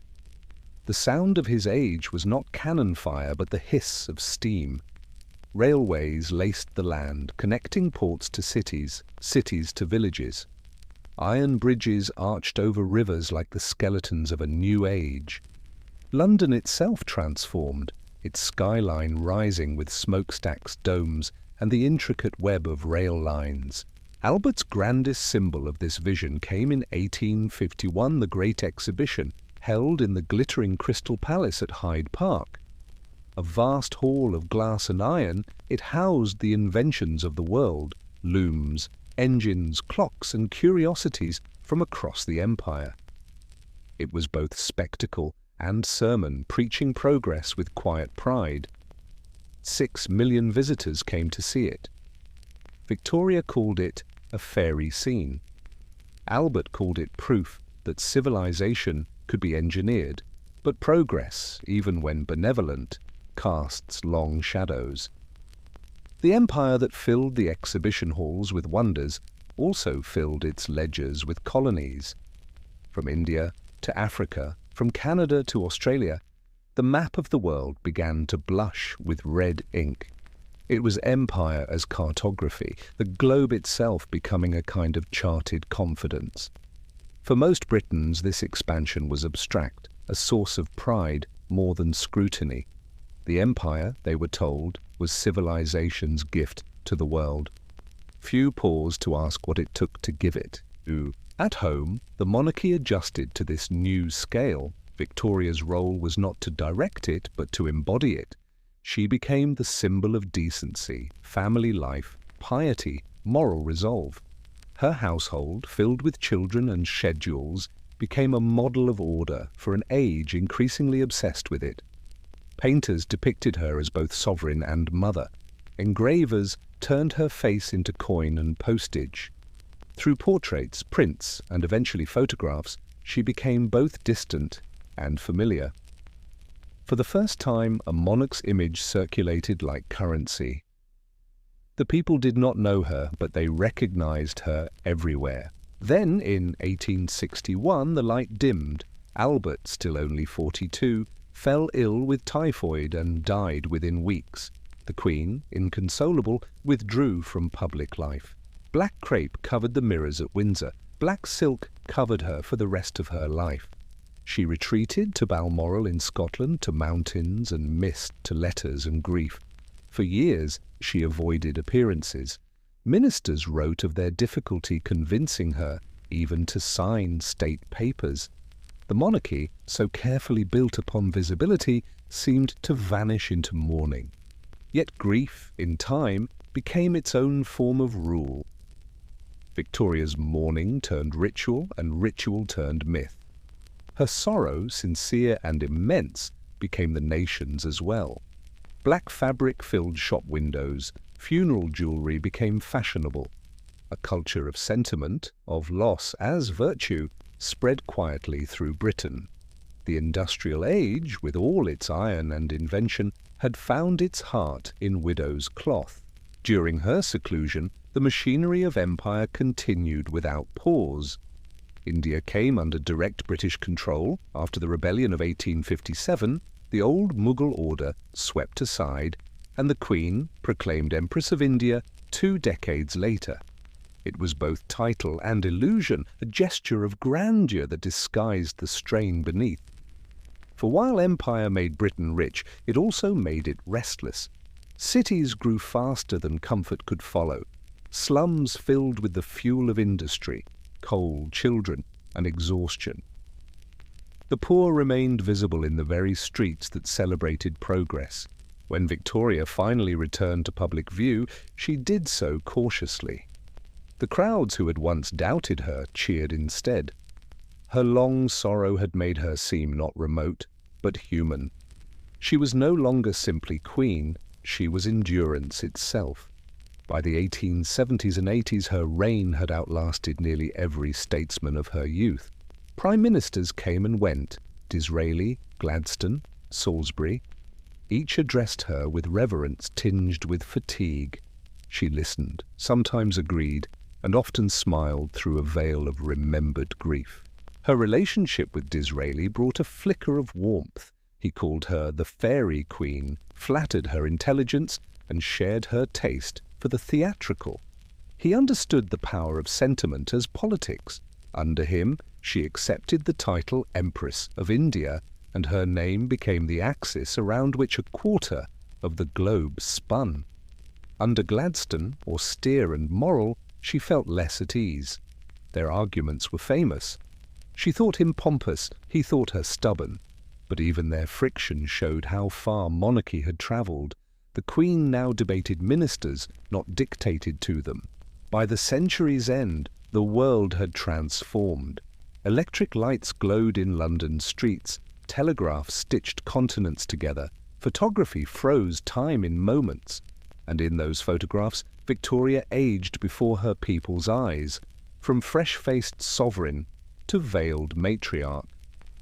She was no longer a ruler of empires, but the grandmother of Europe. Her children married into nearly every royal house across the continent. Her family gatherings were less councils of state than living genealogies of power. In 1897, on her Diamond Jubilee, crowds lined the streets for miles to watch her pass in a carriage. She moved slowly, dressed in black, waving gently to a nation that had never known another monarch. From India and Africa came soldiers and delegates, representing an empire too vast to truly imagine. It was both celebration and farewell. The bells rang, the cannons fired, but beneath the noise lay a quiet awe, the sense that an entire era was embodied in one aging woman. When Victoria died in January 1901, the 19th century seemed to close its doors behind her. The long reign that had begun in youth and optimism ended in twilight and ritual. Her funeral was not a tragedy, but a transition, a final procession of solemn precision. Her coffin, draped in white rather than black, was borne through streets lined with silent crowds.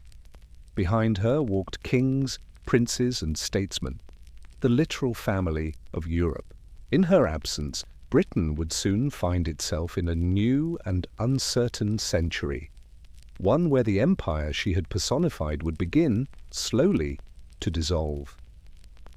But for those who had lived under her long shadow, she had given something rare. A sense of time that stretched and settled, a reassurance that change could coexist with continuity.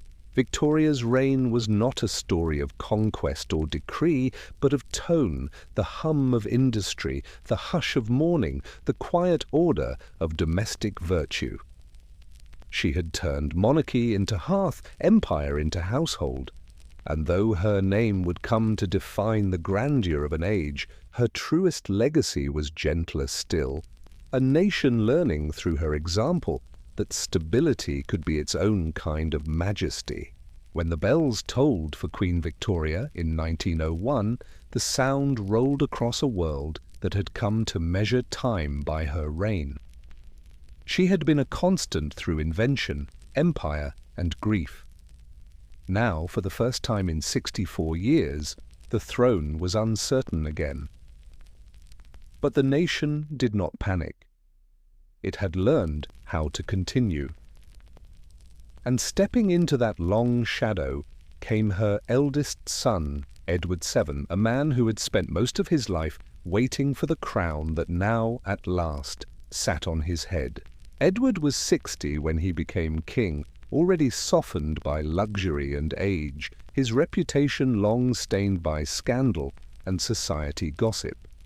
He had been the prince of pleasure, host of salons, gambler, traveller, lover of conversation and champagne. Yet when the moment came, he surprised the world. He ruled not as a dandy, but as a diplomat. He brought a kind of relaxed intelligence to monarchy, less sermon, more handshake. Where Victoria had represented duty, Edward embodied charm. His brief reign was one of restoration in a new form. The empire, vast and complicated, needed balance more than expansion. He travelled to France, Russia, and across Europe, earning the nickname Peacemaker for the alliances he quietly encouraged. The Entente Cordiale with France, signed in 1904, would later shape the alliances of war itself. At home, the monarchy began to feel more public, photographed, paraded, less veiled in ritual, more part of daily life. The Edwardian era was elegant, outwardly confident, its architecture grand, its manners polished. But beneath the gleam, the ground trembled slightly. In 1910, Edward died unexpectedly after a short illness. The pageantry of his funeral filled London streets, and among the black-clad monarchs walking behind his coffin were cousins whose alliances would soon be broken by war: George V of Britain, Kaiser Wilhelm II of Germany, Tsar Nicholas II of Russia, all grandsons of Victoria, all tied by blood, and soon by tragedy. George V, who now inherited the throne, was a different kind of man altogether. He was plain, conscientious, devoted to duty. He dressed simply, rose early, and kept meticulous notes on everything from state papers to stamp collections. He had none of his father's flamboyance, but he possessed something equally vital: steadiness. The world he ruled was no longer built on certainty. Within 4 years, the continent would ignite. The First World War shattered illusions of progress and permanence. Millions marched, millions never returned. The empire's young men, British, Indian, Canadian, Australian, bled together in mud and smoke. For a monarchy built on order, this was chaos. And yet George endured. He visited hospitals, stood in trenches, and wrote letters of condolence by the hundreds. He refused to hide. But the war carried another cost: the monarchy's identity itself. With anti-German sentiment rising, his own family name, Saxe, Coburg, and Gotha, became politically unbearable. In 1917, he made a symbolic decision to shed the German title and take a new one: simple, English, grounded. From that moment, the royal house became Windsor. The change was small on paper but immense in meaning. It marked the monarchy's final transformation from European dynasty into national institution. After the war, George presided over recovery with quiet gravity. He stood not as ruler of empire, but as its anchor. He saw Ireland split into two nations, India stirring with independence, and Britain struggling to remember how to breathe after bloodshed. He did not innovate, but he endured. When he died in 1936, his people wept as though the last certainty of their world had gone with him. What followed was a year unlike any other, 12 months that shook the palace walls. His eldest son, Edward VIII, handsome and modern, ascended the throne with the promise of youth and change. But within a year that promise dissolved. Edward loved Wallis Simpson, an American divorcee, and the government would not permit the marriage. Faced with choosing between crown and love, he chose love. In December 1936, he spoke over the radio, his voice calm, trembling, utterly human, saying he could not carry out his duties without the help and support of the woman I love. And with that sentence, he abdicated. The nation froze. Never before had a monarch voluntarily laid down the crown. The line of succession shifted sideways to his brother Albert, who reluctantly became George VI. He was shy, hesitant, and plagued by a stammer that made public speaking agony, yet he accepted the role with quiet courage. If his brother's reign had been romantic, his would be redemptive. The new king, with his wife Elizabeth Bowes-Lyon, steadied the monarchy once more. They were ordinary in the best sense, earnest, gentle, patient. During the Second World War, they refused to leave London during the Blitz. When Buckingham Palace was bombed, the Queen famously remarked that she could finally look the East End in the face. The image of the royal family amid ruins, standing shoulder to shoulder with their people, restored something lost since the trenches of 1914. Trust. In 1945, when victory came, the nation cheered for more than peace. It cheered for survival. George VI, weary but resolute, had carried Britain through its hardest years since Cromwell. But the strain left its mark. He died in 1952 at the age of 56, his lungs ruined by years of anxiety and cigarettes. The crown passed, suddenly and silently, to his 25-year-old daughter, Elizabeth II. Her coronation the following year was broadcast on television, a quiet revolution. For the first time, millions saw the ceremony from their own living rooms. The medieval splendor of Westminster Abbey unfolded through flickering black and white light. The image of Elizabeth, solemn and poised beneath the crown, became the defining picture of a post-war world. The empire she inherited was no longer expanding, it was receding. India, Pakistan, and much of Africa were independent. The Commonwealth replaced conquest with cooperation, a loose constellation of nations bound by memory more than allegiance. Through it all, the Queen remained steady. Decade after decade, she performed the same duties with unflinching rhythm: ceremonies, audiences, signatures, speeches. Prime ministers came and went: Churchill, Eden, Thatcher, Blair, each one saluting, bowing, and aging in her shadow. She never raised her voice, never lost her composure. Her reign became a metronome for the 20th century itself, tick by tick, decade by decade. The monarchy under Elizabeth became what the nation itself had become: post-imperial, cautious, quietly dignified. She reigned through the end of empire, the rise of television, the digital age, and the slow fading of deference. Scandals touched her family, divorces, tragedies, disillusionment, but not her. Even in the aftermath of Princess Diana's death in 1997, when grief turned briefly to anger, she weathered it with the same restraint that had defined her life. She did not command affection through spectacle, but through presence. Her power was not charisma, it was constancy. By the time the new millennium dawned, she had become both history and witness.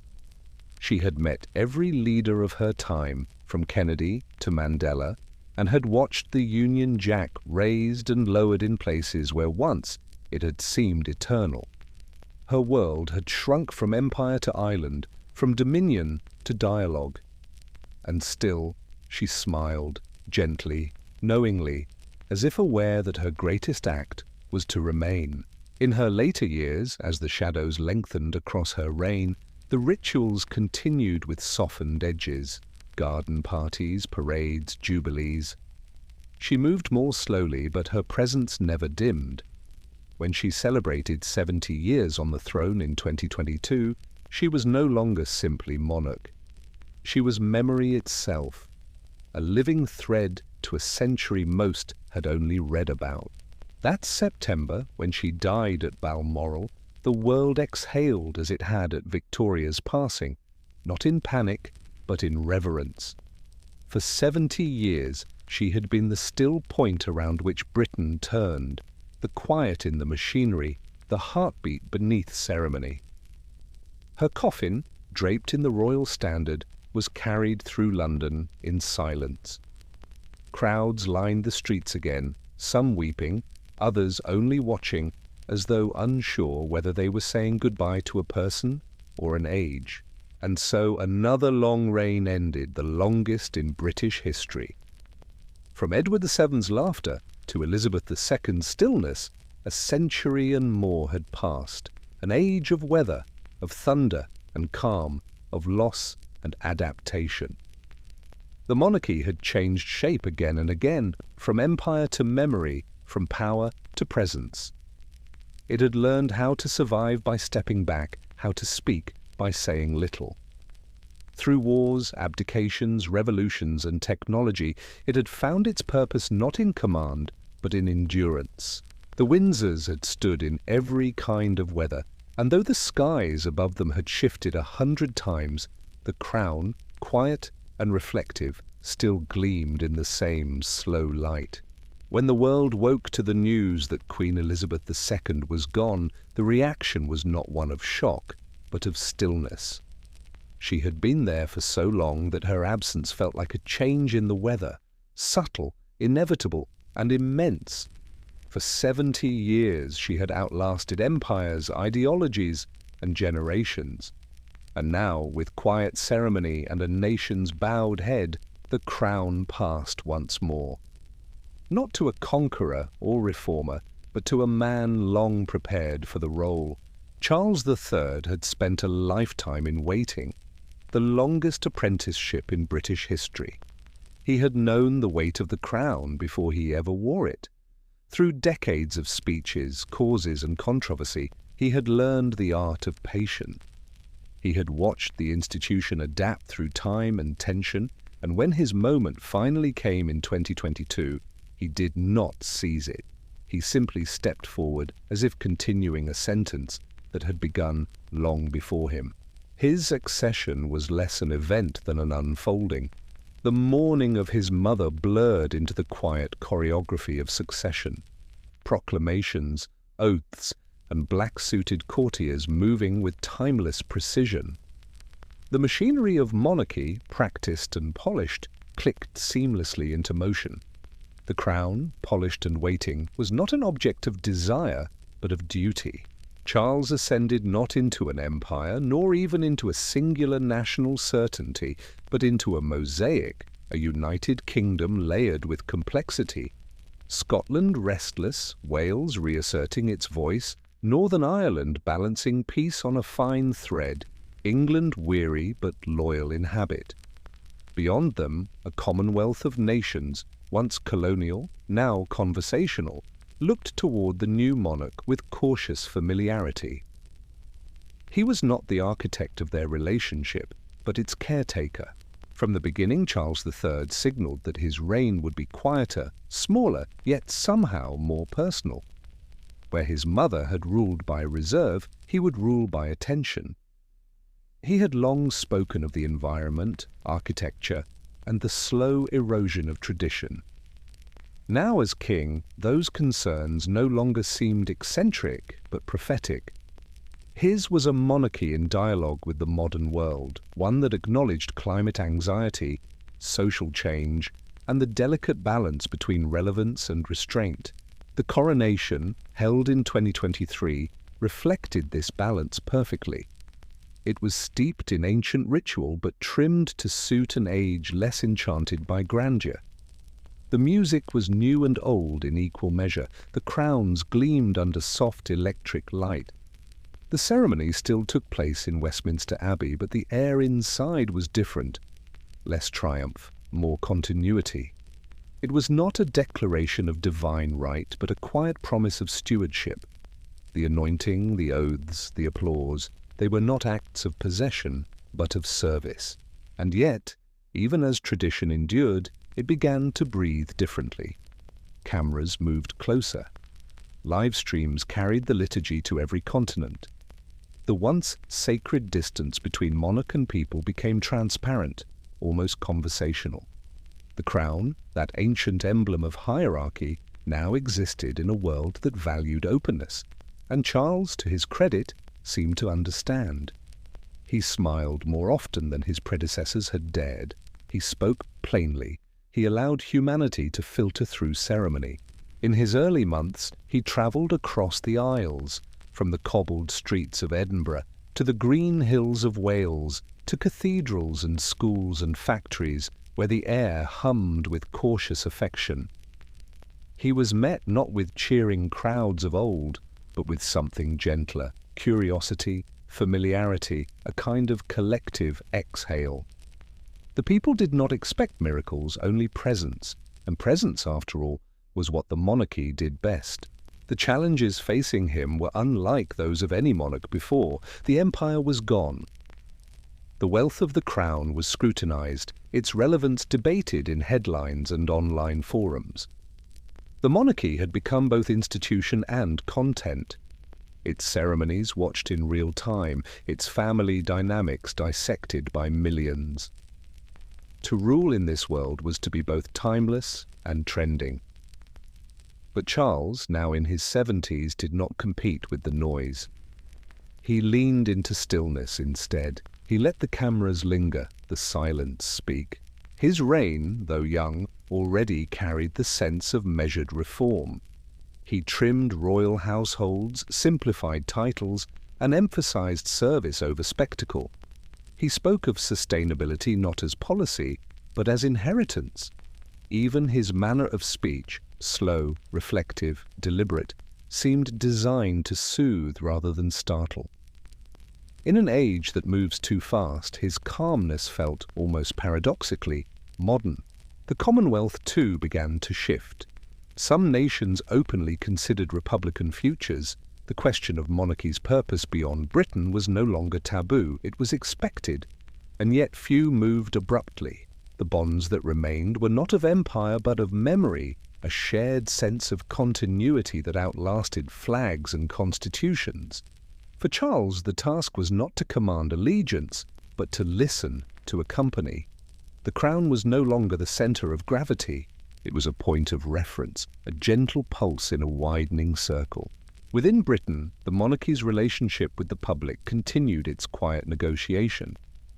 Younger generations viewed it with skepticism, older ones with affection. It was no longer unquestioned, but neither was it irrelevant. The monarchy had, over centuries, moved from power to presence, from command to symbol. And in that transformation lay its survival.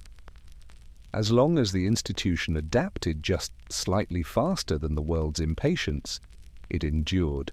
The king's family, William and Catherine, Harry and Meghan and the rest, stood as both continuation and contrast. Their stories unfolded in public, mirrors of generational change, proof that even within palaces the modern world found its way in. For Charles, this was the paradox of legacy. He was both guardian of tradition and father to its challengers. And perhaps that was fitting. The crown, after all, had always balanced contradiction, ritual and relevance, permanence and adaptation. As the years unfold, the world around the monarchy keeps shifting, technology accelerating, climate tightening, societies questioning old symbols. But the crown, by design or by instinct, remains curiously stable, It does not argue, it absorbs. It allows time to pass through it like wind through old stone. That is its art, endurance disguised as stillness. And perhaps that is why it continues to matter, even to those who claim otherwise. In moments of uncertainty, war, pandemic, change, the sight of an unbroken ritual offers comfort. Not belief, necessarily, but familiarity. The monarchy no longer rules, it reassures. Its power lies not in decree, but in rhythm. Charles III's reign, then, is not about grandeur, but about continuity. The long echo of 1,000 years of crowns adjusted for the acoustics of the present. He presides not over empire or conquest, but over attention and care. He speaks of climate, visits farms, plants trees. He bows, smiles, listens. And though the world beyond the palace gates hums with digital noise, his gestures still carry the old weight of ritual, a reminder that some forms of calm are worth keeping. The monarchy today feels like a held breath, neither relic nor revolution. It is learning to exist in transparency, to move without mystery, to remain ancient without being archaic. Its palaces now double as museums and offices. Its processions share space with protesters. Its portraits hang not only in halls of power, but on social feeds, streamed live, scrolled past, rewatched. And yet, for all the changes, the essence remains the same, a figure standing in silence, holding continuity in a world addicted to motion. In the end, perhaps that is the monarchy's true modern role, to offer a pause. Not authority, but reflection. A place where history still feels tangible, where centuries breathe within ceremony. The crown may no longer command obedience, but it invites perspective. It connects past to present not through law, but through presence. When future generations look back on this age, they may not remember the speeches or the scandals. They may remember instead the quietness, a man in his 70s carrying a crown that once terrified him, now wearing it like a memory. They may remember the way old rituals found new light, and they may find in that endurance a kind of reassurance that amidst the noise of modern life, some things still know how to move slowly. So the story of the British monarchy does not end. It simply keeps breathing, lighter, quieter, but still in rhythm with the centuries before. An institution not frozen in time, but folded gently into it. A reminder that history, when patient, can still feel alive. And if you listen closely, you can almost hear it. The faint sound of footsteps down a long corridor, echoing through a palace that has seen everything, still walking toward tomorrow in measured, unhurried grace. And so the crown rests, not in conquest or command, but in quiet continuity. From mists and myth to marble and microphones, the story of the British monarchy has been one long exhale, a rhythm of rise, rest, and renewal. It endures not because it must, but because it has learned the art of stillness. Somewhere tonight, those old corridors still breathe, their portraits watching softly, their clocks unhurried. History, after all, is just memory learning to whisper. So close your eyes now, let the centuries fade into silence, and sleep well. Good night.